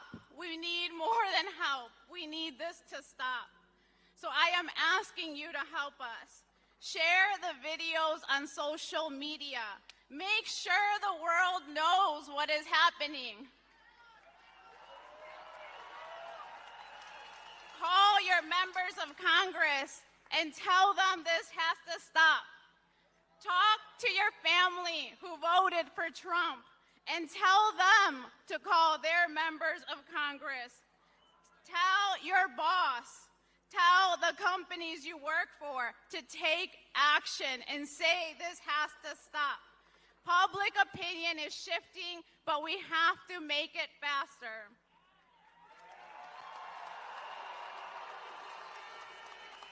So now, I have a favor to ask. Our people are at home right now, and they are in a lot of pain. So I'm wondering if you will repeat after me and send a message to them. Let's get started. So, dear immigrant, dear construction worker, dear tamalera, dear car wash worker, dear immigrant mom, dad, grandma, grandpa, dear immigrant friend, dear little brown kids, you are loved by your city. Chicago loves you. We are so sorry this is happening to you. But you have our promise that we will make it stop.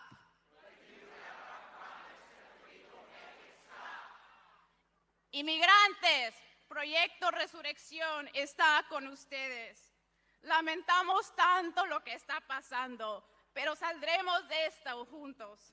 ¡Que viva los inmigrantes! Thank you.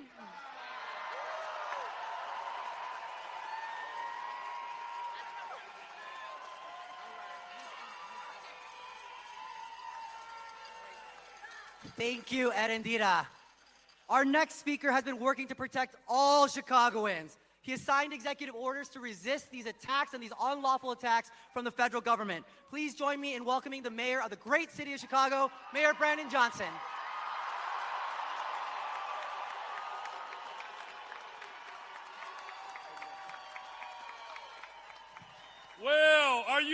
ready to defend this democracy? Are you ready to fight fascism? Are you prepared to destroy authoritarianism once and for all? Well, let the world hear you. No kings.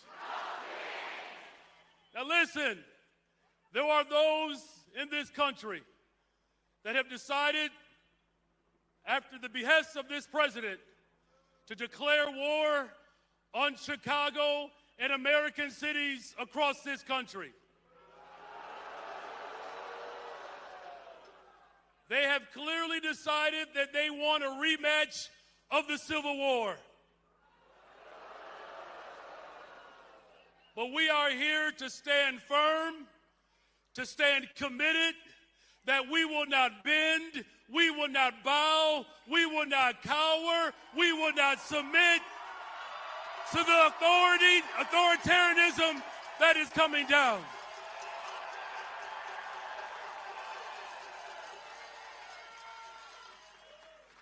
I want to make this point emphatically clear, that the attempt to divide and conquer this nation will not prevail, because when the people are united, justice always prevails.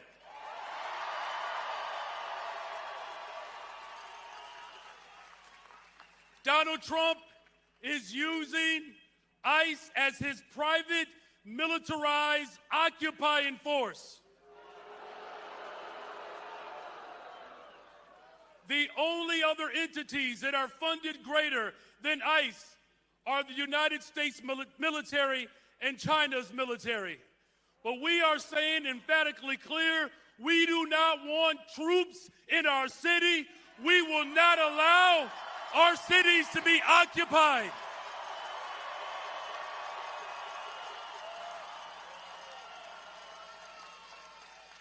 Now here's the last and final point. We have to be absolutely clear of not just what we're fighting for, but what we are looking to tear down.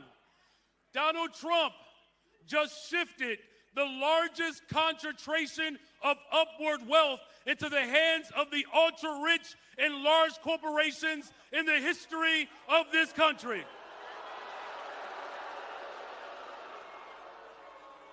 This is a fight for working people across this country and across this globe to stand up to billionaires in the interests of corporations.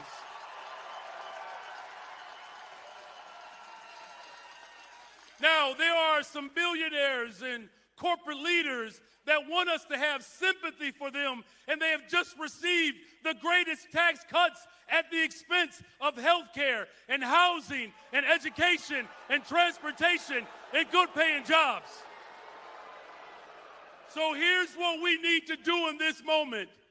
If my ancestors as slaves can lead the greatest general strike in the history of this country, taking it to the ultra-rich and big corporations, we can do the same today. I'm calling on black people, white people, brown people, Asian people, immigrants, gay people from around this country to stand up against tyranny and to send a clear message to the ultra-rich and big corporations. We are going to make them pay their fair share in taxes to fund our schools, to fund jobs, to fund health care, to fund transportation. Democracy will live on because of this generation. Are you ready to take it to the courts and to the streets? Cities around the world, we are declaring that we will defend our democracy. We will defend our humanity. We will tear down tyranny, and we will do it together. God bless you all. God bless the greatest city in the world, the city of Chicago.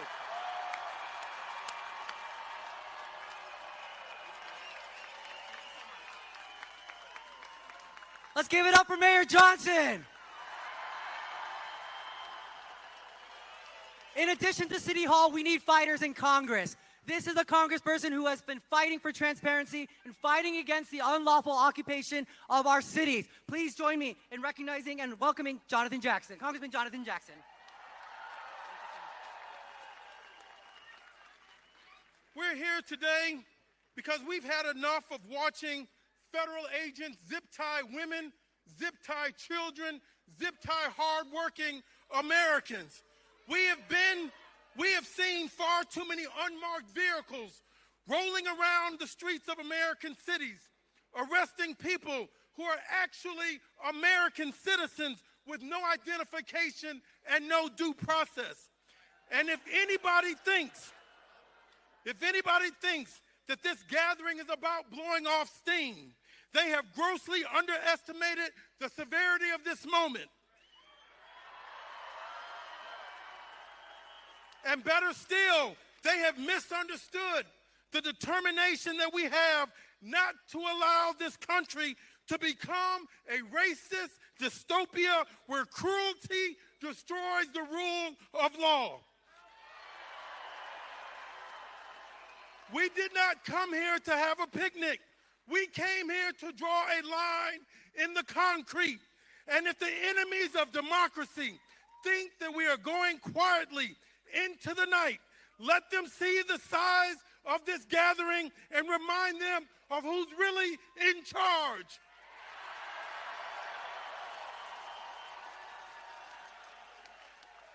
The last time I checked, this country exists by the people, for the people, and of the people. In fact, the last time I checked, the rights of individuals in America are not derived from the generosity of the state, but that comes rather from the hand of God. So let us hear today, because we come here, we refuse to hand this country over to a bunch of wannabe tyrants who are as mediocre as they are uninformed.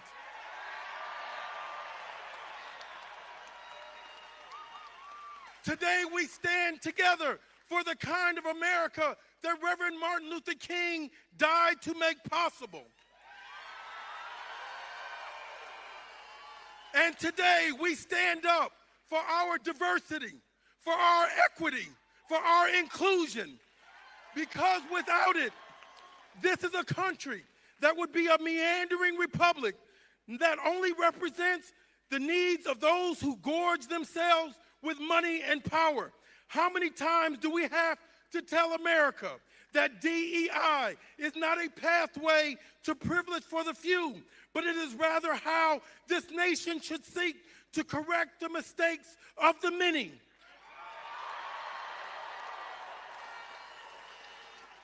So if anybody thinks that Donald J. Trump can take the words and the alphabet of DEI out of my mouth, they've got another thing coming.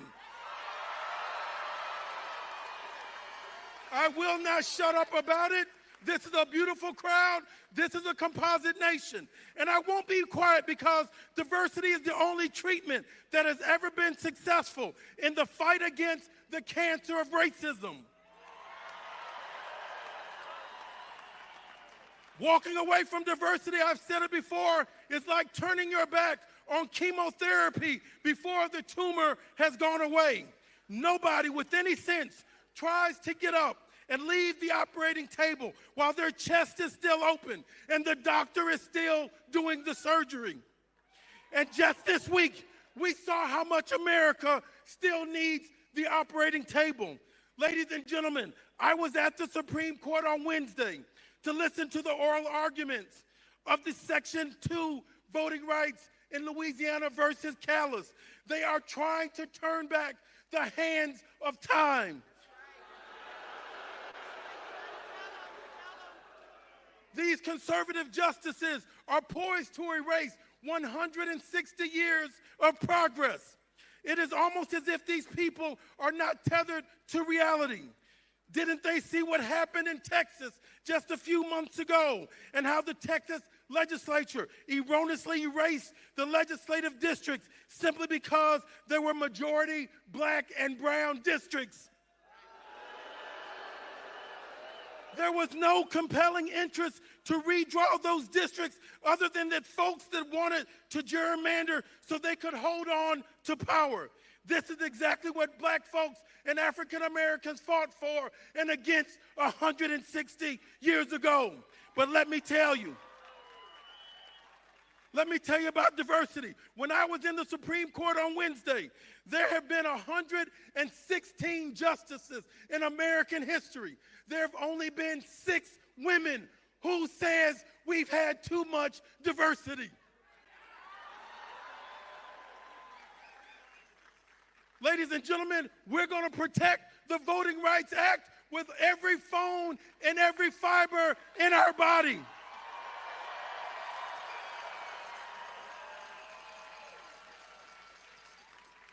The president said that he's trying to threaten Democrats and the American people to capitulate to his foolishness, or he would make draconian cuts to the services of the government of this nation. I can't speak for the rest of my colleagues, but I can tell you I'm not a child. Nobody can threaten me to get what they want. I'm too grown for that. If the President of the United States wants to sit down and act like an adult, then I'm sure the leaders of the Democratic Party are willing to meet him at the table. We're not going to kowtow and capitulate to threats. We are one America. If it means we have to come out and vote for our interests, we're going to do it. If it means we have to leave room in our struggle for joy, we're going to have joy. If it means we can't allow racism to change who we are. Ladies and gentlemen, we've come too far. We've died too young. People have bled too much. We're too free. One man will not yield his will upon the American people. I love you. Keep hope alive. Thank you so much, Congressman Jackson. Chicago, are we getting warmed up? When I say hands off, you say Chicago. Hands off. Hands off. Hands off. Keep this energy up. Next, you're going to hear from one of the lead organizers of this event, Indivisible Chicago. Kathy Tholen is one of the lead organizers, and this organization, Indivisible Chicago, has been causing a lot of good trouble in this city. After that, you'll hear from Ed Yonka, who is the communications director at ACLU of Illinois. And they've been an organization who's been leading a lot of the fights in the courts. Please join me in welcoming Kathy Tholen. All right, guys, I want to show you our submission because we just got 17 brand new photos from California where we are waiting. This was shared by a professional photographer. So let me share our Dropbox with you. Again, we're waiting. Vance is late. I showed you the screenshot.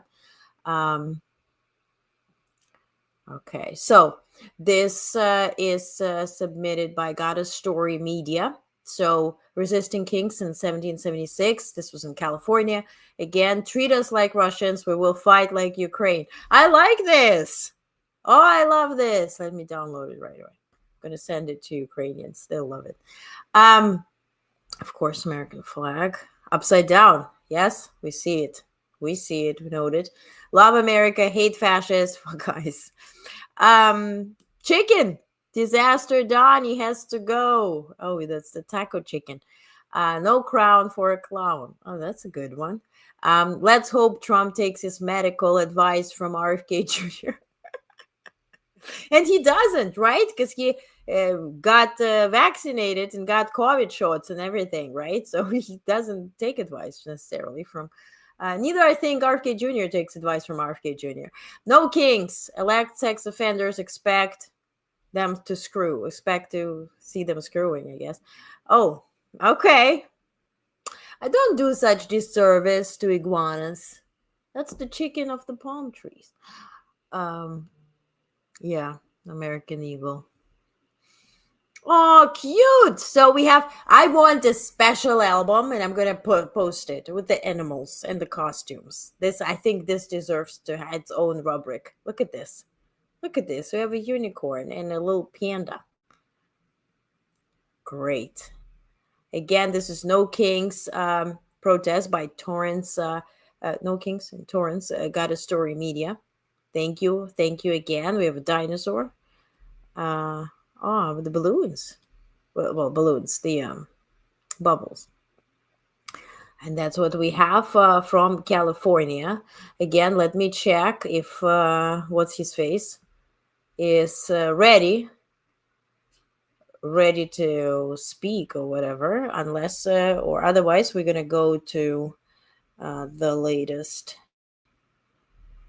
Okay, what do we have here? No, Vance is nowhere to be found, so we're going to go back to the protest. I want to stay here to watch. I mean, regardless, we'll be watching anyway what's in California. I'm not really eager into much into Vance's speech, nor I really want to listen to it. We'll tune in. We'll see how much we can stomach. But I'm really interested into what are they going to shoot across the I-5 and what's that going to look like? Because I hope it goes well, I guess. I mean, for sure it's safe. And I don't trust anything at this point. So let's stick around on that. And after that, we're going to round up. Again, don't forget to hydrate and snack. We're now 4 hours, 20 minutes, 47 plus seconds in. So just make sure you feel well. You're not overwhelmed. Do what's best for you. Always keep your head on a swivel. If you feel dizzy and overwhelmed, do what's best for you. Okay? But I really, really appreciate you being here. And let's continue from Chicago for now.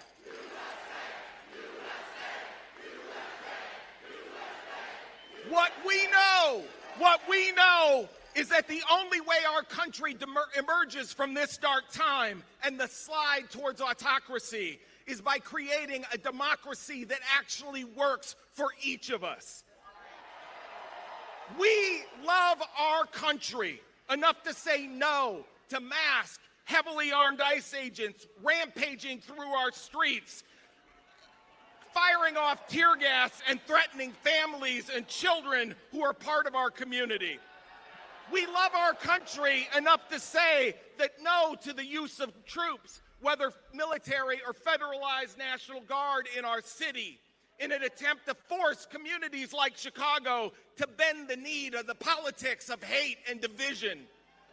We love our country enough to stand up for LGBTQ plus people, to protect basic health care for our transgender family members and friends, and to treat everyone as an equal.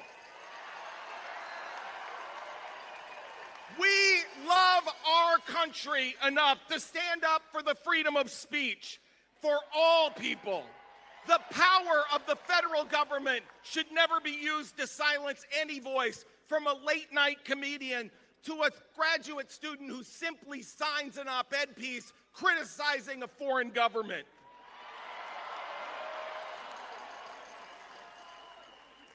We love our country enough to insist that everyone follow the Constitution, including the president. To insist that the president cannot cut off funds provided by Congress on a political whim, whether it's gutting foreign aid or trying to dismantle Head Start.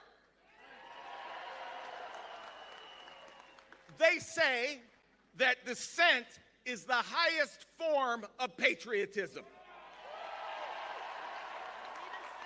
My goodness, am I seeing a lot of patriotism today. When we stand together, we make clear this is what democracy looks like.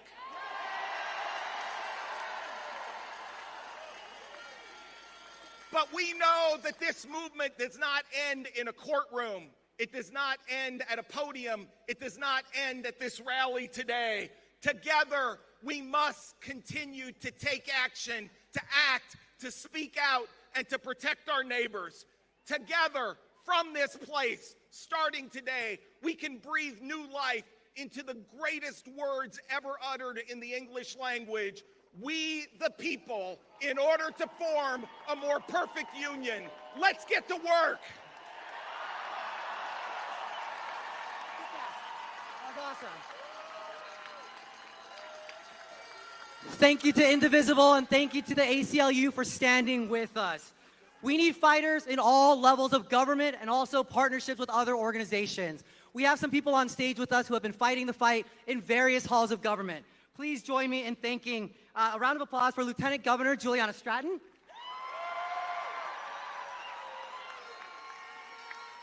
In addition to Congressman Jonathan Jackson, we also have Senator Dick Durbin up here as well.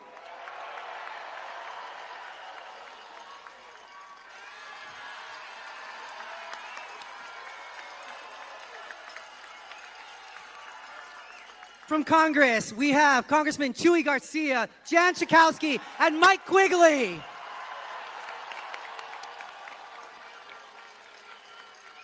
Additionally, we have Cook County President Craig Winkle right here behind me as well.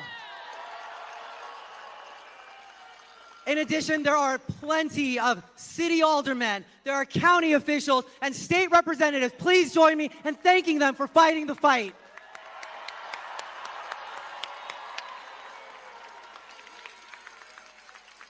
Next, I have the honor of introducing Juliet de Jesus Alejandra. She's the Executive Director at Palenque LSNA. It's another organization doing the work on the ground. She's going to join us up here and recite a poem.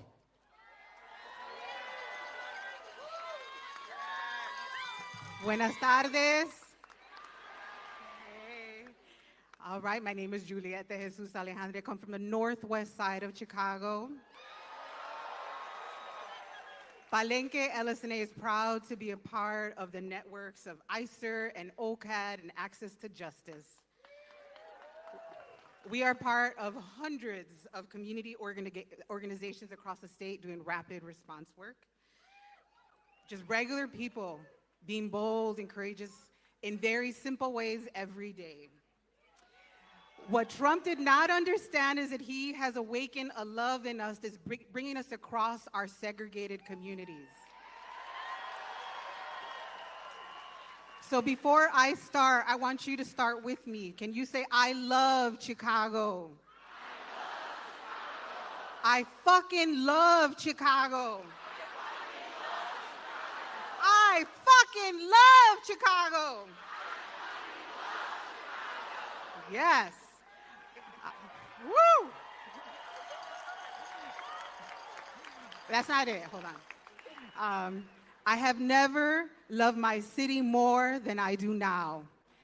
Every block, every tiendita, street vendor, child going to school, every father in a work truck, every viejita and viejito is my grandparents. Every scared yet miraculous mother is me. Every neighbor coming out with a whistle. I am the father taken on his way to work, the young girl with those eyes of terror that just wanted to speak to her brother before van doors closed. The family at Millennium Park, and the one on 47th, and I'm the kids left behind on the road. I am the one who got ran over and stuffed in a trunk with no medical attention by a demon. And the señora who got away, perhaps hiding in some backyard until the coast was clear. I'm the one shopping at the fruteria by my old grammar school and got kidnapped by 12 men pointing assault weapons at my heart. I am the phantom whose only trace is an abandoned car or tamal cart. I too am everyone coordinating, organizing, texting their comrades, blinded by tears. Every person beeping their horns, everyone who runs out and films or screams. I'm that person who picked up the tear gas canister and threw it back at the Nazi on Armitage Avenue.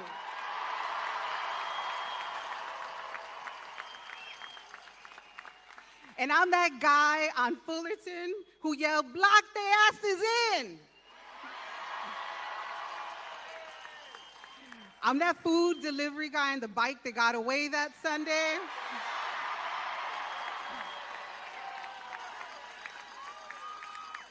And I am also Marimar Martinez. And each black and brown baby in that South Shore building who was zip-tied in their jammies as evil men lined up their parents to be stolen.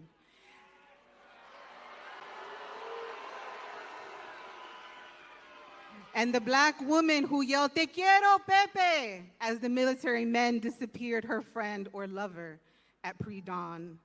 The guy on the west side who got choked out in Garfield Park, and everyone who understood in that very moment that they're coming for us all. I am senadoras running to warn their neighbors, wearing heels, and alderwomen protecting their patients in Humboldt Park.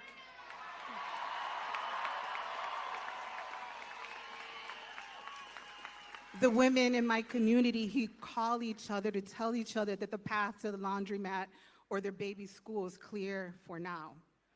The folks taking groceries and medicine, and forever the rapid responders, the rapid responders, the rapid responders.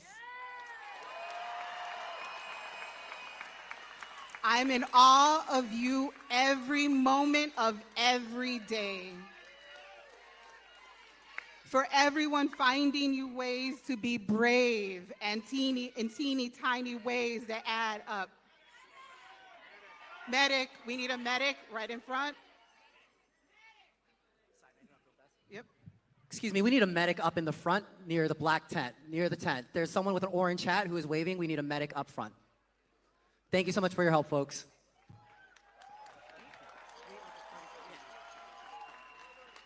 We take care of each other. Okay. Thumbs up over there? Are they being attended? Okay. Almost done. We need more like that.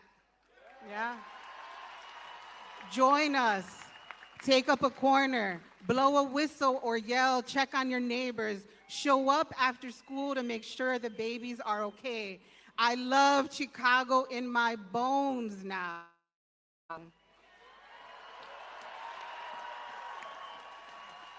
Te amo un chingo, like my Mexican comadres say. Let's walk one another home. I love us so fucking much. Thank you.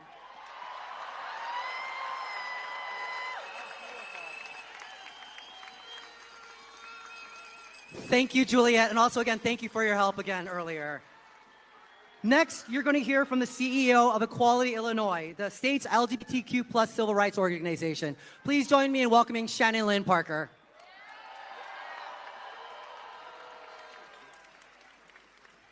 All right, hey y'all. So y'all ready for me to sing America the Beautiful? Well, keep waiting because I'm not here singing today. So, just like you, I am here because I love America. I love this country enough to raise my voice against injustice and tyranny. But here's the thing. We are at the point where no one is coming to save us. Our path forward will not be neat. Medic, someone needs a medic over there. Got it?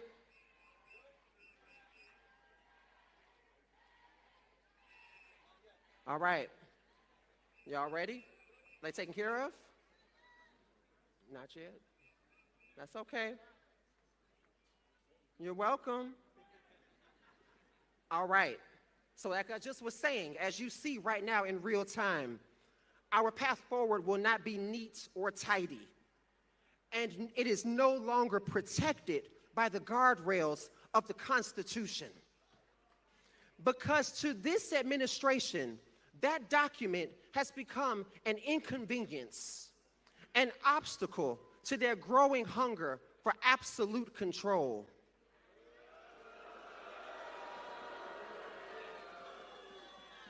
But here's the thing. If you could only see yourselves as I do right now, if you could only look out at this vast sea of courage, because all I see is power. The power of the people. People who, in spite of the risk it took to be here, and the uncertainty of what might follow when we march, return home, and face the days ahead, you still chose to show up.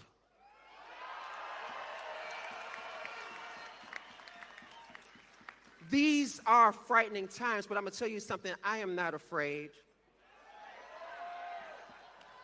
And if you are, that's all right, because fear is human.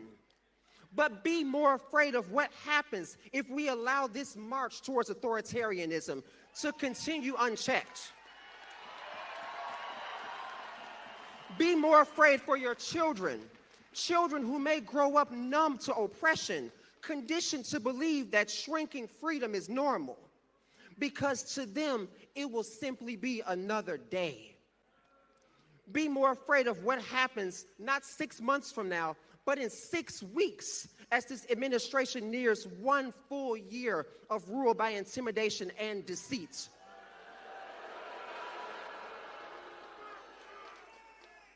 I stand here today and I say boldly and proudly, I am not a domestic terrorist.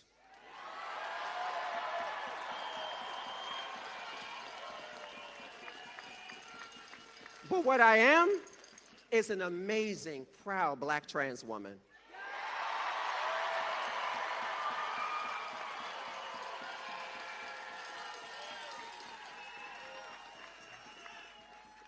I stood in allegiance with my little hand over my heart, just like millions of children across this nation. I am no threat. I grew up in the south suburbs of Chicago, in a diverse community built by veterans who dreamed of peace and prosperity.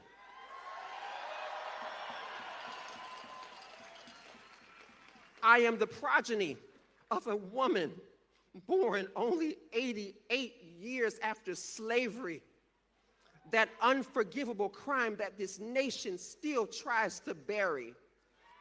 Raised in Philadelphia, Mississippi, the hotbed of civil rights movement, where 3 young men, James Chaney, Andrew Goodman, and Michael Schwerner, were murdered for trying to register Black citizens to vote. The very Voting Rights Act that they and so many others died for, were lynched for, and is now being dismantled under the name of redistricting.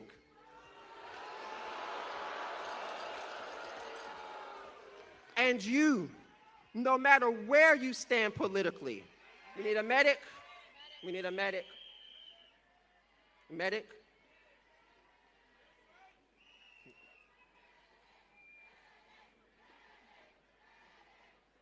Got it? Cool. All right. And you, no matter where you stand politically, know this to be true. This country has no kings.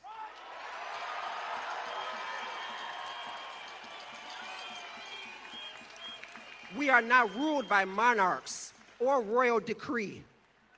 Because when those in power weaponize the shutdown of government, not to negotiate, but to smoke out the most vulnerable, like one would drive someone from their own home to reveal who they truly are, they will not save your farms. They will not save your pensions. They will not save your medical care. Their goal is to starve the very people who make this nation work. But we are the people, and those closest to pain should be closest to power.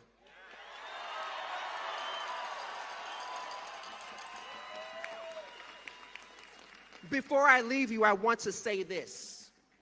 The old formulas will not save us now. The solutions are not simple or safe. It is time for us to stand together, to organize, to defend our neighbors fiercely, and to document injustice.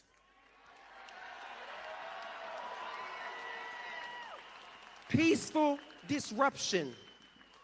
Make your voices heard, louder than the noise that seeks to silence you.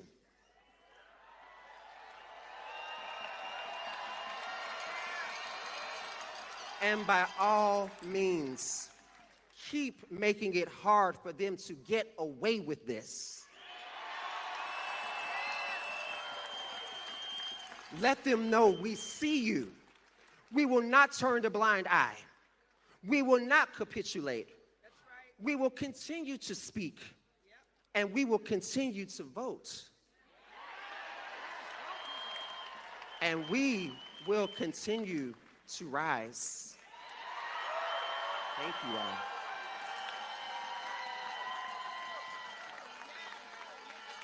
Give it up one more time for Equality Illinois CEO, Shannon Lynn Parker.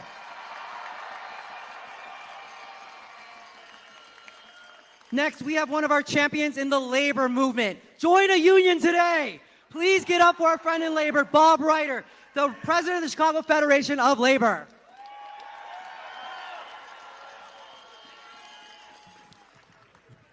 Can you all hear me in the back?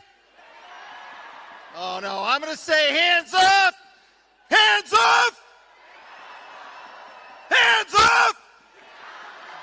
Hands up! My name is Bob Ryder. I am president of the Chicago Federation of Labor. The CFL represents 300 unions that represent 500,000 working people right here in the hometown of the American labor movement, Chicago, Illinois.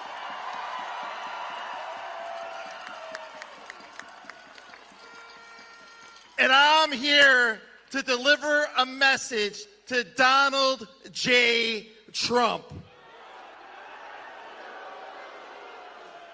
You ready, Donnie boy? Get your tiny little hands off of Chicago!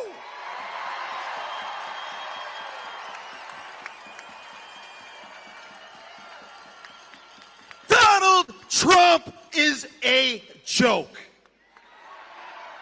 His tariffs are jacking up prices and screwing the economy. His attack on labor, his attack on unions, he's destroying the freedoms that workers have to fight for their rights on the job. He's shredding our public services and firing thousands of dedicated union members in the federal government. That makes us less safe. That makes us less secure. And by God, it makes us less free. And we're not going to stand for it.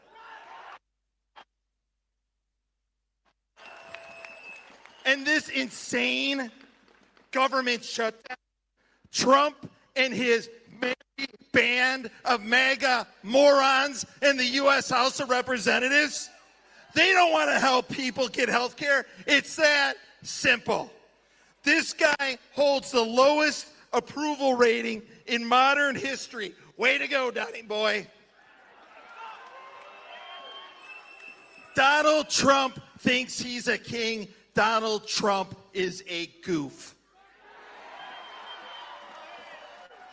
And he doesn't want us here calling him out.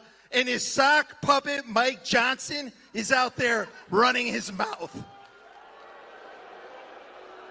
And I got to tell you what, Mike Johnson, you know what you need to do? Release the Epstein files.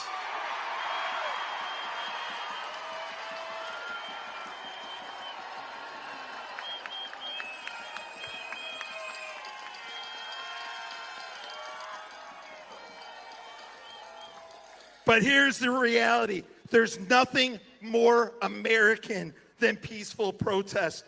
There's nothing more American than fighting for your rights. And there's nothing more American than fucking Chicago.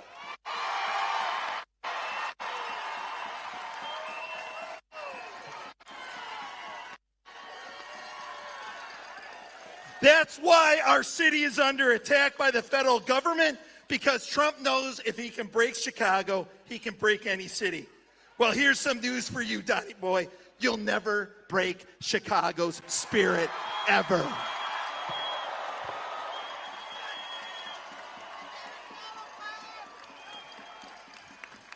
Look at this crowd. It screams solidarity.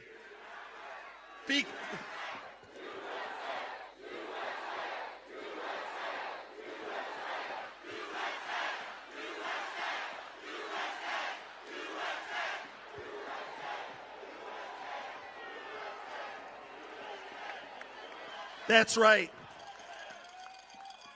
This is our country. That's our flag. You see that? That's our flag.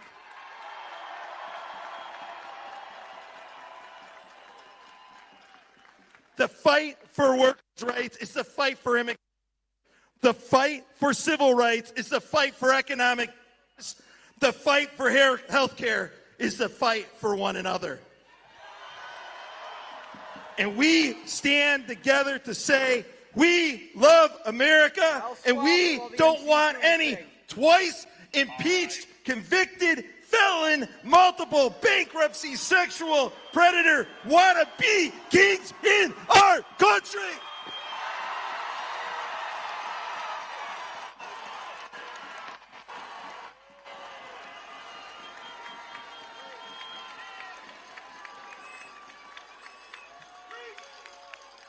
So Donald Trump,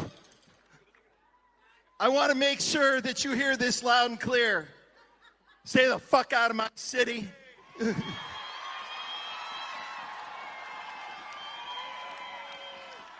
Stop terrorizing our immigrant workers.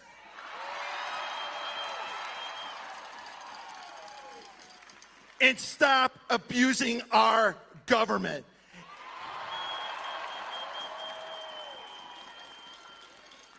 And I'm going to say the first part, you're going to say the second part. Donald Trump, hands off.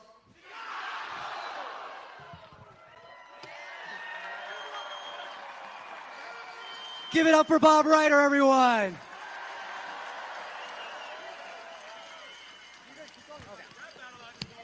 All right. It is my honor to bring someone who needs no introduction. Congresswoman Delia Ramirez is a fierce advocate who recently gave Kristi Noem a draft resignation letter. She is the daughter of Guatemalan immigrants and a champion for our communities in Washington. Please give a big, warm welcome to Congresswoman Delia Ramirez.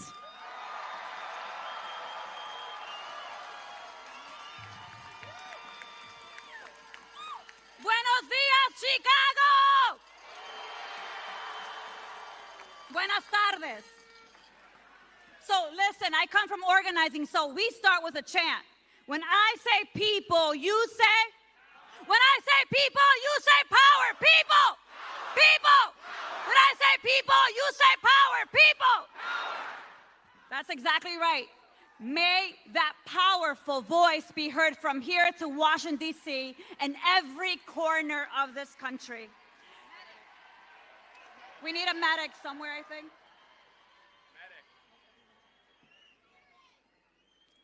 Are we good? Do we need a medic to the right? Oh, they're cheering for me. Okay. Listen, community comes first. Well, let me say this. It is so good to be with all of you today when we say no kings, never, not today, not tomorrow, not ever. And man. That is well, here's Hexet speaking. Vance is next. Let's just tune in for a couple of, I guess, minutes or whatever we can stomach from Hexet speaking at the California event.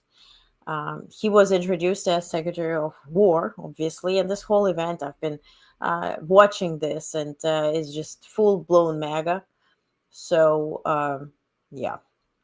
It is what it is, though. Let's check this out. Let me pull forward his speech. All right. Most lethal and most prepared military on the planet. Because you are that strength. You are that power. You are that lethality. And you are prepared. And President Trump's going to make sure it stays that way. Being here with you is the perfect way to mark 250 years of the beautiful and beloved United States Marine Corps.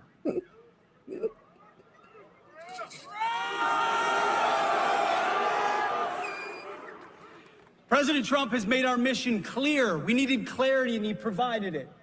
America first, peace through strength, and common sense at every turn. We are. The shooter who murdered my beautiful butterfly Dylan carried a highly They also lethal have weapon commercials. into Sandy Hook Elementary. In approximately 4 minutes, he shot 154 bullets, killing 20 children and 6 educators. 5 of those bullets hit Dylan, and in an instant, my little boy was gone. And in years past, not anymore, in years past, the Marine Corps. Why was I stood happy strong. about this very sad? When other parts of the department wanted to go woke, the Marine Corps stood strong. When other parts of the department wanted to lower standards, the Marine Corps stood strong. You, ladies and gentlemen, are the backbone of the United States military. You always have been, and that's why we're proud to honor you today. Thank you, because the ad makes sense. 250 years ago, Major Right. Samuel Nichols formed the Continental Marines. The next year, the Marines won the Battle of Nassau, capturing 2 forts from the Brits.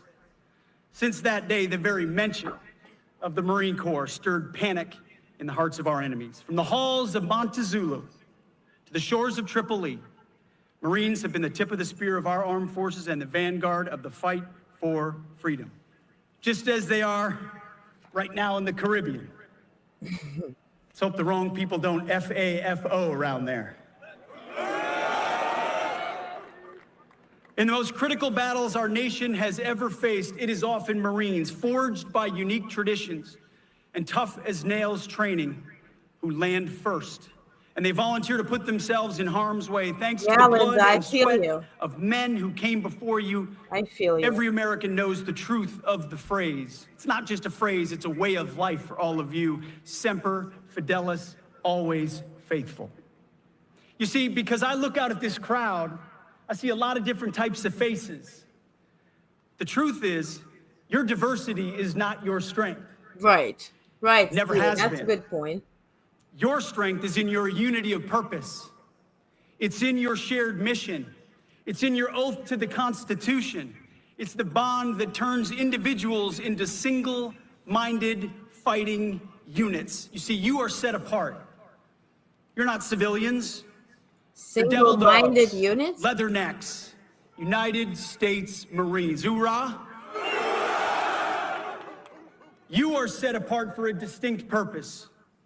You kill bad guys and break things for a living. You close with and destroy the enemy for a living. And as we mark the 250th birthday of the Marine Corps, take a moment and remember where you are in the great American story. Everybody likes to talk about 1776, and that was a pretty important date, but we're not here without 1775. When Americans were willing to stand up and pick up a rifle and say, "We will live free." That spirit lives in all of you. That story includes heroes like Chesty Puller, Daniel Daly, and our own great Vice President and Marine, J.D. Vance. Who wasn't president? Take pride in that story and continue making yourselves worthy of that legacy. As the Commandant said so beautifully, standards, discipline, accountability, warfighting, lethality, they live in the Marine Corps. We get a chance to see our Commander-in-Chief fight for all of you every single day. I know because I see it. President Trump appreciates your dedication, your valor, your tenacity, the sacrifices you make and the sacrifices that all of your families make. We know no Marine serves alone. They serve alongside a family. Someone else who understands that is Vice President Vance, who is right there alongside President Trump, who he himself has made the same types of sacrifices that you have. Your vice president enlisted after high school in the Marine Corps and served in Iraq. Your vice president knows and shares the dedication of this force, and he represents you always in Washington. I have the honor of getting a chance to watch Vice President Vance day in and day out live the values of the Marine Corps, speak up and tell the truth, have courage, stand alongside President Trump. It's an incredible thing to watch. And as I tell every warrior I meet, our president and vice president, they have your back. And I promise you, so do I. Support from the top is all I ever wanted when I was a young infantry lieutenant in Iraq. Or in Afghanistan, where my boss actually happened to be a Marine. He was tough, he was brave. Yeah, anyway, we can just watch it. Let me check on actual news, what the latest we have. I'm honestly, I don't want to watch this. I'm interested in what they're going to shoot and when they're going to shoot it. So we kind of see what the heck happens, and we don't give too many views to Fox News. So we all kind of tune in and try to, all look at the same thing. That's my whole point. So the latest on the news, let me see. Okay. How's everybody doing? Is anybody here? I think it was Michael or Mike were here sticking with all the hours. It's 4 hours, 55 seconds right now. Thank you again for being here. Don't forget to hydrate and get a snack. And he's done. Look, time heals. Rather than about the survivors, they're not releasing any type of news today. So, the 2 survivors that Trump administration did not account for to survive the strike in the Caribbean. So they want to deport them to third country. Let me guess, maybe El Salvador, but it's not said yet. It's just that they're going to deport them. Okay. Rather than that, let me see what other stuff we're getting. Okay. I guess Vance is next. Our whole point here is to see what is going to be shot, because it was Newsom was informing everyone. If that's it, your comment or spot on. Thank you. Thanks for turning the volume down. Would rather listen to you. Oh, thank you. Thank you so much. Thank you, Maggie. And Maggie, thank you so much for being Honest Plus subscriber. I appreciate you. Thank you so much. Chris is saying the deportation alone already tells us they have zero evidence for court proceedings. Exactly, and they don't want them to speak. So what did they drag up? Are they about to shoot something? That's why we're here. We want to see what the hell they're going to do. Sir Larry the cat, you're the coolest cat. No, the couch pounder, Shady Pants. Shady Pants. Note that he was speaking behind the bulletproof plexiglass. Yeah, they all just speak behind that glass. I don't know what they're going to be doing next. Shall we? We do have some, by the way, some uploads from Alaska. Let's tune in to see what they say. So everyone waiting for the vice president to be coming. Hi, everyone. Mike Pace here. Thanks again for joining us on this special. The last thing that I want to see in my life is JD Vance coming. Listen, okay, I think we're not going to miss much if we switch to our Dropbox. And we do have footage from Alaska and from San Antonio, Texas, and from California, Crescent City. So let's check this out. Let me find the footage first. One is San Antonio. Let me pull this up. San Antonio. Oh, a lot from San Antonio. Thank you so much for doing that. This makes it so, so much better because, yes, as I mentioned, the mainstream media footage and the drone footage is so interesting. But, to see what's on the ground, how people are feeling, what is the atmosphere there. This is your footage makes the whole difference. Maybe I should. Yes, I have the San Antonio here. Okay, I'm going to be switching right away. Let me open this. Oh, okay. We have more unicorns from San Antonio, Texas. Let me switch the. Oh, Vance. Do you want to? Okay, here. 2 seconds of Vance. Out here to celebrate 250 years of United States Marines. Now, I gotta say, First of all, thank you to so many of the fine people who are here today who make this incredible event. Okay, I think that's enough. Let's switch to stop screening. Let's switch to our footage. Share screen. This is our Dropbox. Again, this is raw footage from our amazing Onest community that is snapping pictures and sending this to us. This is San Antonio, Texas. You see the unicorn. Love it. Unicorn's hugging a shark. Baby shark. Whoa, more animals. And they're all hugging. Okay. Guardians of pedophiles, thoughts and prayers, thoughtful prayers, right? That's exactly right. They want us to hate each other. They'll be disappointed. No king since 1776. Love it. Love it. Thank you, San Antonio, Texas. No king since 1776. Oh, and the cat is kicking Trump hat as a pumpkin. Trumpkin is kicking the Trumpkin away. This is the sign we read out loud. I'm Mexican and I said I'm in a Fed. That's a good point. Yes. Swearing Adelita Grija. Exactly, right? And I so love that she now uses this approach where she records videos daily in front of Speaker Johnson's office and saying, why don't you swear me in? And obviously we know that she is that last voice needed for the Epstein files release. I stand with Ukraine. Thank you. Thank you. Downloading to send to Ukrainians. America literally created to avoid tyrannical kings. Amen. Ice melts under resistance. And I think this is the message. Really.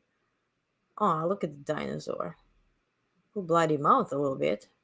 And look, despite the weather, this is Fairbanks, Alaska, right? And as I covered this today, we saw the photos, we saw the footage that Alaska just suffered such a big flood, and 1,000 people were displaced, their homes destroyed, and completely affected. And people are showing up, showing off, standing up, fighting for democracy peacefully.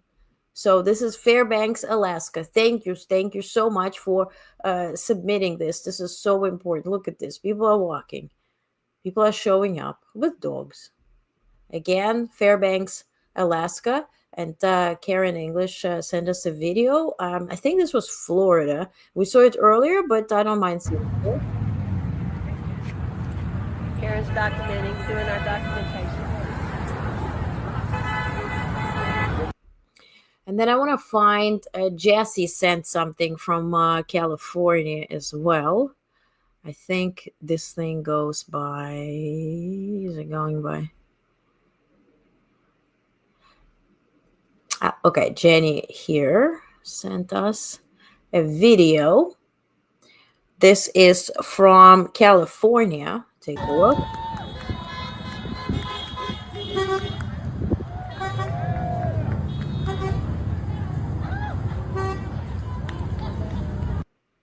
Love it. I love the spirit of it. And dump Trump. Look at this. Here you go.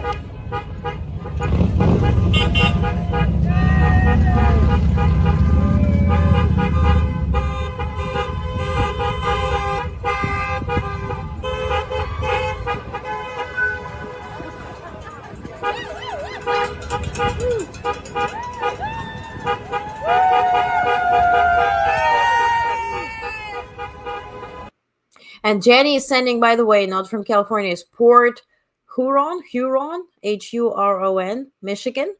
Again, thank you so much for doing this. Why does it say Percent City, California? But anyway, we go by how it's marked. No Kings, Wakefield, Massachusetts. This was earlier this morning. This is also Wakefield and beyond. Look at this. This is a very friendly crocodile. Oh, what is it? Crocodile or the frog, right? And the snacks. Indivisible. Yeah. We the people serve no kings. Exactly. Right. And this is the banana. Quit peeling away democracy. Exactly. And such an interesting takeaway though, when we watch this, and at the same time we watch this Navy thing, and you guys were watching the protests, and I was focusing on, kind of monitoring what's going to be there. And by the way, now the No King's feet switched to San Francisco, where they have a rally. And at the same time in California, you do have Vance with his crew doing whatever they're doing. And that's the biggest contrast, that at the same time, and as some of you mentioned that, and Chris, yes, Ukrainian flags are there. I saw it too, and I'm downloading, sending it to Ukrainians. And, they, that is such a big contrast, where they have to put the military, they have to put so many safety measures that nothing will happen, that they're showing up, that they are responding to this hoopla that Vance and Haxos are producing, and meanwhile people are peacefully protesting, showing up without being paid for it, and are standing up for democracy at the same location. This is incredible. Ron says, thank you, Olga, for all you do. Signing off afternoon. Thank you, Ron. Thank you so much for joining. You've been here for hours with us, and thank you. Appreciate you. Solidarity with Freedom Frogs of Portland. Exactly. Yes, and that's the connection to Portland. I hope to see some from Dallas. That's close to me. Okay, when I receive, I'll put it. Hi from Oregon. We hosted Ukraine, a 3-generation family for 1.5 years in our family. Thank you. Okay. Thank you so much for doing that. I truly appreciate it. I'm Ukrainian-born American citizen, so that truly matters. I do wonder why they're doing this celebration at all. Marine Corps birthday is November 10th. They pulled, the screen time away from No Kings. Exactly, because they wanted for Fox News and others to, switch the broadcast. And Ron said 250 years of U.S. Marines, not last time I checked. I think they just go with whatever sticks. And with the MAGA community, anything sticks lately. Sir Larry the cat has his head looks like beach volleyball. Yes, this is the JD Vance. I'm checking them. He's still speaking. So let's see. My whole point is to see, are they going to shoot something over the interstate or not? I want us to experience that together, and then we're off. Also, did he say maked? Okay. You're referring to JD Vance? I don't know. I actually didn't listen when he was saying so. Let's switch to Vance. Let's see what's there. Okay. Let's try. I usually get their transcript because I can't, at some point I have to choose self-care. So, okay, well, let's listen a little bit. Who received the Medal of Honor in 2011 for extraordinary heroism in 2009. Are we proud of Sergeant Dakota Meyer? Yes, we are.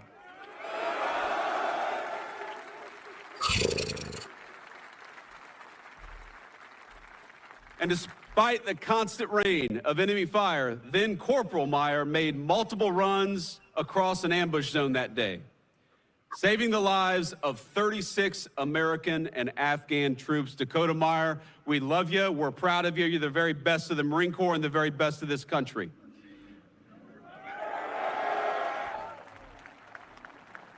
Yeah. We are also honored to be joined by American hero Charles Cram, who was a Navy corpsman attached to the 5th Marine Division when it landed at Iwo Jima.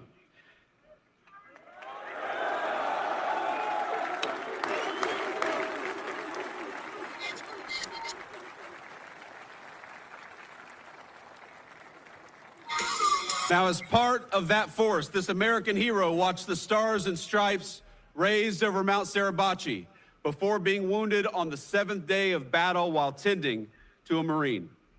For his valor, he was awarded the Silver Star, the Bronze Star, and the Purple Heart. Sir, we love you. Thank you for your service.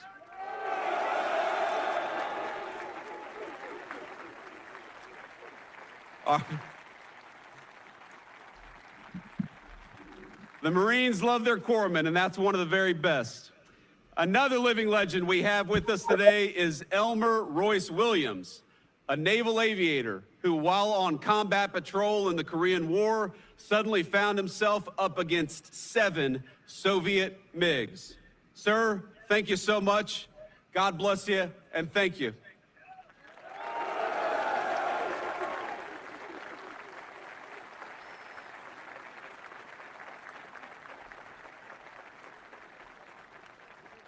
Now we're going to let the brave lieutenant take a seat, but I got to talk a little bit about him. I got to brag on him. Because despite the odds, Lieutenant Williams took down 4 of them in a single 35-minute dogfight, the longest dogfight in naval history, a record, I believe, that still stands to this day. Hoorah.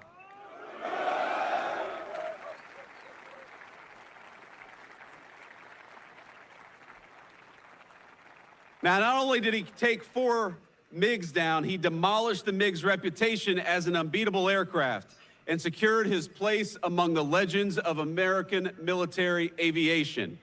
And if you notice, we just talked about a great Marine in ground combat, a great Marine in aviation combat, and a great Marine, or I should say a great Navy corpsman who helps out our Marines. In other words, Marines can kick ass in every theater of combat, and we do it every single day. Okay. What I want to show you, though, that it just came to my attention that before Vance joined this, he posted this on social media.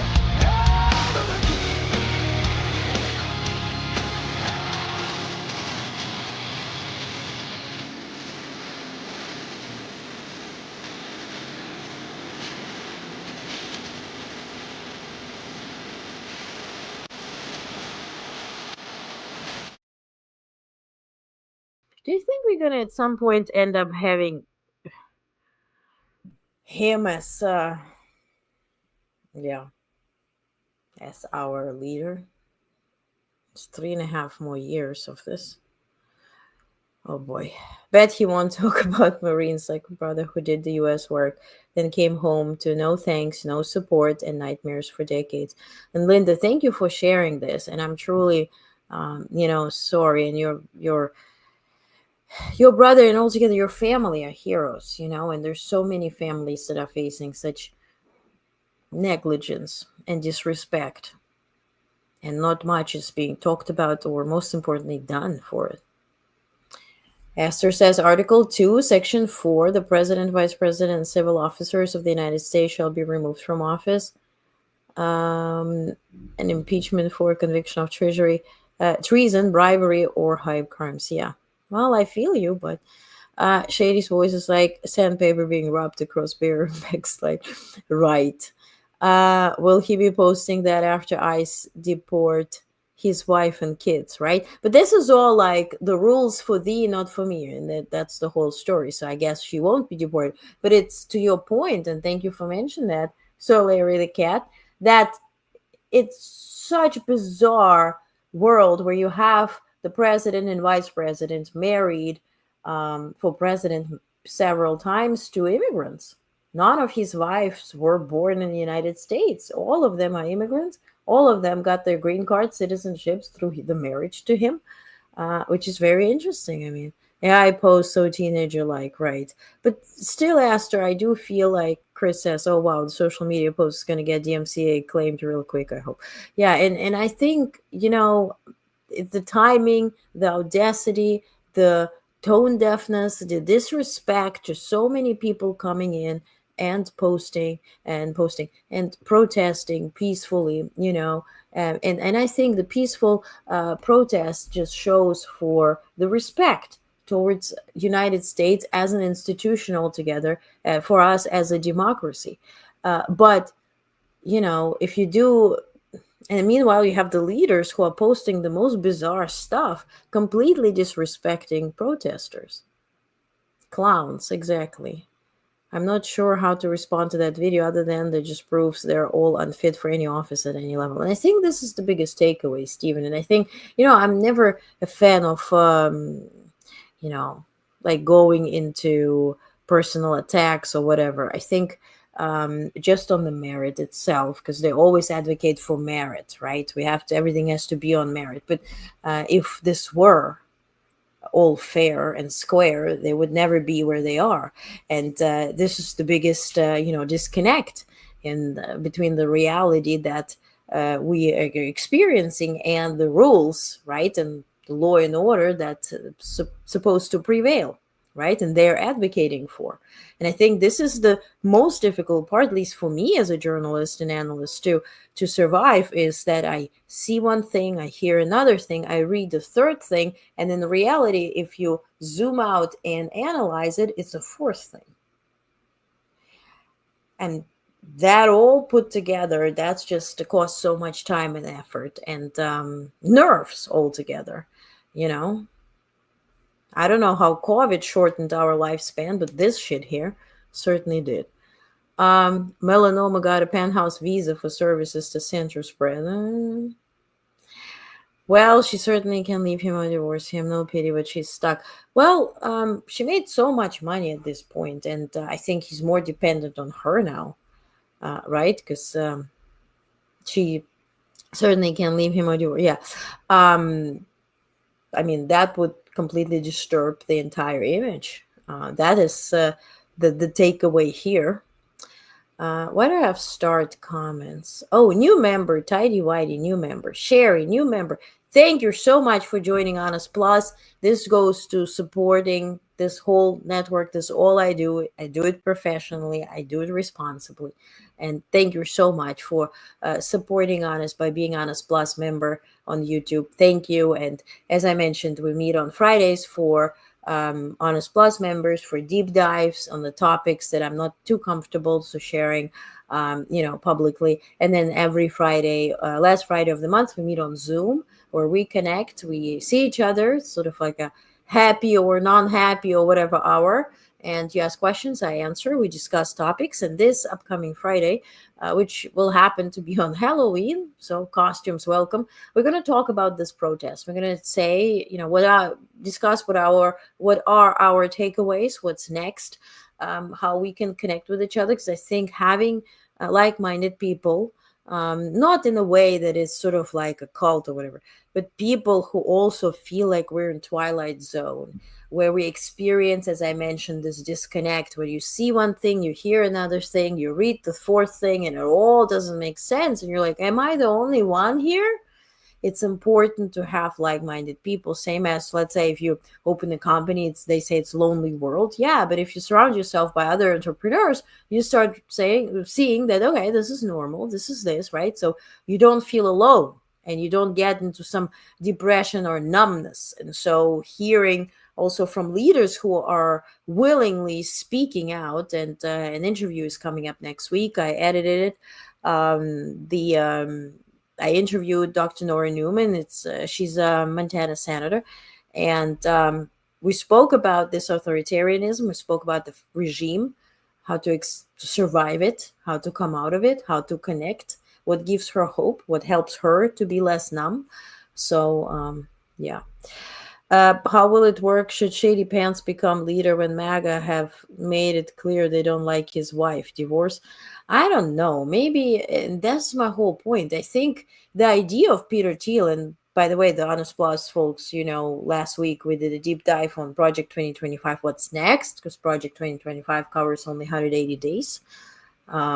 Based on Peter Thiel's secret 4 lectures. I read out the content of it, the whole crazy stuff, and Yarvin and his point of view, and also how does this connect to the world situation, and what would be the next point of conflict. Is it Middle East? Is it Asia? Is it Europe? So we did the deep dive last Friday. You can watch it anytime. But there, it's very clear that they were counting on Vance to take over at some point. And he's just so unlikable for MAGA community. Forget Democrats. Forget those who didn't vote for Trump. Those who did.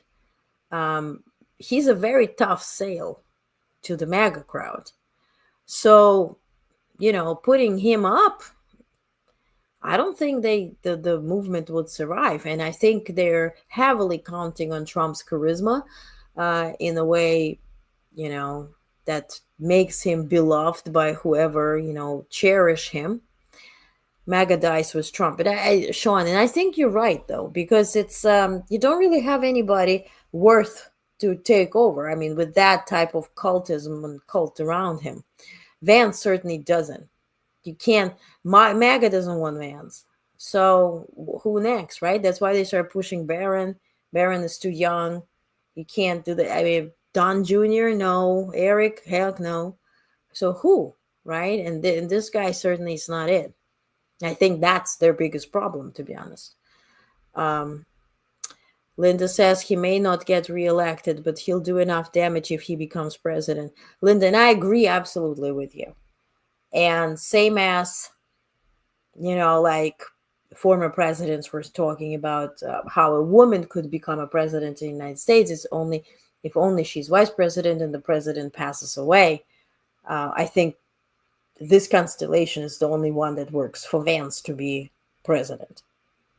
Him winning, I mean, remember him buying donuts. I don't think he can sell all this. So I guess the point here is to allow Trump at scale to disturb so much and destroy so much and have so much authority over every single part. Hi, Doc. Hello. We're 5 hours, 20 minutes in. I feel like I'm on an intermittent fasting. Anyway, so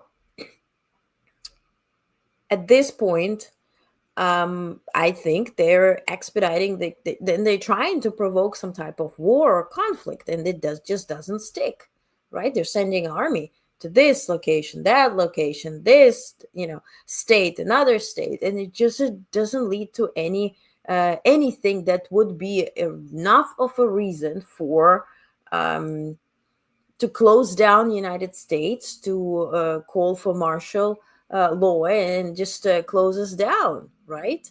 And so it just doesn't stick for some reason. So yeah, they're trying Venezuela, but then you see Venezuela wants to give them part of their national resources. Now they're artificially saying no. It just doesn't stick. So, and that's, I think, their biggest problem. And with Vance, he is not the salesperson to MAGA, first and foremost. I mean, as polished as he wants to be and as trained as he is. I mean, and so Trump is very good in disturbing, and they still believe in him, right? I posted some, videos, obnoxious stuff, and MAGA is commenting, "Don't you love our president? Yeah, he makes mistakes, but who doesn't?" Like, okay. But certainly come January 1st, they're going to start feeling it with Medicare costs and with the premiums and everything going up, and they will start feeling it on their own lives. And look at the farmers, look at also, like today they were discussing that remember the song Vote Donald Trump, like the Latinos for Trump put together. The singer who was singing this whole thing, and it's a catchy beat though, her husband was deported, and she went on this entire rant as to why me, I didn't, blah, blah, blah. You produced a song advocating for Trump, not knowing that he's going to deport everybody and anybody, not knowing that perhaps your husband is here illegally. So what did you do? And this goes to show that how much they fall for not just the cult mentality, but they also feel like, if it's entertainment, if it's media, they know that he makes them money. It's clickbaity enough. It's loud enough. They really want to be attached to him because they monetize him. That's why you don't see media fact checking. You don't see media, intimidating him, Trump and the regime, so much that they will close down media opportunity, that they will say, okay, he is blabbering BS, so let's limit the exposure. Media it's not interested in that, because that exposure, the crazy talk, the rhetoric, and you see like the production of this bilateral dinners lately where Trump is seated, you don't see his feet, you also don't see his hands, he's seated with hands down, and the party that's visiting him is positioned to you with the back, right? With their back to you, to cameras, and cameras are behind them facing Trump, which is completely the constellation of The Apprentice. And that's where he feels confident. That's what made him him, right? And so this becomes more of a production, and so media makes money off of it. And they're not going to be fact checking, they're not going to be doing anything, because they don't want the regime to understand that we have to limit his exposure because he's being now fact checked. So where am I here? Okay, MAGA may die, Steven says, with Trump, but damage is done. Yes, we already live in a post-truth, post-law world. Exactly, right. And that's to your point, Steven. That's why it's important to connect with each other, because otherwise you go nuts. Like if I dive into today's news and I spent all day, just putting together newsletters, and let's say it's a day, I'm not live or whatever, and I don't connect to humans enough in 3D, I just see people on screen, it makes you feel like you're in Twilight Zone, like fully and wholeheartedly. When you read crap that does not exist, it's unlawful, it's disgusting, and yet they control the whole branches of power, right? So the Supreme Court is bananas. The Congress is completely unplugged through the government shutdown, which I think is orchestrated. Certainly nobody's negotiating or even willing to do so from the GOP standpoint. Of course, White House. And then, and the media also, right? That pillar is also gone because they are reciting him. And yeah, sometimes it's something that they do fact check, but altogether they're all monetized and make money off of him. And I remember people, reporters, being physically so eager and so joyful that Trump might win. This was at the White House, where they said, look, we can open the door with our foot to the, to the Oval Office when Trump is there. It's so wonderful, right? Because we get so much content, and each piece of content is monetized, makes you money. Ding, ding, ding, ding, ding. We're so happy, and like, they removed media from the Pentagon. I understand that media can do still their work outside Pentagon, but who remained credited? It's like a reporter from China, some China channel, which is not the main one, some independent reporter from Pakistan, some India network, One America network, OAN, which is like the MAGA thing, and just somebody from, I think it was Afghanistan or whatever. So really some bloggers essentially remaining to report on Pentagon, which will be fed this whatever they do, right? And this is exactly what Pentagon does, as you see here with this event. So if you're asking yourself, why am I talking? And we don't want to listen to this. So we'll listen to this soon. But my point is, they promised to shoot missiles over the I-5 in California. So we're sticking here to see if they're going to do it or not, because they were sort of denying and then announcing and then denying again. So let's see what would happen if it happens. I think after his speech, that would be it. Cults only have one leader. Sean, and yes, that's to your point, right? If you think about any type of cult, whether it was like sexual related or whatever, you only have one leader. They often, but look, if you do control the country as a regime, if you do run it as a tight regime with the iron fist, think about North Korea. The grandfather of Kim Jong-un, with whom, by the way, White House is arranging a meeting for Trump by the end of this month in Asia. This was the breaking news today. The grandfather was born in USSR. His army was trained in North Korea. He was essentially installed by USSR to expand the influence of Russia and their propaganda. But altogether, they created this tight regime. Grandfather, father, now Kim Jong-un, then his daughter. They all will be installed, and that regime holds. Look at China. It doesn't matter who leads it, but that dragon is continuing on its path. So if they do manage to control all the branches and really seize control fully, then yes, they will be able to install Vance or whoever they wanted to install. So let me tune in this sound to see what's going to happen. If not, just like rounding up. We were all right there in the crowd with the Marines, and standing ovation continues for Vice President J.D. Vance. They're standing by who was definition. What do you mean also standing a ovation? Marine for You think 4 they'll sit years down? and is the first vice president to be a Marine. So great honor right there for the vice president. And right now we are continuing to take this look here. It looks like the vice president signing some hats right now. Whatever. And, So, and giving Stephen, this I to do the agree with Marines you as, though, and those that's autographs. I think Everyone, Mike Stevie Page, thank you so much again for joining us Abrams, this she evening said today. on Live Now. We will be with you for more continuous top stories and live feeds throughout the evening here on Live Now. Are they We'll done? Continue while we have the shot available to us. Just watch as Vice President J.D. Vance continuing to sign some. So let's just see if anything happens. Based on whatever this guy said, I don't think they're guesstimating. And to finish my thought, Stephen, I do agree with you. And exactly the point that was made earlier today that yes, Russia votes too, and China votes too, and Belarus votes too, and North Korea, like they vote on issues, on presidents or leaders. But if you do expect somebody to win, and this is already dictated before, what is that vote for, right? Okay, we see this. I don't know, is it going to be proceeding with something? Let's hear.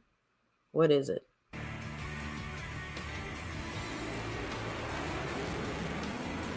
I guess that's what it is.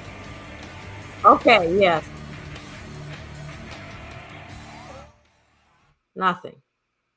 Thank you That for was part joining. of the White House event. I just wanted to show you because we did have some aerials going there, and Vice President J.D. Vance now leaving. So again, we have always full coverage right here for you on Live Now from Fox. So where are your missiles or whatever you were shooting? Nothing, right? If you're in California, let us know real quick. Was there something? Was it not?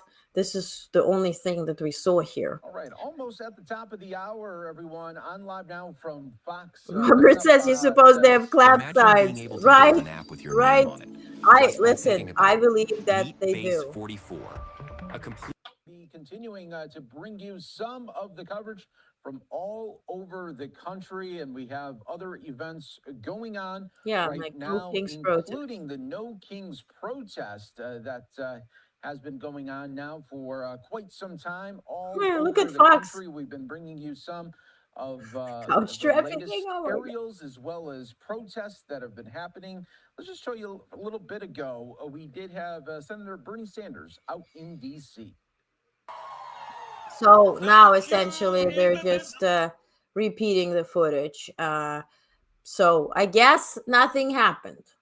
Let me know if you think something did happen in California, or if you know, or you saw, you heard, if you're there, let me know. I will gladly, publish it. But I have not. We were here now for 5 hours, 32 minutes. We didn't see anything happen in California. So Linda says people in other countries knew what he was going to do. Yes, because we listened to him say it. It's remarkable how Americans could have been so blind and deaf. What we say. Exactly, Linda. To your point, yes. And this is also the same story. When I was earlier this morning talking to somebody, I said, I'm so freaking mad at this whole story with Zelensky at the White House yesterday. And people said, why are you mad? I said, I'm not mad at Trump. He's freaking predictable. When he calls Putin, he's physically joyous. I don't know what it is. Compromat, whatever. Like he's physically connected to this guy. So I'm mad at Zelensky's office for putting out this whole narrative that, tomahawks would be sent. Why? Why are you even, or are you so evil as media to use the desperation of Ukrainian people and those who are cheering for Ukraine to sell your stupid ass content that Trump will come and save you? Why the hell did you do it? Because what gave you the signs that he blabbered something, right? And then we saw today Zelensky also gave an interview and he said, well, Trump didn't say yes to the tomahawks, but he didn't say no. Yeah, he did say no too. He said yes to Putin, for meeting him, for having closer ties, for working on the Arctic, to building a freaking tunnel. So can we stick to the facts and stop playing with people's emotions? Because when is clickbait and the broken news, right? The constant announcement and this rhetoric, when is it fair to generate money and clicks and likes and shares for the news media versus when is it becoming evil? Because when people are living under bombardment, when they are desperate, I understand Ukrainians who say, I don't give whatever, let's just stop this, because they're being bombed every day. So desperation takes over. And so I understand when they want to, they're grabbing any type of hope, right? When it comes from news media. But are you so evil to play with people's emotions? Because you should just see the Russian language type of content, right? For the Eastern Europe. It's over. Trump decided this. Oh, we're going to bomb Kremlin. It's done. The war is over. Start planning your vacation. Christmas, schmismas. What the hell are you talking about? Who told you? Are you really that eager to make money? Disgusting. Michael says, yes, Linda, many of us knew. Yes. Doc says a lot of people were just oblivious. Yeah. Steven says, Chris, that's awesome. Love the NYPD. And by the way, Chris, I want to read out what you posted. And thank you for posting that. That NYPD mentioned that there were no arrests during this. I can't find this anymore. But Chris did mention that there were no arrests during this protest today, so it was very peaceful. And YPD in New York did mention that. Now, exactly, Stephen 51 posted there were 300,000 people in New York. See, beautiful, amazing, Chris Winters. Thank you for mentioning that. You're a trooper. Linda says people who don't vote are real dangers for democracy, letting things happen without participating. It's a real problem in Canada too. Exactly. And I mean, like I began this broadcast this afternoon that with the point that 7 million people sat in their behinds hoping for what? For Harris to win just by definition? Because you caused this goddamn election. And they're pretending this to be a landslide win. No, it wasn't, because people decided not to vote. The funny haircut regime, Sir Larry the Cat. Yes. Linda says a lot of those Marines aren't applauding. Yeah, I noticed that too. Love that they have to have the close camera so you can see they're not speaking at like 100 people. Yeah, that's a pretty wide crowd, right? Right. They had like one, I think, girl standing behind him. Astro, I was thinking that two massive forehead presenters back. Yes, right? I don't even know what that Fox Now is, but I second Linda. Quebec was crystal clear. Project 25, dictatorship, etc. Exactly. And also for Canada with Quebec, or how do you supposed to pronounce it? Quebec, something like that. Anyway, that you played such major role in electing Carney, and then you feel that deservingly so, that so much attention goes to Alberta and so little to Quebec. So that's just important to know too. Yeah, that's why I kept saying flamingos have longer range anyway and are capable of feeling better. We can't count on US tech. Ukraine has better stuff by now. Exactly. And also, Chris, to your point, Zelensky met with Lockheed Martin. They're working on something long range as well.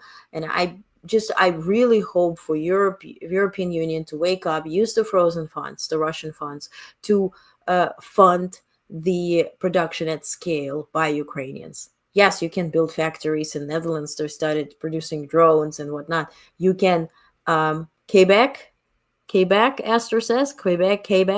Okay.